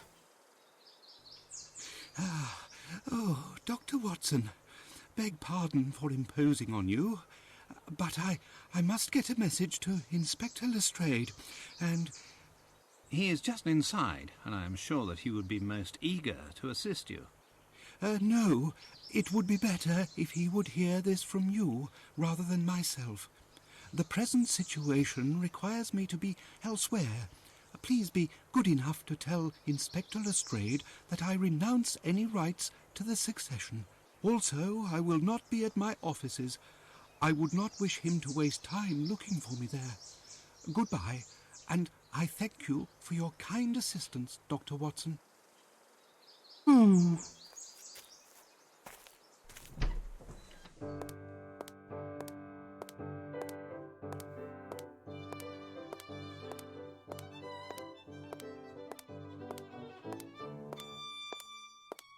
I was upstairs and I could have sworn I just saw that blasted scoundrel Grimble through the window. Yes, you are right. But you have no chance of catching him now. He has run away as if the very devil himself were after him. It is not the devil that's after him, but myself. He would fare better if it were the devil on his trail. He gave me a message for you, Lestrade. He said he renounces any rights to the succession. What do you say? This is astonishing news. This will not prevent me from finding him. I want to know how it so happens that a dead man is found in a building to which only Grimble is known to possess the keys. By the way, where is our great detective? Oh, here he comes now. You just teleported Hello, in. gentlemen. What were you discussing? Grimble has renounced all possible rights to the succession of Bromsby Enterprises. But that does nothing to alter the fact that he is the ideal guilty party. Sir Bromsby had very important news that he intended to announce on the day of his death. What if this surprise news was the ouster of Grimble and Bromsby's intent to name his own daughter to succeed him? Do you think something otherwise, Holmes? No, it is nothing. May I ask you a question, Lestrade? Would it be possible to keep this new information about Grimble from Miss Bromsby, but for a few days? It's a deuced odd request, but I presume that you must have your reasons. I will do my best to keep this information private till the day after tomorrow. Thank you, Lestrade. By the way, I would like to speak with Miss Bromsby. Where can I find her? I do believe she's with her faithful knight in her sitting room. This gentleman never, so to speak, leaves her side. If this story spares them any further pain, no doubt they will soon be renowned as the most beautiful couple in London. I'm trying not to think about it, but my heart feels heavy that I may have been an instrument of their sorrow. By the way, my brother Mycroft has answered one of my letters, and his information seems to be most interesting. You can look at it if you would like. I have had a copy made for you. It's...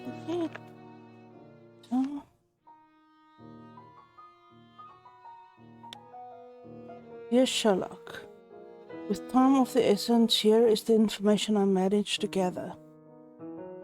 W&G Company was founded by Joseph Grimble and his partner Raymond Waters.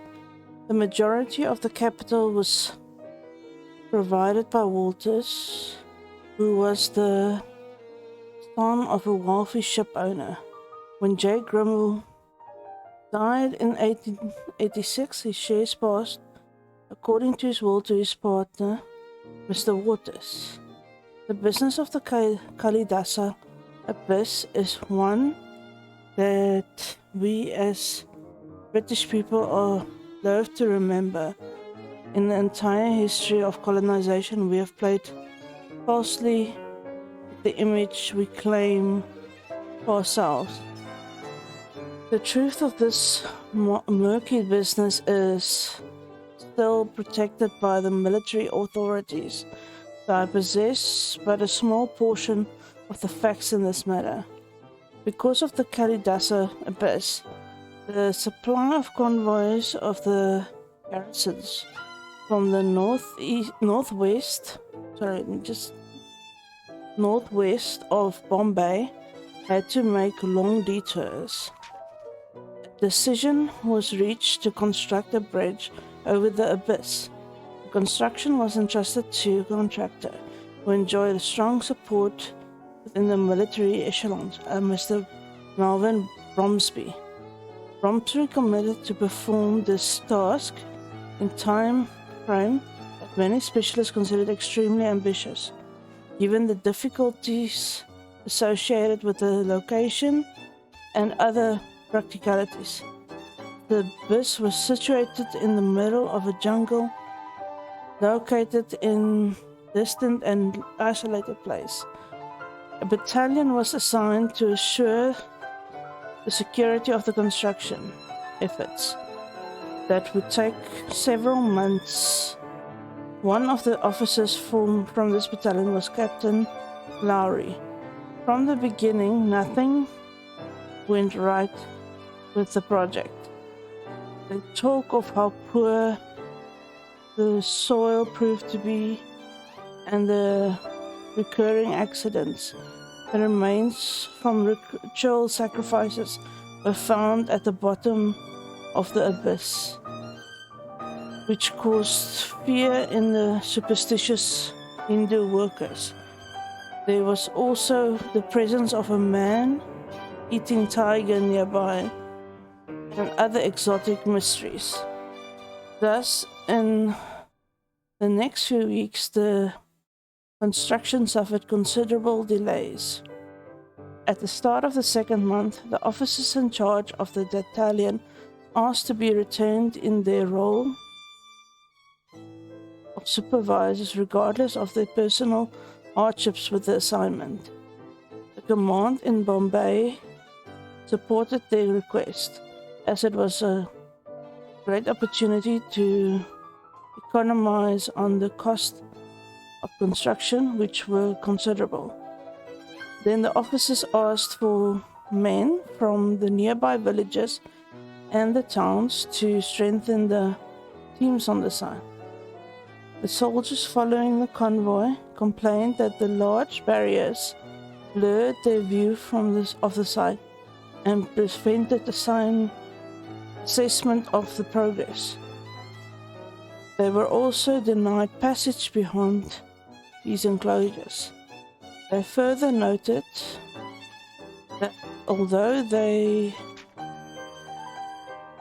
brought workers to the site, they had never escorted any from the place and back to their homes. They were also deeply concerned that they could not identify the source of an unbearably foul stench that surrounded the worksite. Some people denied they had fallen ill merely from breathing the smoke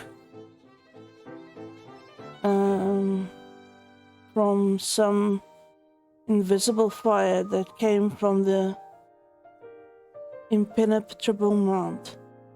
The construction was eventually completed and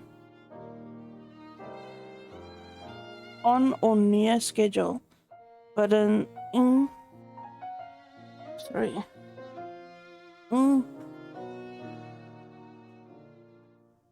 An inconceivable number of Indian families still do not know what happened to their husband, father, son, or brother. They left one day to build this bridge, never to be seen or heard from again. One of the officers, Captain Lowry, tried to reveal the truth that everyone preferred to be left unknown. He was abandoned by his superiors and his comrades. He wanted to leave Bombay and applied for a post of principal at the penitentiary in Italy. It occurs frequently with non-commissioned officers, as there is no better director than a former officer of the British Army. Everybody knows it and it is envious because of it. But the army refused to grant him leave. They threatened him with charges of desertion if he left the Indian territory. They must have been afraid that one day he would reach England and find an attentive ears for a story which must not be told. He died ill and alone, and here is a strange request for a soldier of the British Army. He asked to be cremated in the Indian manner. This last request was in fact refused by the army. All of his property was bequeathed to the military orphanage Brahmi in Bombay, in hopes that his information shall prove helpful. Good luck, Mycroft. Interesting.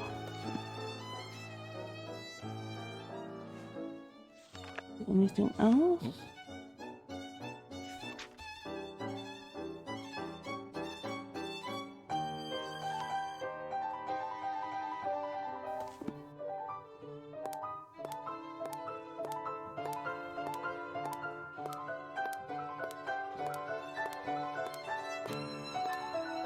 Closed.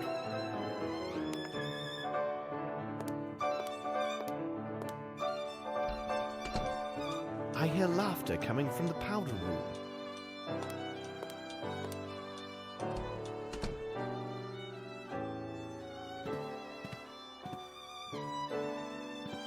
Good afternoon, Mr. Holmes. James has just been showing me the photographs from his hunt.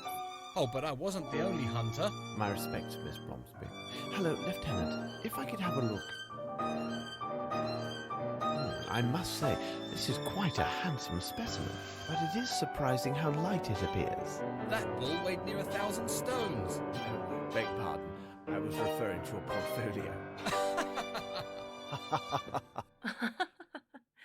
That is but another souvenir of my travels to Africa.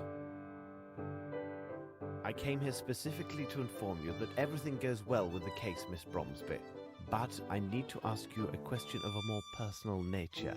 If the lieutenant would be so gallant as to give us a moment of privacy. Your servant, Mr. Holmes. I will retire to the smoking room.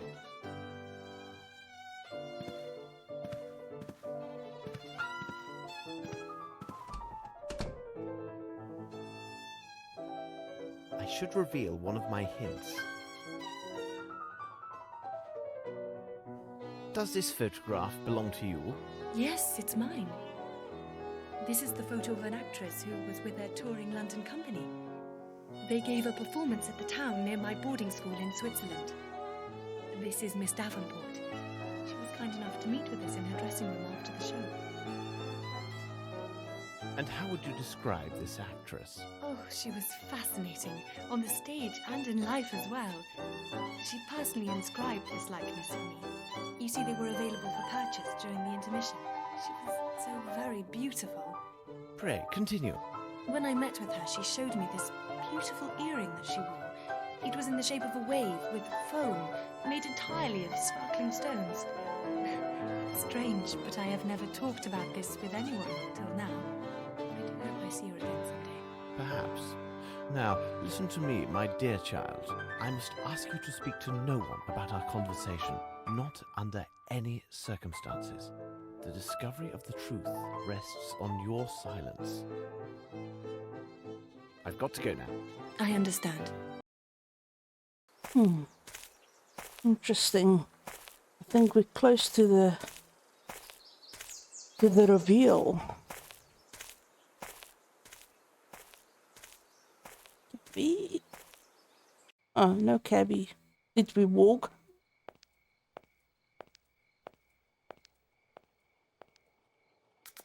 This lieutenant seems a very commendable person. Miss Lavinia is fortunate to have him near. Lestrade was saying that he has found more evidence of Grimble's trail.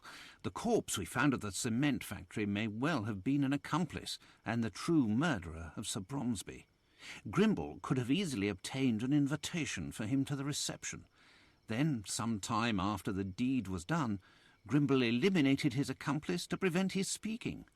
Or perhaps not. Whatever are you musing about, Holmes? Holmes? What is it, Watson? Blast it, Holmes! You haven't heard a word that I have said. It is of no consequence. Tell me, have you had the opportunity to redeem the item with the receipt we found at Hunter's? Oh, yes, it was a simple matter. In order to get the best price, Hunter agreed to redeem the item within 2 days' time. Look, these appear to be real diamonds.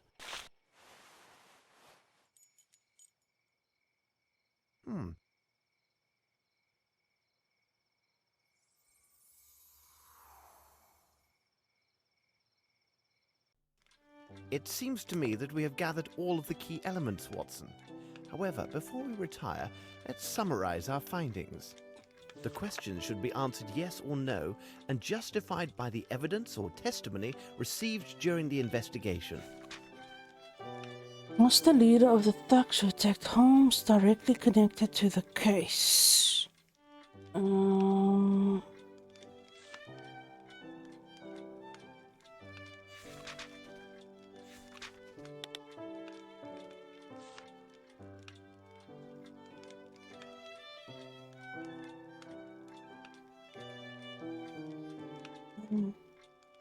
think he was, yes.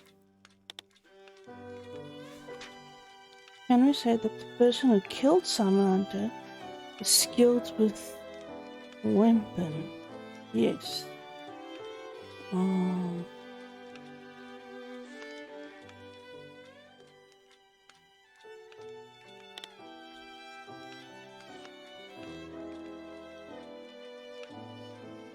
Okay.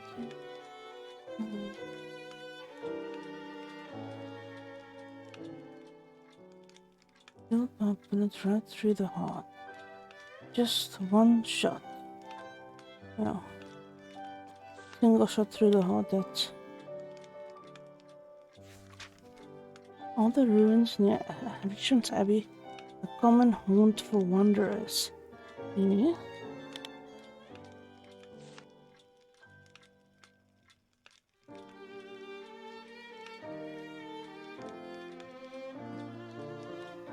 I'll be mindful of him.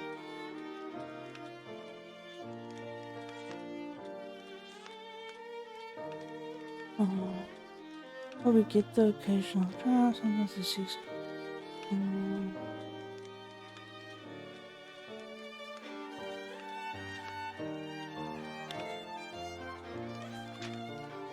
Can the handwriting on the messages found in the ruins be the same as that on a previous document?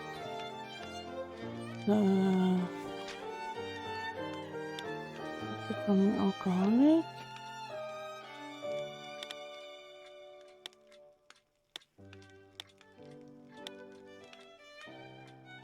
There we go.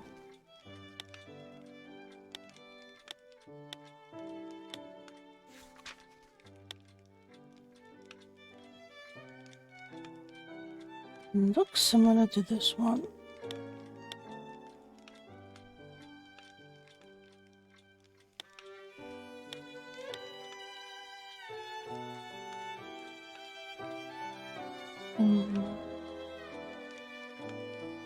This one, the G looks like an S.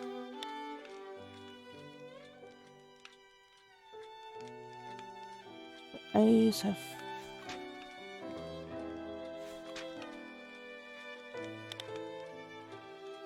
that's definitely that one.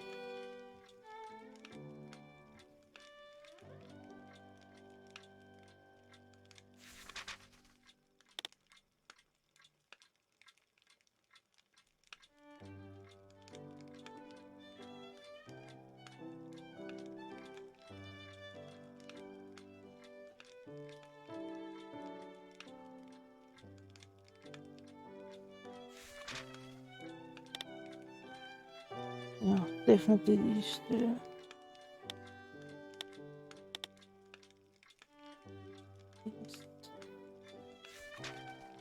Is it easy for a retired English officer to find?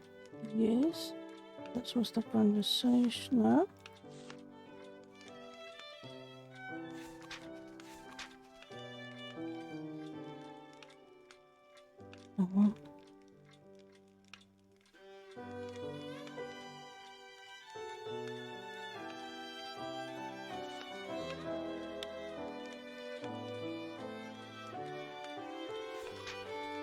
Oh yeah, this.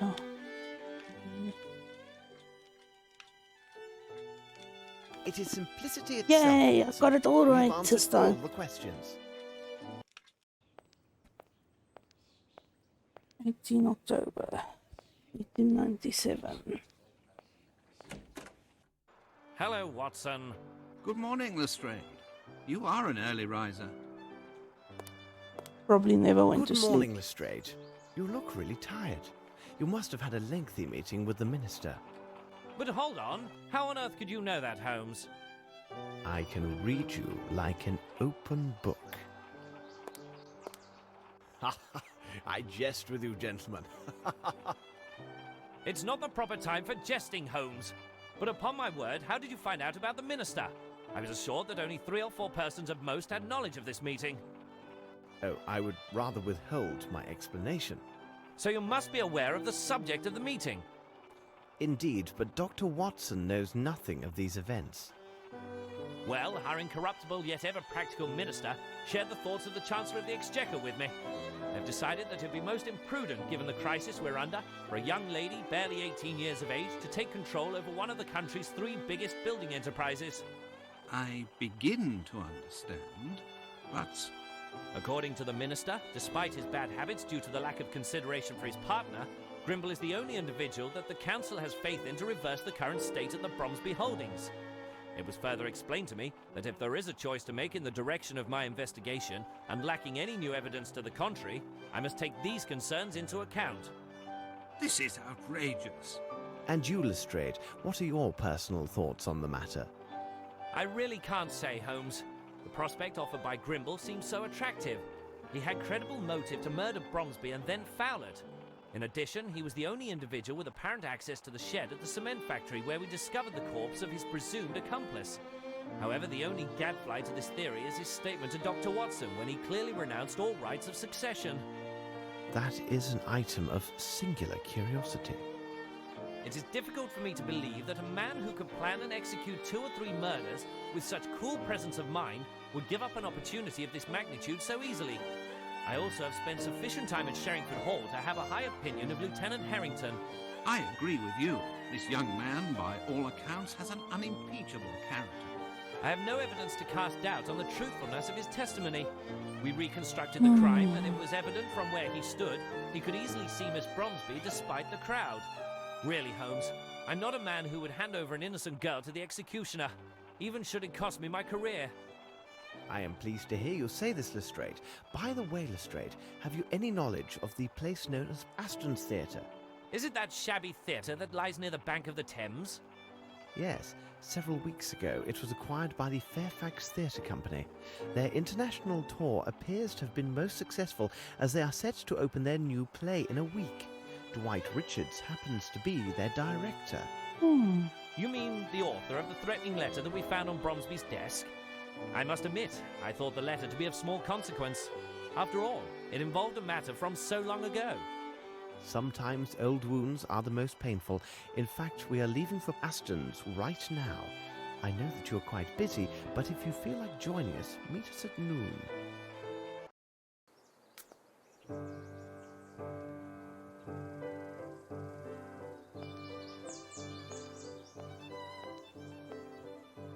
This might be interesting.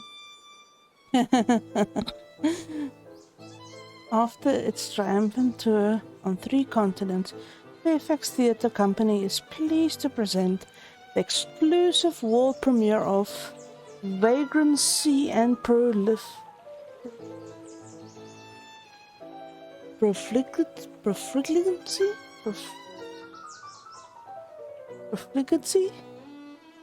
by S. Prescott with Carolyn Small and Raleigh Wilcox. Stage by the author, company director Dwight Richards.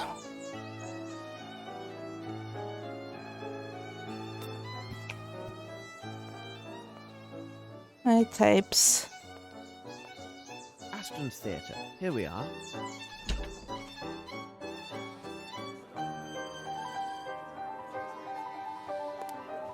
We are not open to the public yet, gentlemen. Bless my soul, I can hardly believe my eyes. It is the young Sherlock Holmes, isn't it?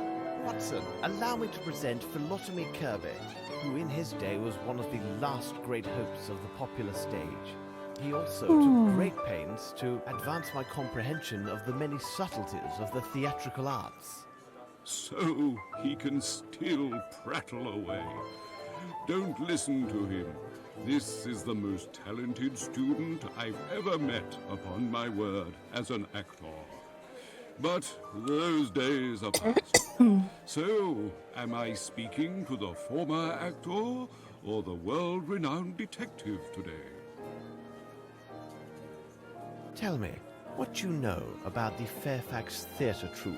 2 months ago, they returned from an international tour. Richards, their director, had managed to secure the necessary funds to buy back Aston's. It seems he had finally resolved his troubles. He was in some kind of trouble. Oh, it's always the same with those tours abroad.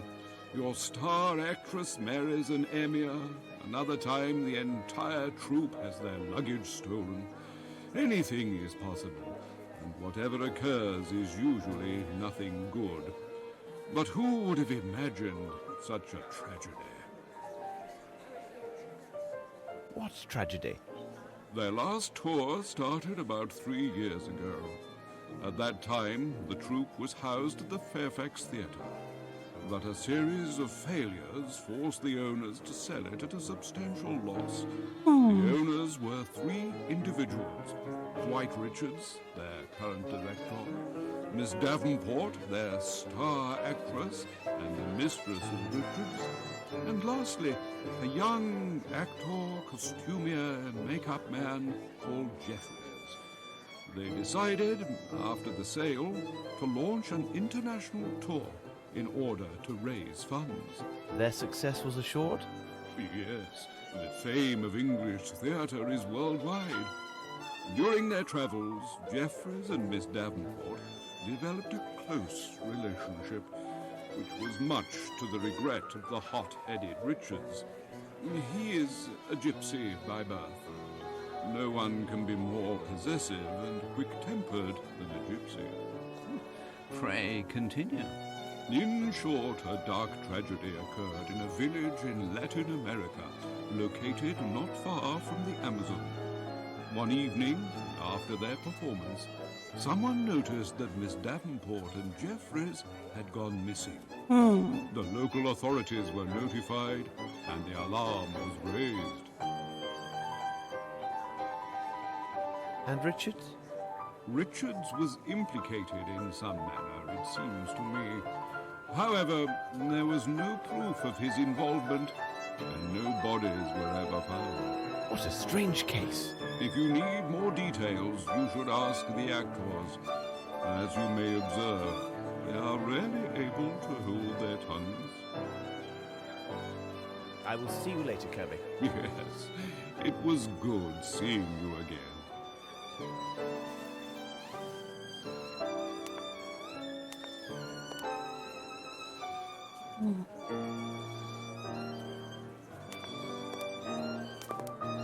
Do what's this one?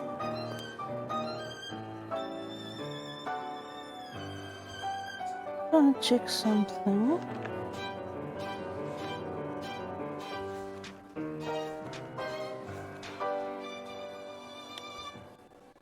The court returned verdict of guilty for Mr. Miller and Mr. Kirby, successors in the accidental death of Louis Castellotti Going abroad.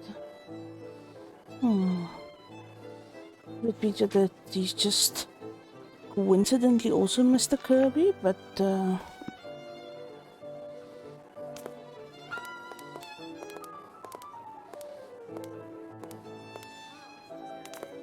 Hello, young man. What are you looking at?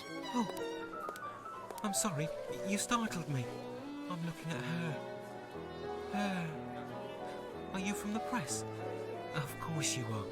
You must be here to interview her. Oh, the play is wonderful, and Miss Caroline will surely shine. If only my father could have seen this day. Your father? Yes, I am Bruce Aston, and my father was Clyde Aston, the former owner of the theatre. It may have fallen into some disrepair, but during its time it was well loved by so many. A host of young actors debuted on that venerated stage. Why, it was at this very spot where Mr. Richards first met Miss Davenport. Have you ever heard of the Fairfax Theatre? It is the theatre which was demolished. It seems to me that it had been owned by Mr. Richards together with Miss Davenport and a friend of theirs. They left on an extended tour, but I think it went badly for them. After his return, Mr. Richards bought the theatre back from the bank, and I do hope his good fortune will continue. Well, we can hope. With the talented Miss Caroline, I think anything is possible, and the building is still solid and comfortable. Though the bank took over the theatre, they left the keys. From time to time, I would do what I could to tidy up a bit or see to a broken window. Are you a part of the troupe? Yes. When Mr. Richards noticed how I had worked to keep the place up, he hired me. I helped Mr. Kirby a little, and also Mr. Trumpet backstage. Goodbye, young man. Goodbye, sir.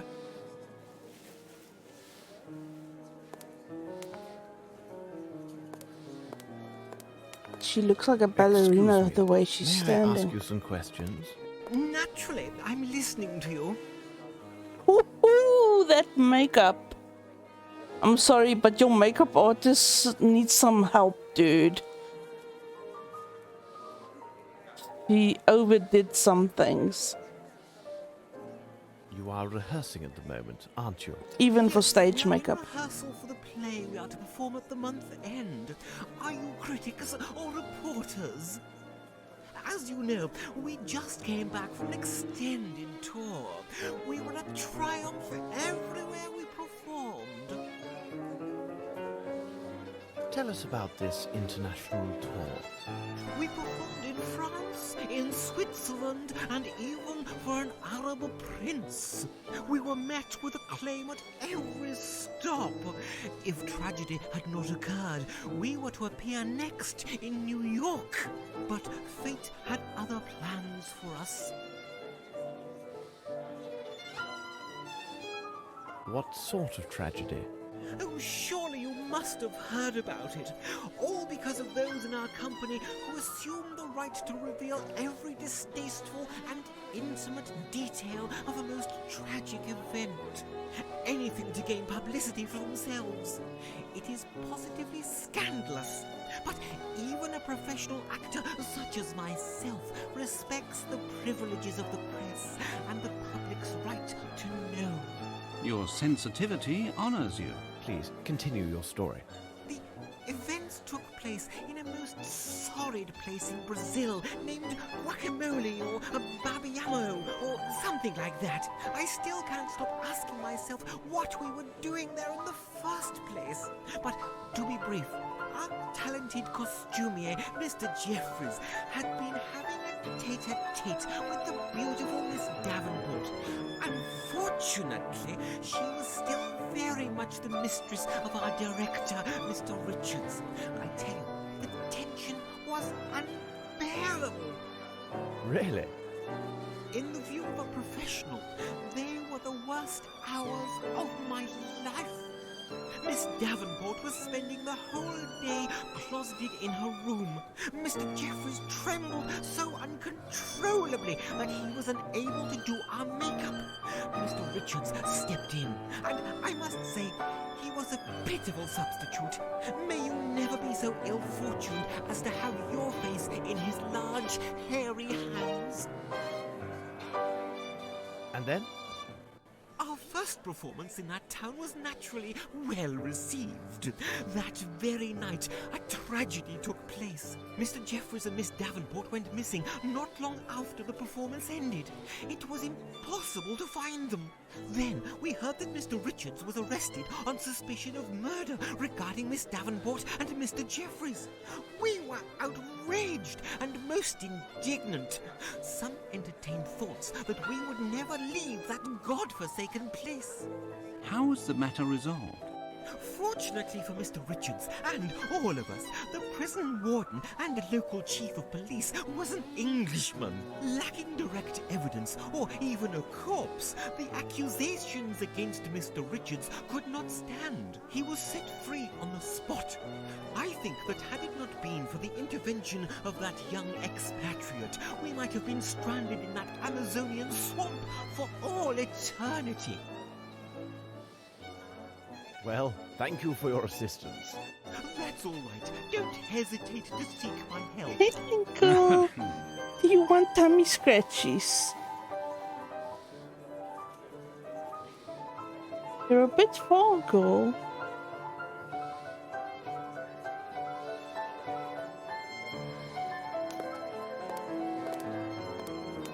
Don't listen to that milquetoast. He gets positively weak in the knees over redheads. A policeman is just a policeman. That's it. If Richards isn't in jail, it's only because he had nothing to do there. We were talking about the tragedy which occurred during your previous tour, and... You aren't the press, are you? No. In my opinion, you seem more like policemen. Well, listen closely, inspectors. Miss Davenport was nothing more than an aging woman who adored seeing all the men at her feet. What? Don't you mean... She toyed with both Richards and Jeffries like two little puppets. Dwight Richards is quick-tempered, but he wouldn't harm a hair on her head. And if you are eager to be so helpful, please, find my red-haired wig.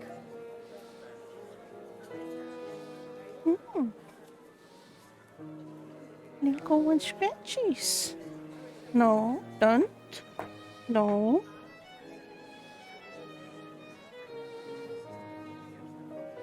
We must continue our investigation. Of course, of course.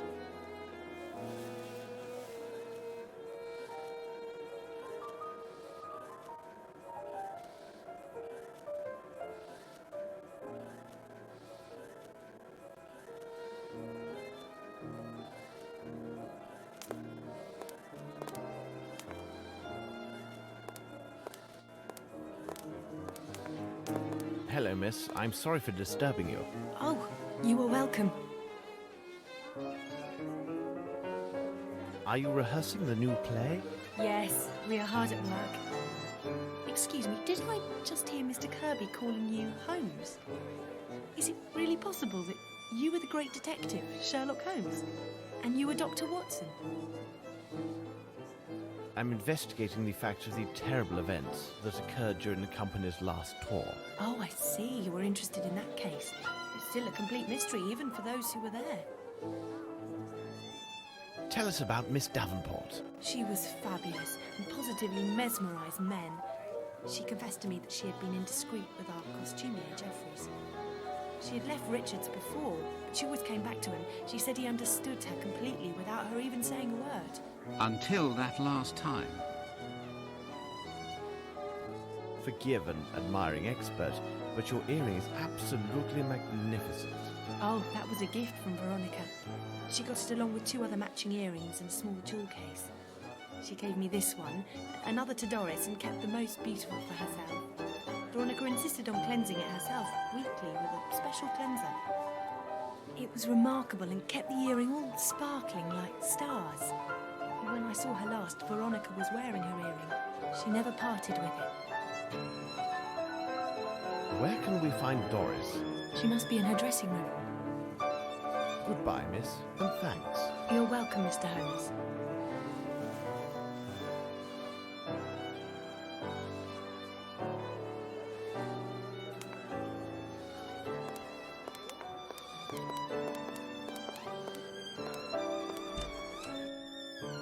Oh dear. Horace, are you okay? Pardon? Working people not allow actors their peace and quiet. They walk through here as if it were a common thoroughfare. Nothing strange about that. They still haven't bothered to change locks.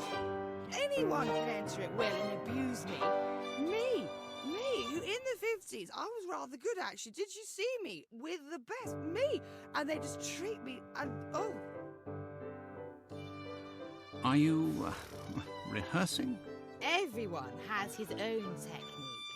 Cheers. Miss Small told you about your earring. Would you mind showing it to us? It can't be sold. Do you think that actors have no heart? I would prefer dying of thirst than parting with it. My friend, my best friend Veronica, who I love like my own daughter, she gave it to me. My little Veronica. She... Veronica.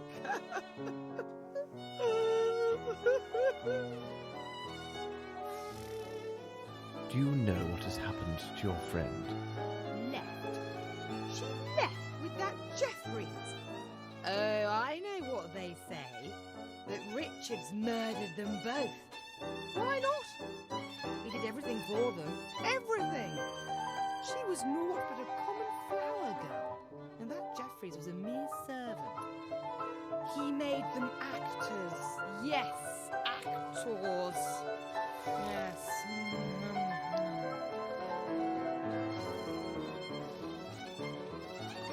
You thought I was crying and came for, but it was just this lady. I'm sorry if I sound like an old alcoholic lady that cries. We'd better leave you to your work. I mean, Ouch! I need to concentrate. Yep, concentrate on your drinking.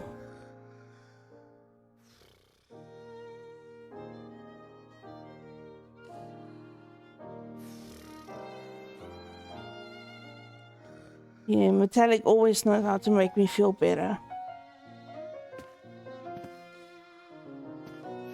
But I was in tears of frustration. Why can't I look at this military officer uniform?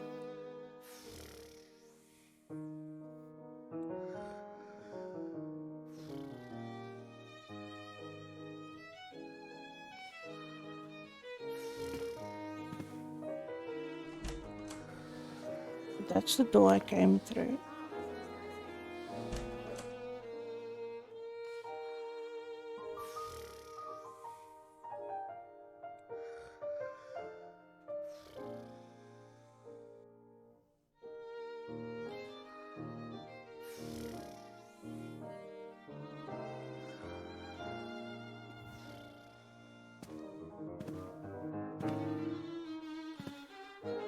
This one. we are in the backstage area.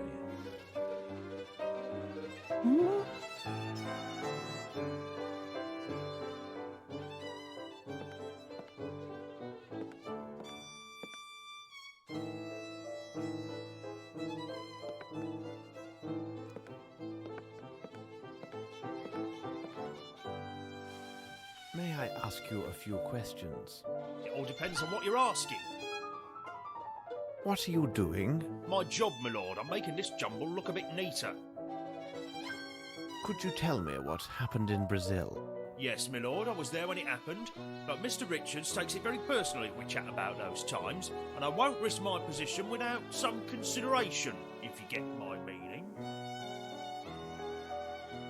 Here's 5 guineas. How's that? Oh, Lord, you're too kind. I don't really know much of what happened. You see, I was alone at a tavern that night, and I was, as one could say, very fond of the local alcohol.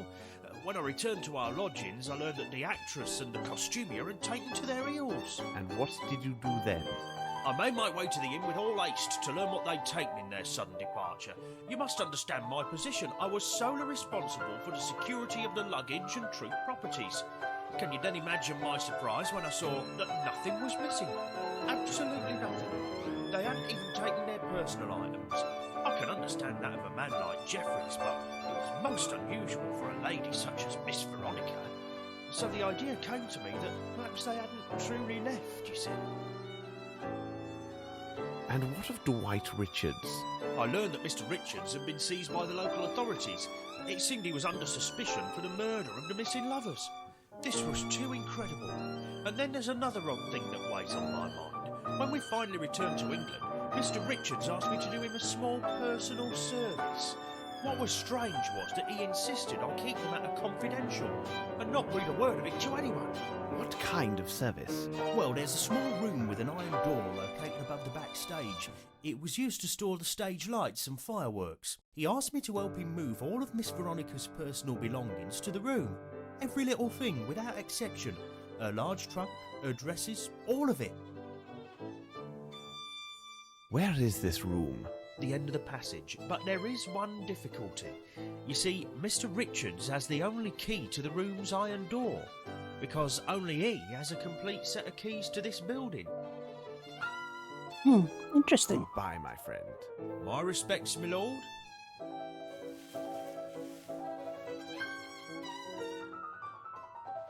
Confirmed tapes, yes.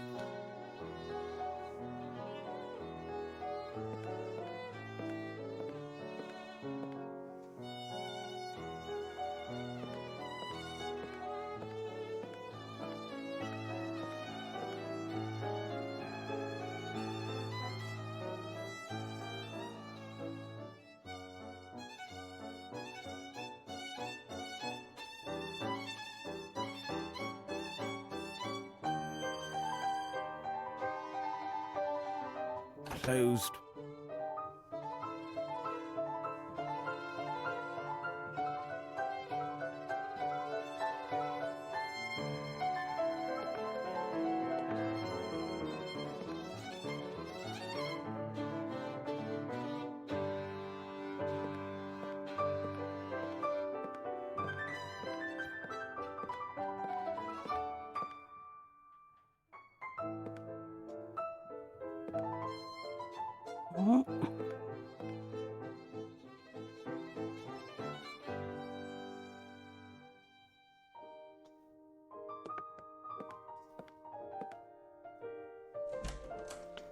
Right, this one. Okay. Just this way.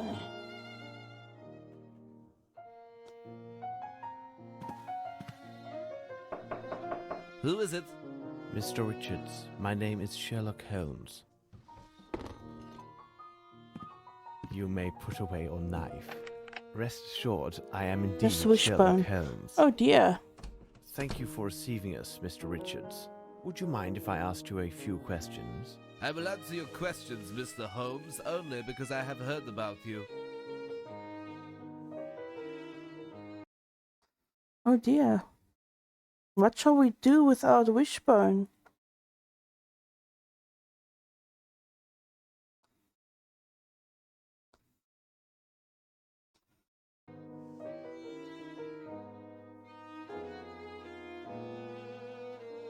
Would you tell me about Sir Bromsby?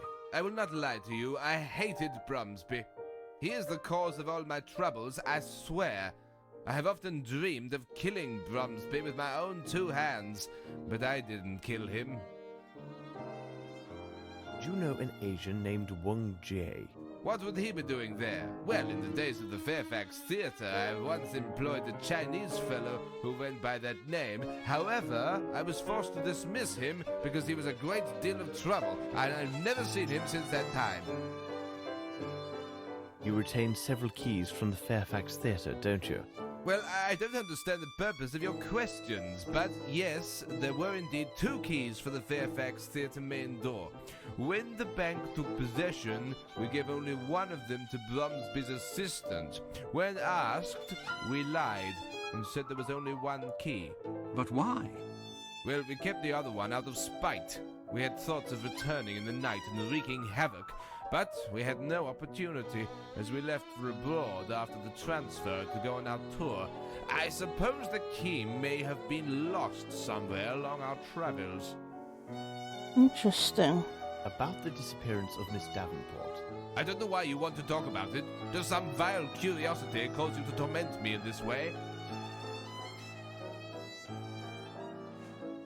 Thank you, Mr. Richards.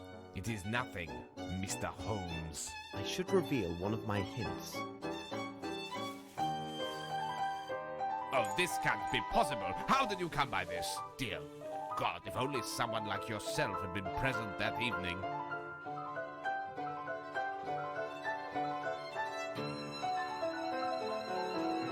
Please tell us what's happened. That night, after the performance, I left to stroll alone along the riverbank. The next morning, I had barely returned when I was seized by 2 local policemen and led to a prison cell for interrogation. Why? When I got there, an Englishman, the local chief of police, told me that a deserted boat had been discovered along the opposite bank of the river. Inside the boat, I found a star covered with blood. It belonged to Veronica, who had vanished, along with my other partner, Jeffries. And then what happened? No one could prove my innocence, but they also found no proof of my complicity in these events, nor had they found any bodies. Tell us a little more about your partners.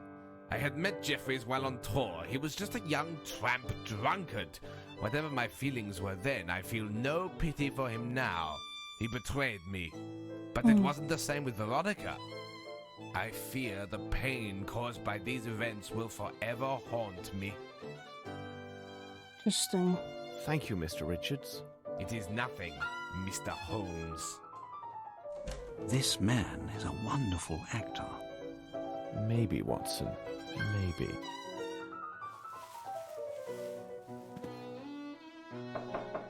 Leave me alone, I have to work.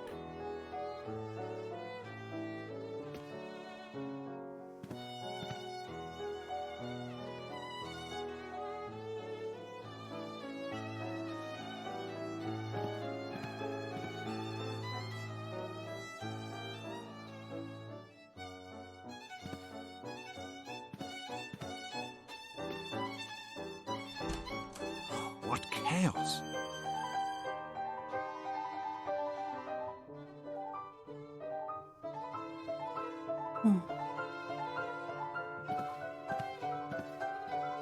Through the flying dragons of the Virgin Islands, the land of gargantuan man-eating crabs, love in the heart of the Black Desert. This author seems to be particularly inept.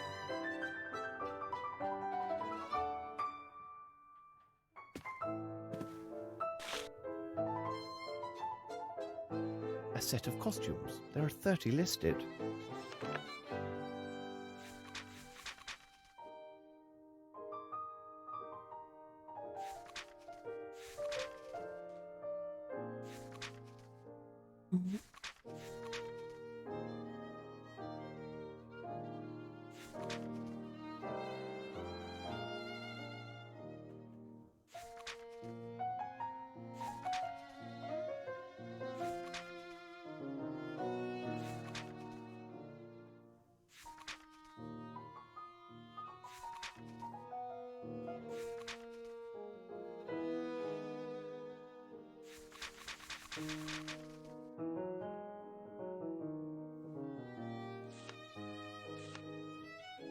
Oh, I don't know where that went.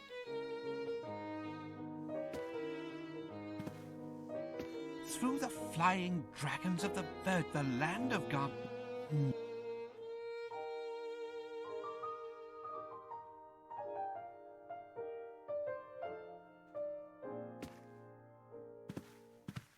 But I count only 29.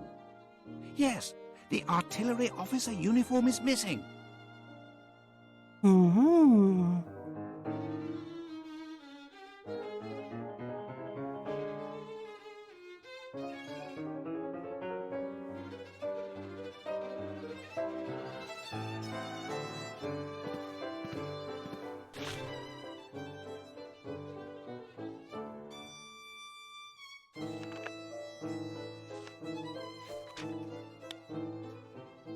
This road is the only way to reach Guacamayamo, the town of parrots. Indeed, the branch of Amazon where this town is situated is impassable due to the rapids. Many explorers have capsized here and were likely eaten by piranhas, as their bodies were never found. Ugh. Even the native Indians from the nearby jungle refuse to try these rapids. Instead, they employ their sturdy boats for sedentary fishing. The ancestral mode of fishing is quite original. They use primitive spears to harpoon big fish while they watch from their dugout. They conduct elaborate ceremonies to invoke the power of their gods before fishing or hunting and have much success with it. I don't know whether these gods exist, but the savages are incontestable archers. You should look after yourself so as to not offend them if you wish to negotiate with them. Certain tribal members are more sociable than the rest. They are agreeable to offer tobacco, some weapon, or incredible handmade objects in trade. These magnificent crafted items are often adorned with splendid green parrot feathers in honor of the conquistadors who named this town. You can also acquire leather goods made from the silky skin of the arboreal monkeys which are hunted in this region. The leather is comparable to the touch of the finest silk and is unique in all the world. Unfortunately, as in many other cases, there are those unscrupulous people who manage to give the taste of alcohol to these native populations. This poses a substantial threat to these small tribes and their future. There is also a steady arrival of gold prospectors and adventurers who have chopped down their forest and made the Indians more aggressive. Some of my guides have clearly suggested that this primitive but picturesque culture will one day end in a bloody bath. John.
Don't think we're gonna get any. Where your wig is? I cannot take her earring.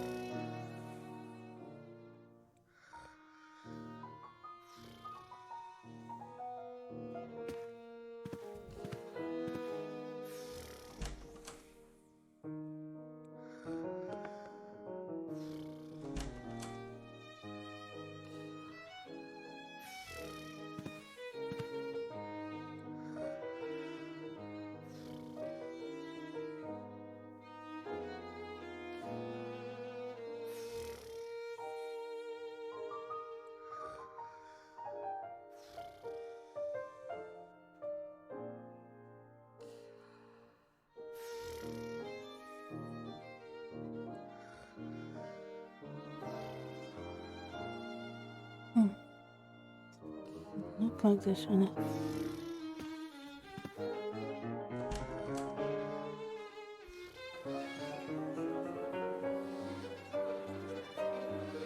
Hi, Ellie.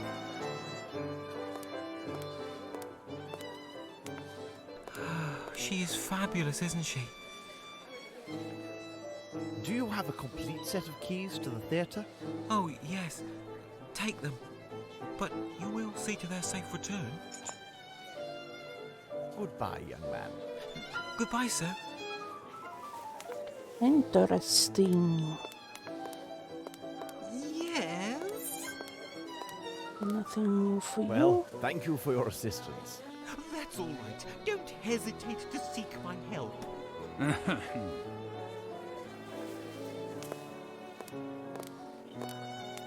What else do you want?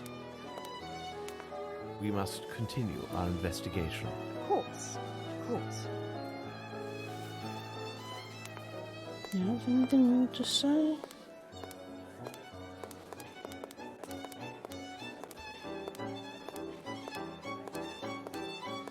Do you have any other questions? I will see you later, Kirby. Yes, it was good seeing you again.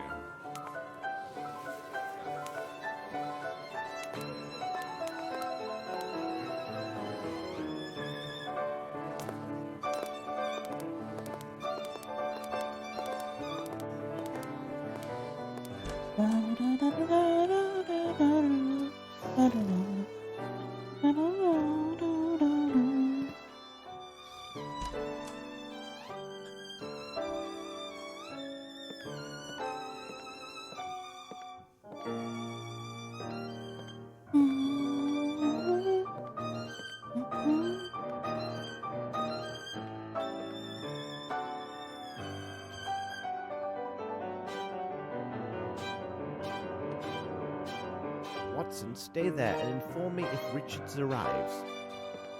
All right, Holmes.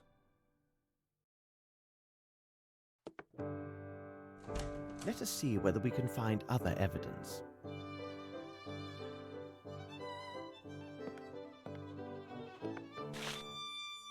A gift from the gods. I need something.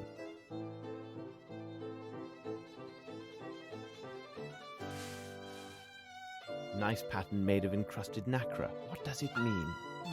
This lock has never been forced. I see. To open the safe, I must have the 2 other earrings.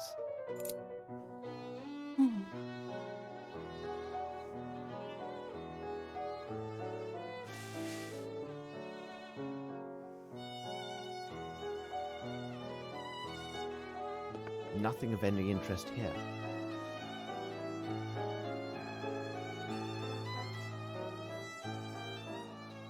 I have no interest in this.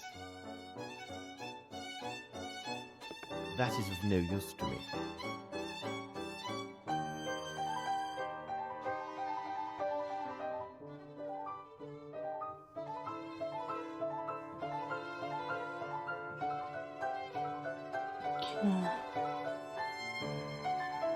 I must somehow get the earrings from the other people. I know. I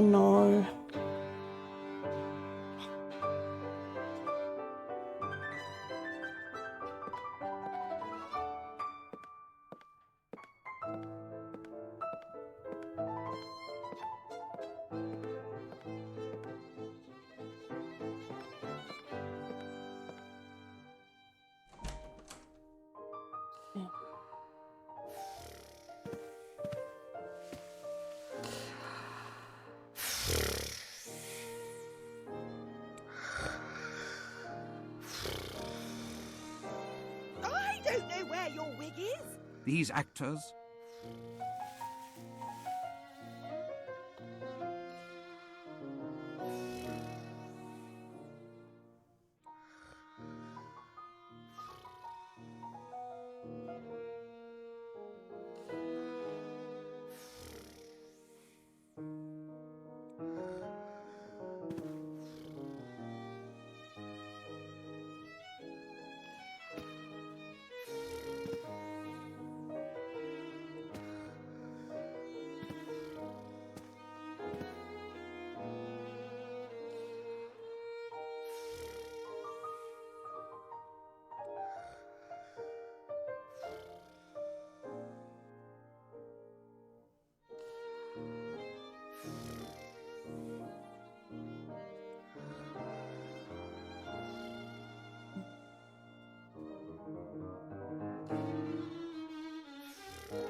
I cannot take her earring.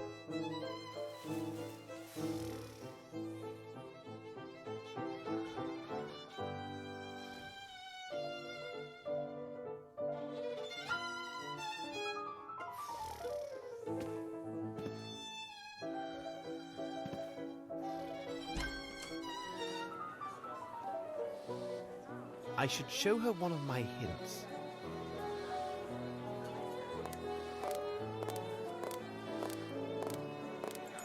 Oh, my stars. Would you mind lending me your earring? I shall give it back to you in a few moments. Certainly. Maybe you would like to borrow Doris's earring as well. I don't believe she would give it to you, but to me, certainly. If you wait here, I will get it for you. Thank you very much.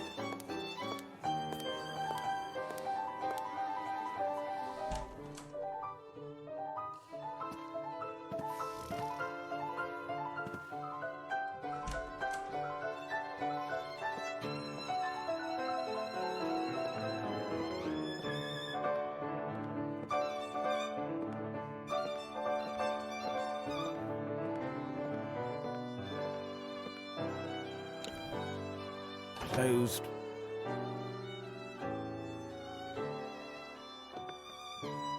Watson's. All right, Holmes.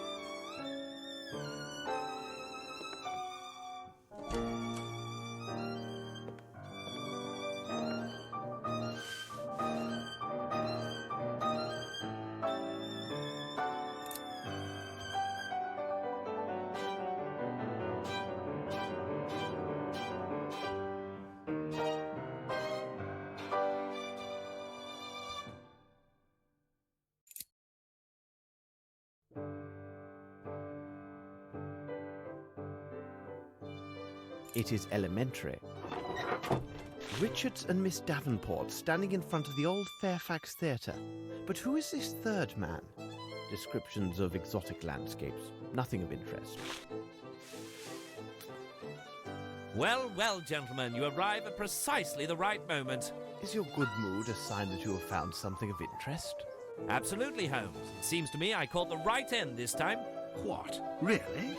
We learned about it only by chance. It appears that at 1 o'clock this morning, Grimble arranged for his solicitors to send his demands to the court for the appropriation of Bromsby Enterprises. My men will spare nothing in their search for the elusive Grimble. Lestrade, pray, continue. Then I followed your advice and we advanced further into our investigation of Mr. Richards. Did you know that his true name is Gaetano Riccardino? As this, Mr. Riccardino, at age 19, he was sentenced to 2 years imprisonment for armed robbery of a fair store. And who would you think the complainant was in this case? In truth, a certain Melvin Bromsby. This new evidence of his criminal past makes him another principal suspect in these murders. Very interesting. Any other findings? It would seem that Grimble and Richards are old associates. They were both intimately involved in the sale and transfer of the Fairfax Theatre. These two make quite a pair, don't you agree? Well, Lestrade, I'll keep my thoughts on these matters secret for the moment. Bah, you're not playing according to Hoyle. Really, Holmes, you must at least tell me your opinions on Richards. Mr. Richards is an intelligent person. He is a man of great personal resources. If I had the power of Scotland Yard at my disposal, I would take all steps necessary to ensure that Mr. Richards is secure within a prison cell. And the sooner the better for all concerned. When the case involves murder, it is not wise to underestimate any possibilities. You are a good man, Holmes. I swear upon my name that within the space of an hour our friend Mr. Richards will be warming a cold cell at Dartmoor. Very well, my friend. By the way, I would like to see you tomorrow at Sherringford Hall to discuss in greater detail some of the more puzzling elements of this case. Can I expect you? I would not miss it for the world. This is most fortuitous, as Miss Bromsby also invited me to the hall. I was told they had good news to share, and it seems to me an engagement announcement must be at hand. So, we shall see you tomorrow. Let us return to Baker Street. Well, is Lestrade right? This case does seem resolved. There is but one piece missing that I need to complete this puzzle. Oh, it's not very important from the criminal point of view, but from the economic aspects of this case, it is essential. Regarding the question of whether Lestrade is correct, I will give you 2 items that should provide the answer that you seek. The first is a table representing the shoe sizes of the main characters in this case. Examine it carefully, Watson. A parcel for you, Mr. Holmes.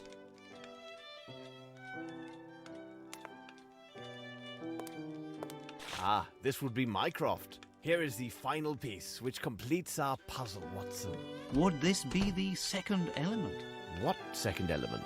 You have just said that in order to determine if Lestrade is correct, I would need to consider 2 items. You told me about the shoe sizes, and I ask if this news article is the second clue. Oh, no account. The second clue is a question. A very simple question. The answer will take the grass under the feet of several English citizens. For if they cannot even guess the answer to this question, they are for the gallows. The question is as follows. Watson, do you think that Horace Fowler slept with a cushion? It seems to me that we have gathered all of the key elements, Watson. However, before we retire, let's summarize our findings. The question should be answered yes or no and justified by the evidence or testimony received during the investigation. Go to notes. Foot size. All the foot size. All the men's shoe sizes approximately 7. Up the Bromsby, Jones and the Stem. Coach Lamb, Determined Harrington is 9. Palmer Patterson, Orange, Fowler is 6. This Bromsby is numbered 4. Desperate message. I can't. My eyes don't want to read these cursive messages anymore. Let me just sit closer. I can't believe that you would take it all back. Everything cannot be finished between us. Let us meet tonight, I beg you. Bombay Observer. Early in the morning, the lifeless body of Mr. Raymond Waters, a well-known engineer, was found on a lane to the Market District. At an early point in the investigation, was found that a brawl was the cause of his unfortunate demise. That was fair. I could zoom in. This audience thing. No, this one. But Mr. Waters, where is he mentioned?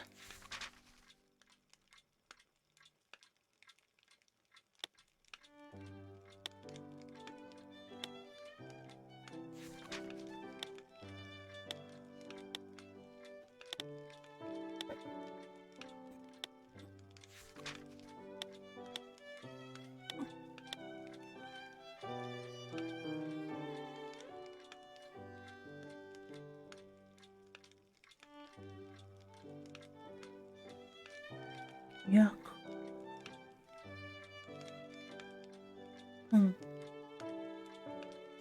So, Mr. Collins was in Giacomo and Russian and Brazilian authorities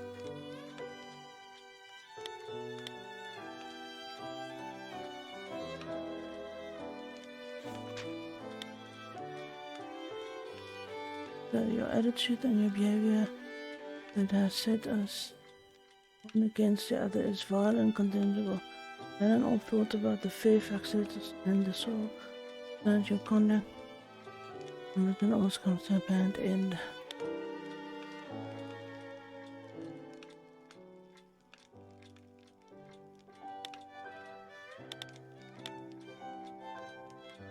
Directions. Despite suffering weeks from fever and dehydration, he said that his neighbors were Bunt. He said his close neighbors, Mr. Bunt and Mr. Waters. He was a widow of Samuel, and his commented that it was a private career. He repeated disagreement with his superiors during the construction of the bridge over the Calidussos. Public signed. Minutes will be on. Mr. Waters privy to the last words. Okay. I'm going to.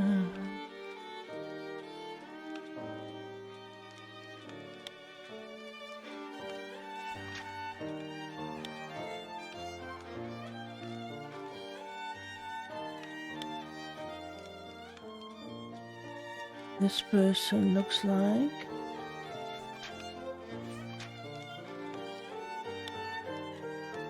similar.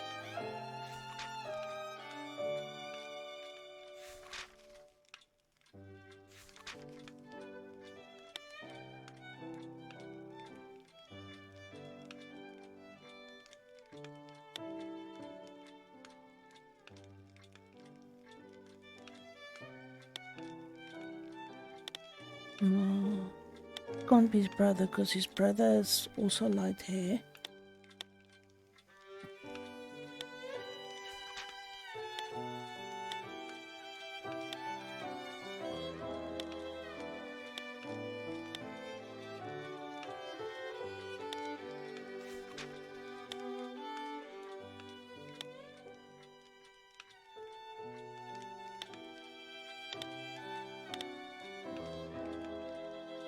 Okay, so quiz. Are there several sets of keys? Yes.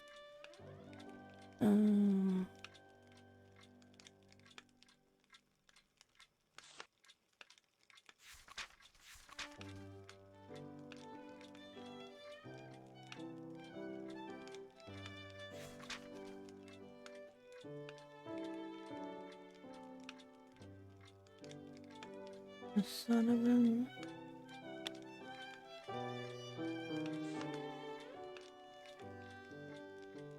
No, not it. And Bruce.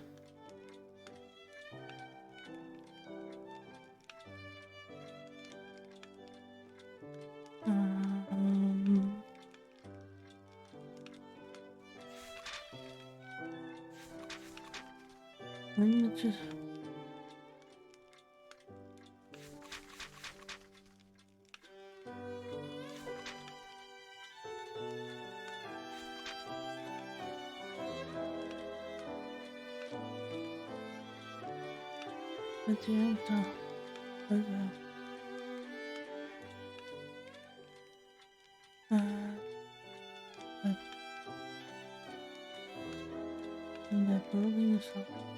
But the bank took over the third. They left the keys on Tantata.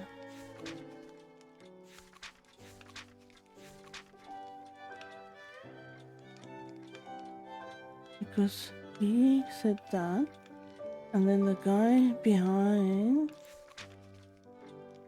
was Adam Paul.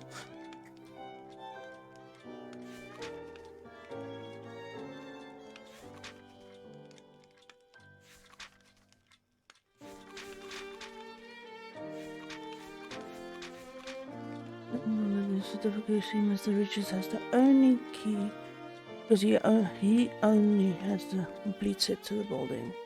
That's not true because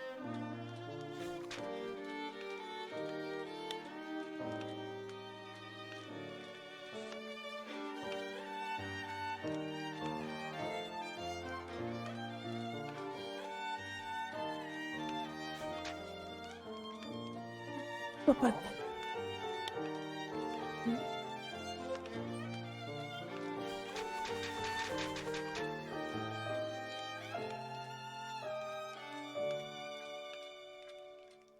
I'm gonna leave it like that and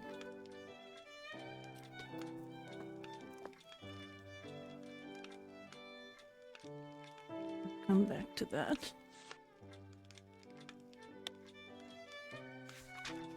Did one of the actresses lose it? Yes. That was that other weird lady. The purple dress, Miss Sullivan.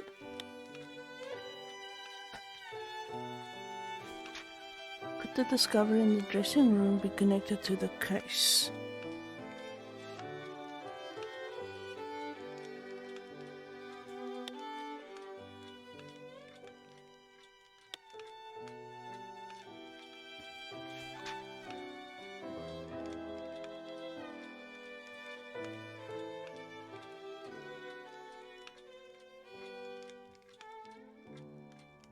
That's what you get for going for the curtains, girl.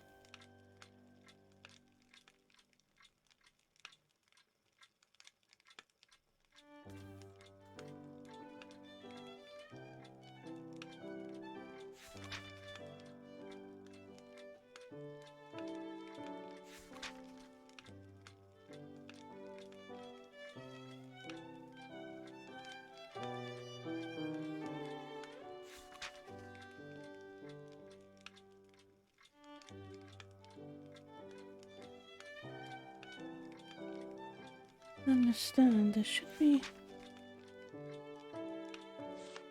those books.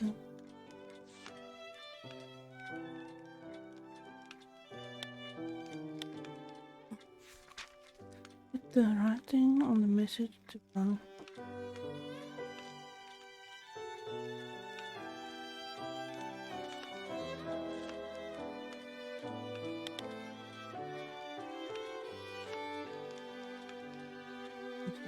Very specific eye.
This looks similar. Huh?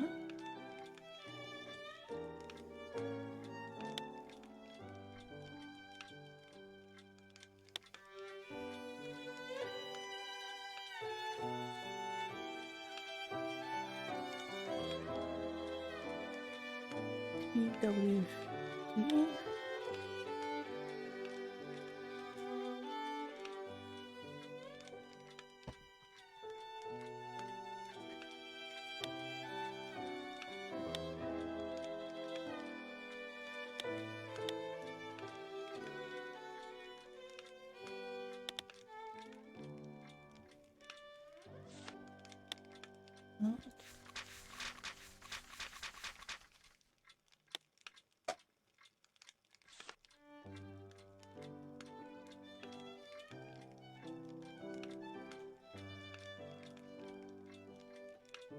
So that is very curly.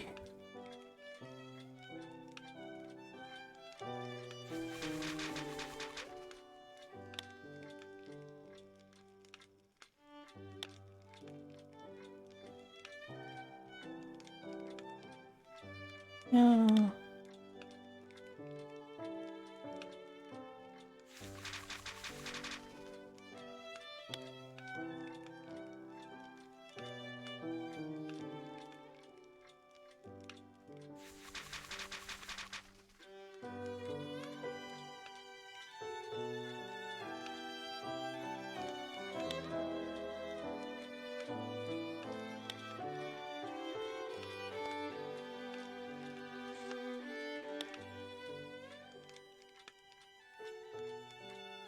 We must have made an error. The question should be answered yes or no and justified by the evidence or testimony received during the investigation. We must have made the question should be answered yes or no and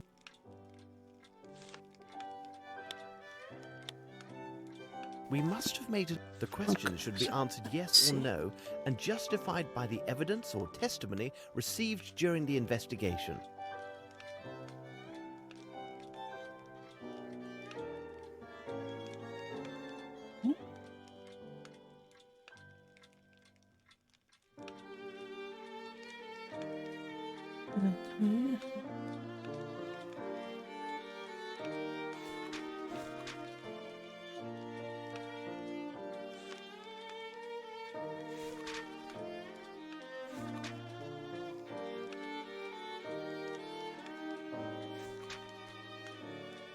Also.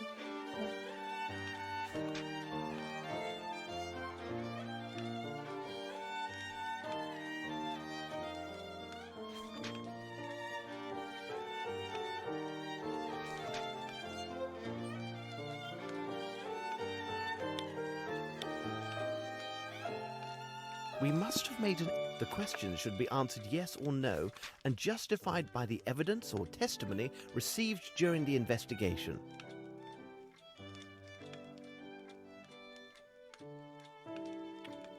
Okay, shut that.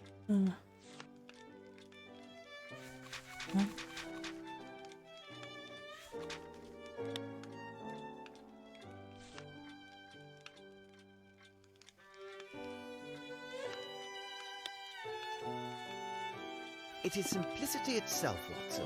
We have answered all the questions.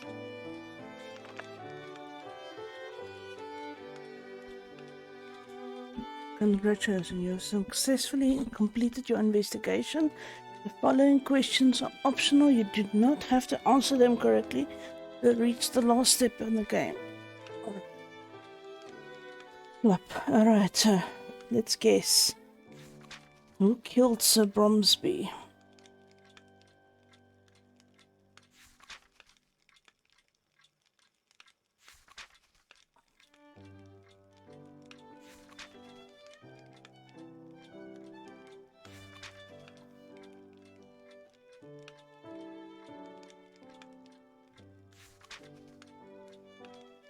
Nobody killed him.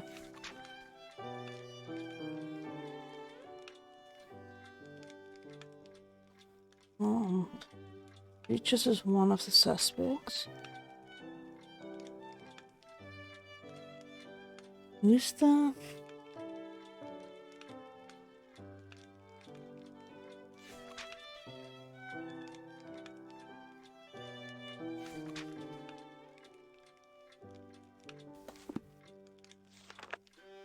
I can't get back to my...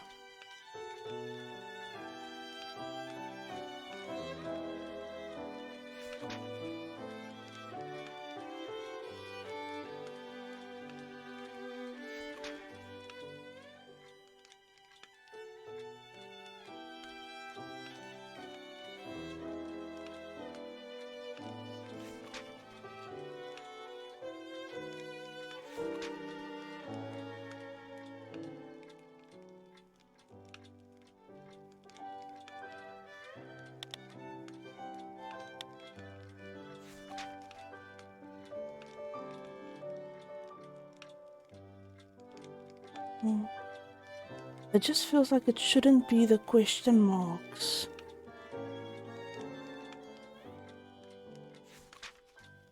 Oh, Lincoln.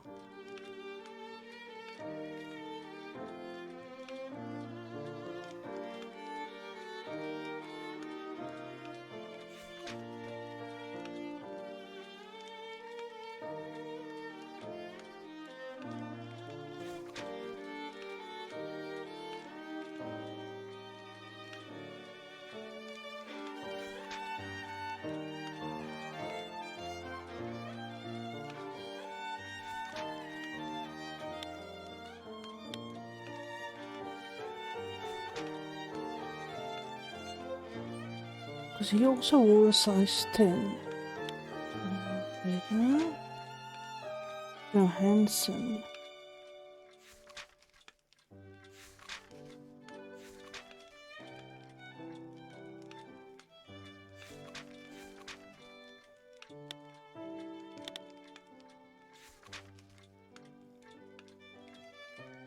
I don't think Veronica's killed. Who killed Jeffries? Jeffries at... Oh,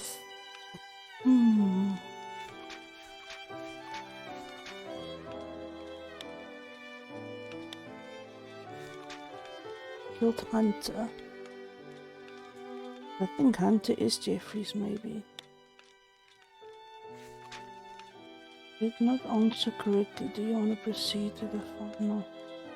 Yeah, I'm just gonna, let's see how close I can, because I am a bit confused with who it could be. Cabby?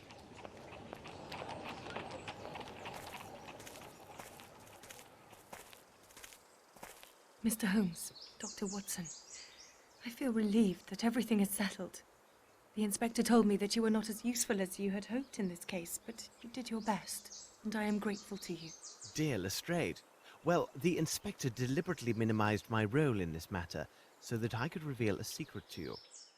I wish Lieutenant Harrington could be here now, but... He had to leave for London on a very urgent business. But how could you know? It is my business to know, Miss Bromsby. Thus, I am able to tell you about the case of the silver earring. Everything begins on that sad afternoon, which was to celebrate your birthday, and ended with the untimely death of your father. Miss Bromsby, you did not murder your father. I kissed your hand that day and did not detect even the slightest smell of gunpowder. I also discovered powder traces that proved the shot was fired from behind the second side door. You were not seen at that door, but where did the murderer go after taking his shot? Everyone who tried to exit through the side entrance found it blocked. According to witnesses and other evidence, none of the guests could have possibly been the murderer, because they were all present in the ballroom. No one left through the service door, and traces confirm that no one could have fled by using the staircase. The windows in the kitchen, as elsewhere in the manor, were appointed with thick bars, thus they offered no escape. So did he vanish into thin air? In fact, one of the parties did leave the ballroom and went to the kitchen corridor. He left to meet his accomplice, who was not an invited guest. This accomplice was a professional actor who was disguised to resemble our missing invitee. This guest hid under voile in the shadow of a statue and waited for his moment. Meanwhile, his twin acted out his part in the ballroom and provided the murderer with a perfect alibi. When the killer heard the applause, he left his hiding place, aimed, took his shot, and hit his target. It is important to know that the actor was well placed at the manor. He secured entry to the manor by impersonating a French head waiter. Using his position, he persuaded those in charge to use long tablecloths and to arrange the tables in a most peculiar manner. When the shooting occurred, our actor joined the crowd and rapidly crept across the room, concealed under the tables. As he neared the side door, he rose from beneath the last table and acted as if he had been jostled and fallen. However, as he stood, he accidentally snagged a small piece of his dirty glove upon a chair. When he arrived at the door, which was held closed by the murderer, he tapped on it using a prearranged code and was allowed entry. He exited to the corridor while his partner continued to hold the door shut against all others. The actor discarded his disguise in the deep kitchen well, helped himself to 2 bottles of excellent whiskey, and quietly went outside. The assassin waited several minutes. Then, in the last seconds of the confusion, he returned to the ballroom. Thus, we have the crime committed by an individual whom everyone swears was in the room when the shot was fired. But this agrees with my conclusions. Richard is an actor, and everyone swears that Grimble was in the room. I didn't consider the course of events as you described, Holmes, but admit it, our deductions agree. Moreover, both of these suspects are similar in size and manner. Your theory presumes that Grimble is an excellent shot, which is false. It also takes on faith that Sir Bromsby had discovered the misappropriations, supplying Grimble his motive, but irrefutable proof that neither Grimble nor Richards were guilty waited at Horace Fowlett's, the matter of his pillow. But there was no pillow at Horace Fowlett's. Nevertheless, Mr. Fowlett slept with one. When I arrived at his home, I believed him already dead. Therefore, the news of his hasty departure came as no surprise. From the evidence obtained at his home and the statements of his neighbour, I learned the following. On the evening of his death, Mr. Fowlett was visited by a man who desired to sell him some exotic trifle. While this man distracted Mr. Fowlett, a second man quietly crept into the house and tried to open his safe. This individual was well acquainted with the house and the location of the safe, but when he failed to open it, he most likely became enraged and killed Mr. Fowlett. This individual, Miss Bromsby, was your cousin, Wyatt Collins, who returned to England under the name Johansson. But what about this pillow? Mr. Fowlett's pillow had vanished. Later, Dr. Watson discovered a feather from the pillow in the train compartment used by the man who impersonated Fowlett. But why did Fowlett's impersonator take the pillow, and why didn't the station manager notice it? Mr. Fowlett was short, but very portly. In order to imitate him, the man used the pillow to create the appearance of a stouter man. There is no other explanation. This man was a much leaner man than Mr. Fowlett, Mr. Grimble, or Mr. Richards.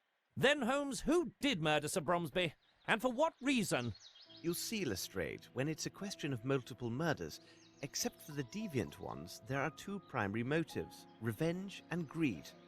Wyatt Collins' presence at Fowlett's tells us his motive was about Bromsby's wealth. He went there for the express purpose of stealing the will so that he would receive at least a portion of Bromsby's estate. If his uncle had died with no will found, Collins would have been entitled to a share of the inheritance under English law. But if my cousin failed in his attempt and the evidence clears my name, though I am to inherit, why were my father and cousin murdered? Besides, tomorrow I am to announce my engagement and will be married soon. Holmes, hold on. There is a flaw in your reasoning. There is only one key for the door to the cement factory, and Grimble is the only person known to have it. So he must be directly involved in the murder of Collins. Is that true, Lestrade? Mr. Richards told me that there was indeed a second key which was lost. And have you forgotten the murder of the barman hunter? A young man without any criminal record, whose sole interests were painting and flowers. Why was he murdered in cold blood, with no signs of forceful entry or theft at his lodgings? Simply put, he was killed because he was present when your father was murdered. But why Hunter? What did he see or hear? And above all, how did he acquire... Oh, Ellie! The leading actor of the theatre and White Richard Smith. I can stand this no more. My thoughts are dazed. Will you finally reveal who murdered my father? The murderer? Here he comes now. I understand your feelings of incredulity, but I have never been more serious. You must know that the first person who enters this room is the murderer of your father, Miss Bromsby, and I will provide irrefutable proof of their guilt. Yep, I called it! Well, good afternoon, gentlemen. You made the right choice to leave London. It is unbearably foggy. But Lavinia, darling, what's going on? She knows. But how? I mean, what? What does she know? I don't understand. Whatever do you mean? Oh no, you understand me clearly, Mr. Harrington, and you also, Spencer. Or should I say, Mr. Jeffries? Explain yourself, Mr. Holmes. What a monstrous misunderstanding. Oh, I've just explained myself to Miss Bromsby about the truth of her father's murder, but I can tell the story again from the very beginning. Sorry, Ellie. Welcome, Raiders. We're just listening to the exposition of the case. England for South America. His hatred is fostered by the ingratitude he perceives in Sir Bromsby. Wasn't his uncle's career financed by his mother's money? In Colin's mind, Melvyn Bromsby owes him an eternal debt of gratitude, and was thus obliged to finance Colin's indolent lifestyle, fulfilling his every need. Here is our first criminal, Wyatt Collins. Then we have you, Mr. Harrington. You were a brilliant student at the Thanks, sweetie. And are an You excellent are shot, are you cutie, not? Ellie. You were the only person at the reception with sufficient skills to make the shot that took Sir Bromsby's life. During my investigation, I learned that ex-officers of Her Majesty's Army enjoy great favour around the world for administrative positions. You left India and made your way to Brazil, where you obtained the position as warden of the prison in Guaquiamo. Do not try to deny your presence there. The pictures in your hunting portfolio could have been taken nowhere else in the world except Guacayamo. We now have our second criminal, Lieutenant Harrington. Mr. Jeffries, your arrival in Guacayamo set things in motion. The theatre company had come to Brazil as part of their worldwide tour. You had been involved with the lovely Veronica Davenport and loved her with a passionate yet possessive love. However, Miss Davenport did not share your affections. She had in fact tried several times to end your affair prior to the company's arrival in Guacayamo. It seems she was truly devoted to Dwight Richards and would never leave him. After you arrived, you frequented the town's bawdier spots. This is where you first met Mr. Harrington, and you quickly became close companions. It seems tedium and heartbreak do bring certain people together. After the performance, maddened by alcohol and grief, you killed Miss Davenport because she had rejected your love. You then fled to your newfound friend, the warden, to confess your crime and beg for his help. In a show of friendship, he helped dispose of her corpse and directed suspicions towards your rival, Dwight Richards. Afterwards, you lay low, leaving the others to believe that you had been killed or had gone missing. You stayed hidden until they had departed, and you must have kept Miss Davenport's earring as some morbid souvenir. No doubt you also retained not only the key to the Fairfax Theatre, but the keys from Aston's, where you had been employed several years earlier. Here, then, is our third felon, Mr. Jeffries. Life was difficult in Brazil for our trio. Mr. Jeffries rarely went out, Mr. Harrington's men were talking behind his back, and Mr. Collins' funds were inadequate. One evening, Collins spoke of his cousin, who, in a few months' time, was to return to England from finishing school. She was also the sole heir to one of the greatest fortunes in England. Imagine these three men besotted with alcohol, considering the wealth that would one day pass to this slip of a girl. A terrible plan was devised. Several days later, they left for England, false papers for two of their party in hand, resolved to seize a portion, if not all, of this great inheritance. Incredible! Yes, incredible, and horribly true. At first, their plan was to forge a duplicate will or destroy the original, so that Mr. Collins would receive a share of the estate. This would happen soon enough, as they would murder Sir Bromsby at his daughter's birthday reception. It was essential that Collins enter the country under false papers, so that neither his uncle nor the authorities would be alerted to his presence in England. This would avoid any suspicion attaching him for his uncle's death when he arrived to claim his inheritance. They quickly put their plans into effect. Mr. Jeffries arrived at the household in the guise of a stylish French head waiter and studied the lay of the manor. Mr. Harrington, the assassin, would accompany a person with rather poor eyesight to the reception, so that the illusion of the fake Mr. Harrington would go unchallenged. As the head waiter, Jeffries was in a unique position to study the guest list. He quickly learned that two of the guests, Miss Rowntree and Colonel Patterson, had both poor eyesight and were unaccompanied. Lieutenant Harrington was quite busy in the days before the reception. He courted Miss Rowntree with great dedication and made fast friends with the Colonel. He hoped to secure one, if not two, invitations to the reception. Your arrival as the Colonel's guest was your first error, Harrington. Is it credible that a young officer who left the army because of his hatred towards all military authority would easily befriend a man who embodies everything that he detests? But your efforts bore fruit, and you obtained your invitation. Mr. Jeffries, as head waiter, took great care that the tables and tablecloths were arranged specifically to accommodate their schemes. Mr. Jeffries then secured the disguise for his role as the false Lieutenant Harrington. He remembered that an officer's uniform, similar to Lieutenant Harrington's, and a red wig, identical to the colouring of the lieutenant's hair, were in storage at the Fairfax Theatre. He learned that the company had taken up residence at the site of the old Aston Theatre, for which he still had the key. It was therefore a simple matter for him to acquire these items for his masquerade. They now only lacked the will, which Mr. Collins presumed was kept at Flowlet's house. Their plan was to take these papers prior to the murder of Sir Bromsby, so that Flowlet would be unaware of either their presence or substitution until it was too late. But things went badly. Mr. Jeffries tried to divert Mr. Flowlet, But he must have been alerted by some noise, as Collins struggled vainly to open the safe. Upon being discovered, Collins killed Fowlett on the spot. The two conspirators then left the house in such a way that witnesses believed it was Fowlett himself who had left. They would now have to find another way to get hold of the money, because no doubt Sir Bromsby had disinherited Collins in favour of his daughter. They decided to take the money from his daughter, a young, naive and vulnerable young woman. On the day of reception, Mr. Harrington arrived with Jeffries, disguised as his servant Spencer and the Colonel. With the promise of whiskey, Jeffries easily secured the unwitting aid of two fellow servants and assumed a position at the service door. He wagered that he could pinch 2 or 3 good bottles of liquor from the kitchen if his companions would cover for him. I have just explained what happened next. After the shooting, he took 2 bottles of excellent whiskey. Only someone knowledgeable would have taken these 2 bottles over the others, and Mr. Jeffries had been formerly employed at a luxurious hotel in France. Upon his return, he gave an accounting to his fellow servants, did his hair, and left the manor. The promised delivery of the liquor and his frightened look secured the 2 men's cooperation in providing his alibi.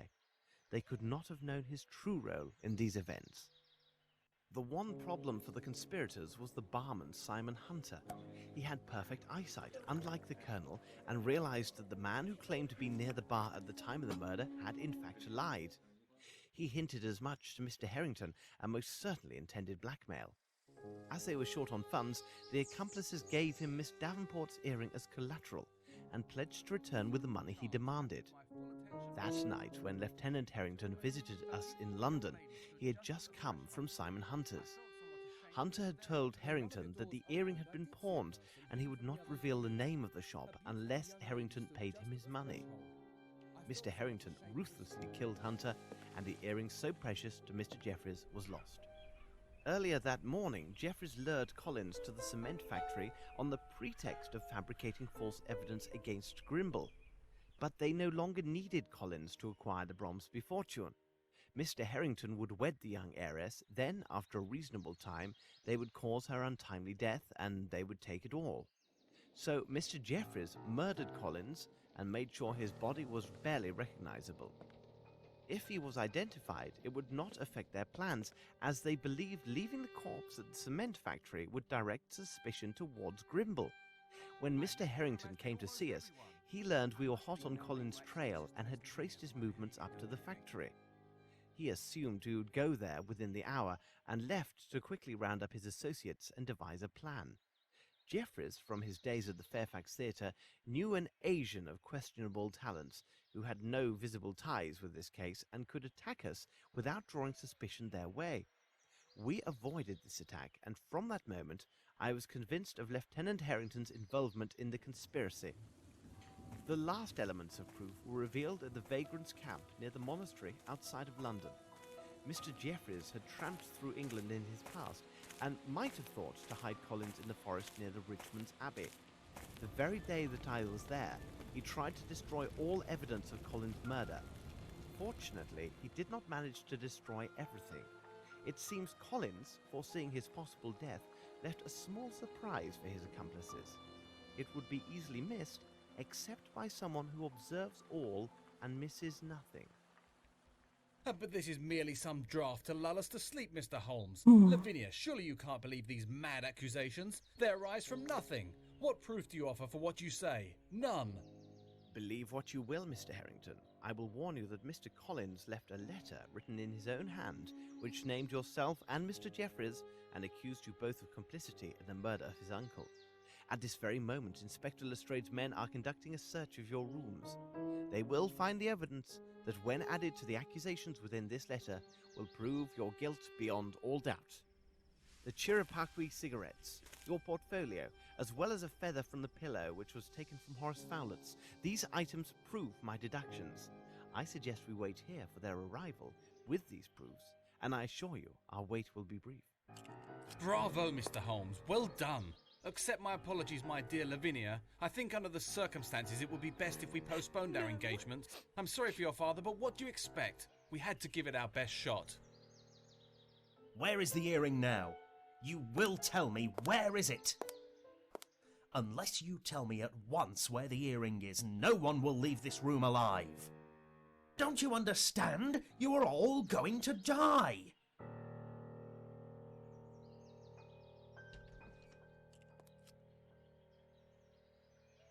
They are all yours, Lestrade. I suggest you return with your agents to London as soon as possible. Thank you, Mr. Grimble, for literally applying my precepts. Watson, let us escort Miss Bromsby to her rooms. She will need her rest. Yeah. Holmes, Collins never named either Harrington or Jeffries in his letter. Indeed, Watson, but they could not have known. I played my bluff, and they believed me. And Grimble, where did he appear from? You can now boast that one of the most influential men in England served as your driver. Since my visit to Fowlett's, I knew that Grimble had nothing to do with this crime.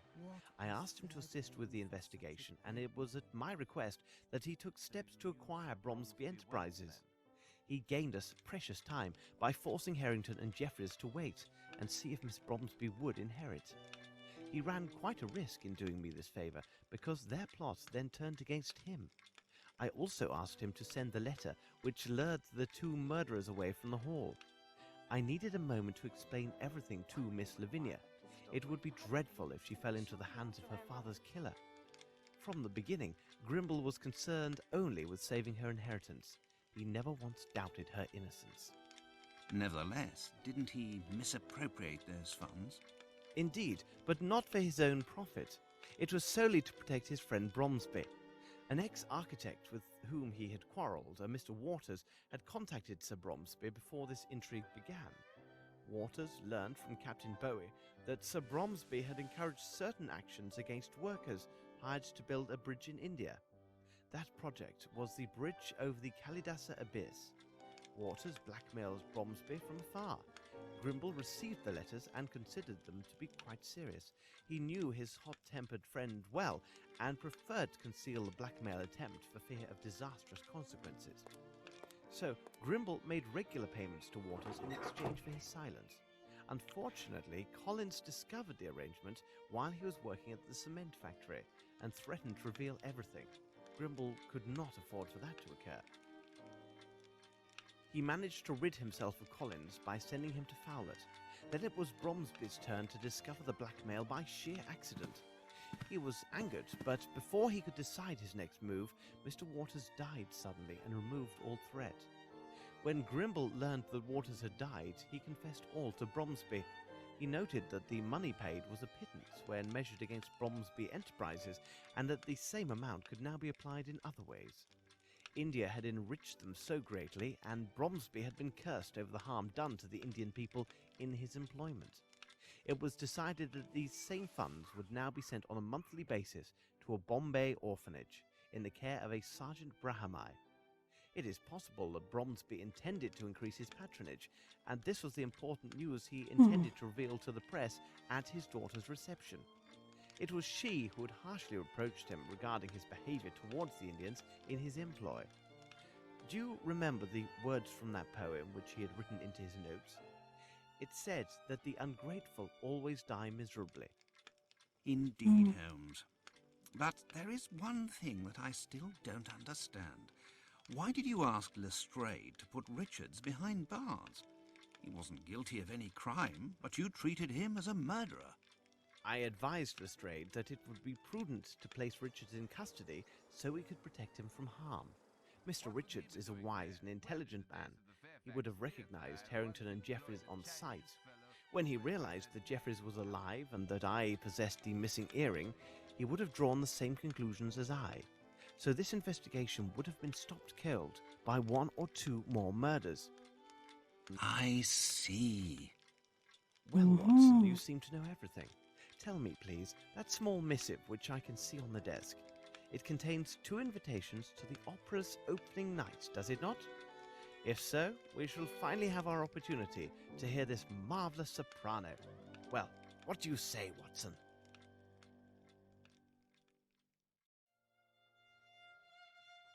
Sure.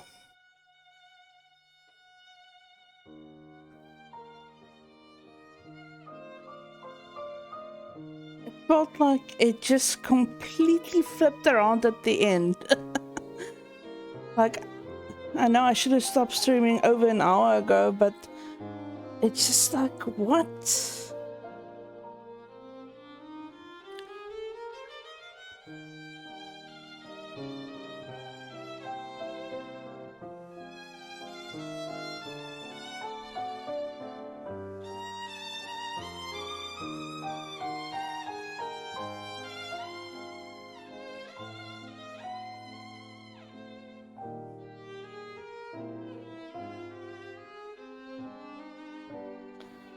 But I will say this, it was well written. There were some programming errors, but my word, the story was well written.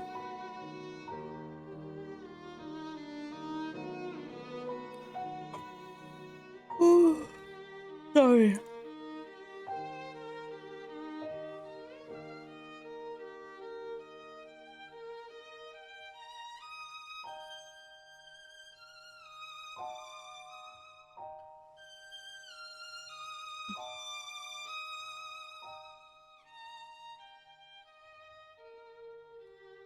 Hey, Rimmel Jones. All right. So me seeing a parrot was not there. It was actually a wave, and then this is like a golden fish. All right. Thank you, everyone, for sticking around. This was a very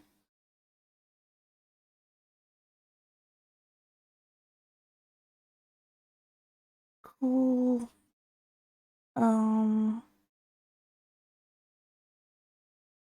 You just put Wishbone back, shame. Wishbone, you can come back. I'll put on my ending screen. All right, let's see. Sorry, Remel. I just basically wanted to see the end of the of the game. I actually think so. Maybe we should go to Mina. I think that's a good idea. She is at 6 viewers, so I think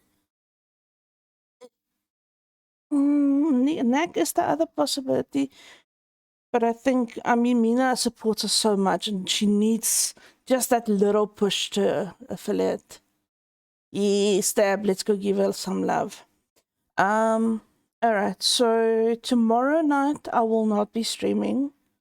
I'm not gonna be at home because Friday morning I have to have a dental procedure done. So I'm traveling the city close to us to have it done. Oh wait, what happened to our network? What is it still streaming? It just went to 0, but now it's back. Okay, looks like it's streaming. It's red, but it's like at 3,000 kilobytes per second. I don't understand. Okay, there it's green. All right. Sorry, it just went to like 0. All right. It did skip. Okay. But I should be, depending on how I feel after the procedure on Friday morning, I should be back on Friday evening. I might be high on painkillers. I don't know, but we'll see. So, but let's do the raid message.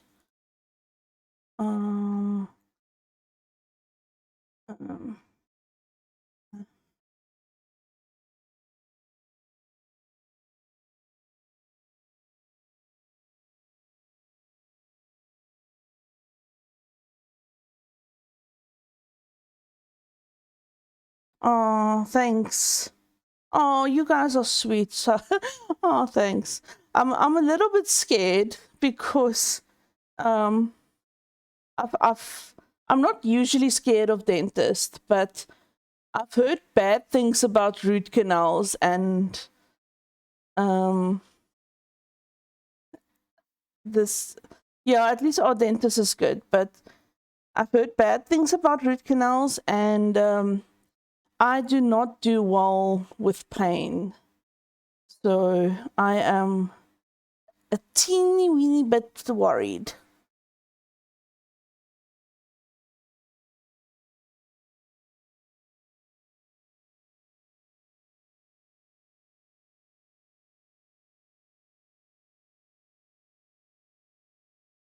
Oh, okay. Thanks, Tab.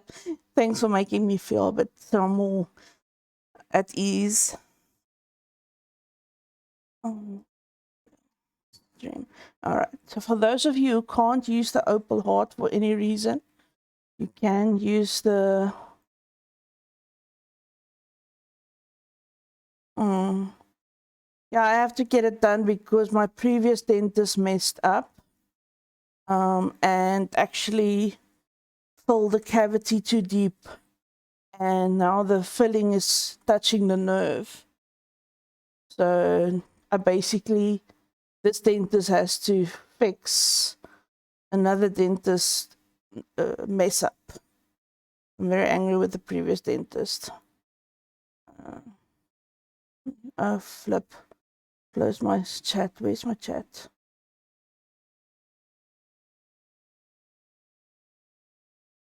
There we go.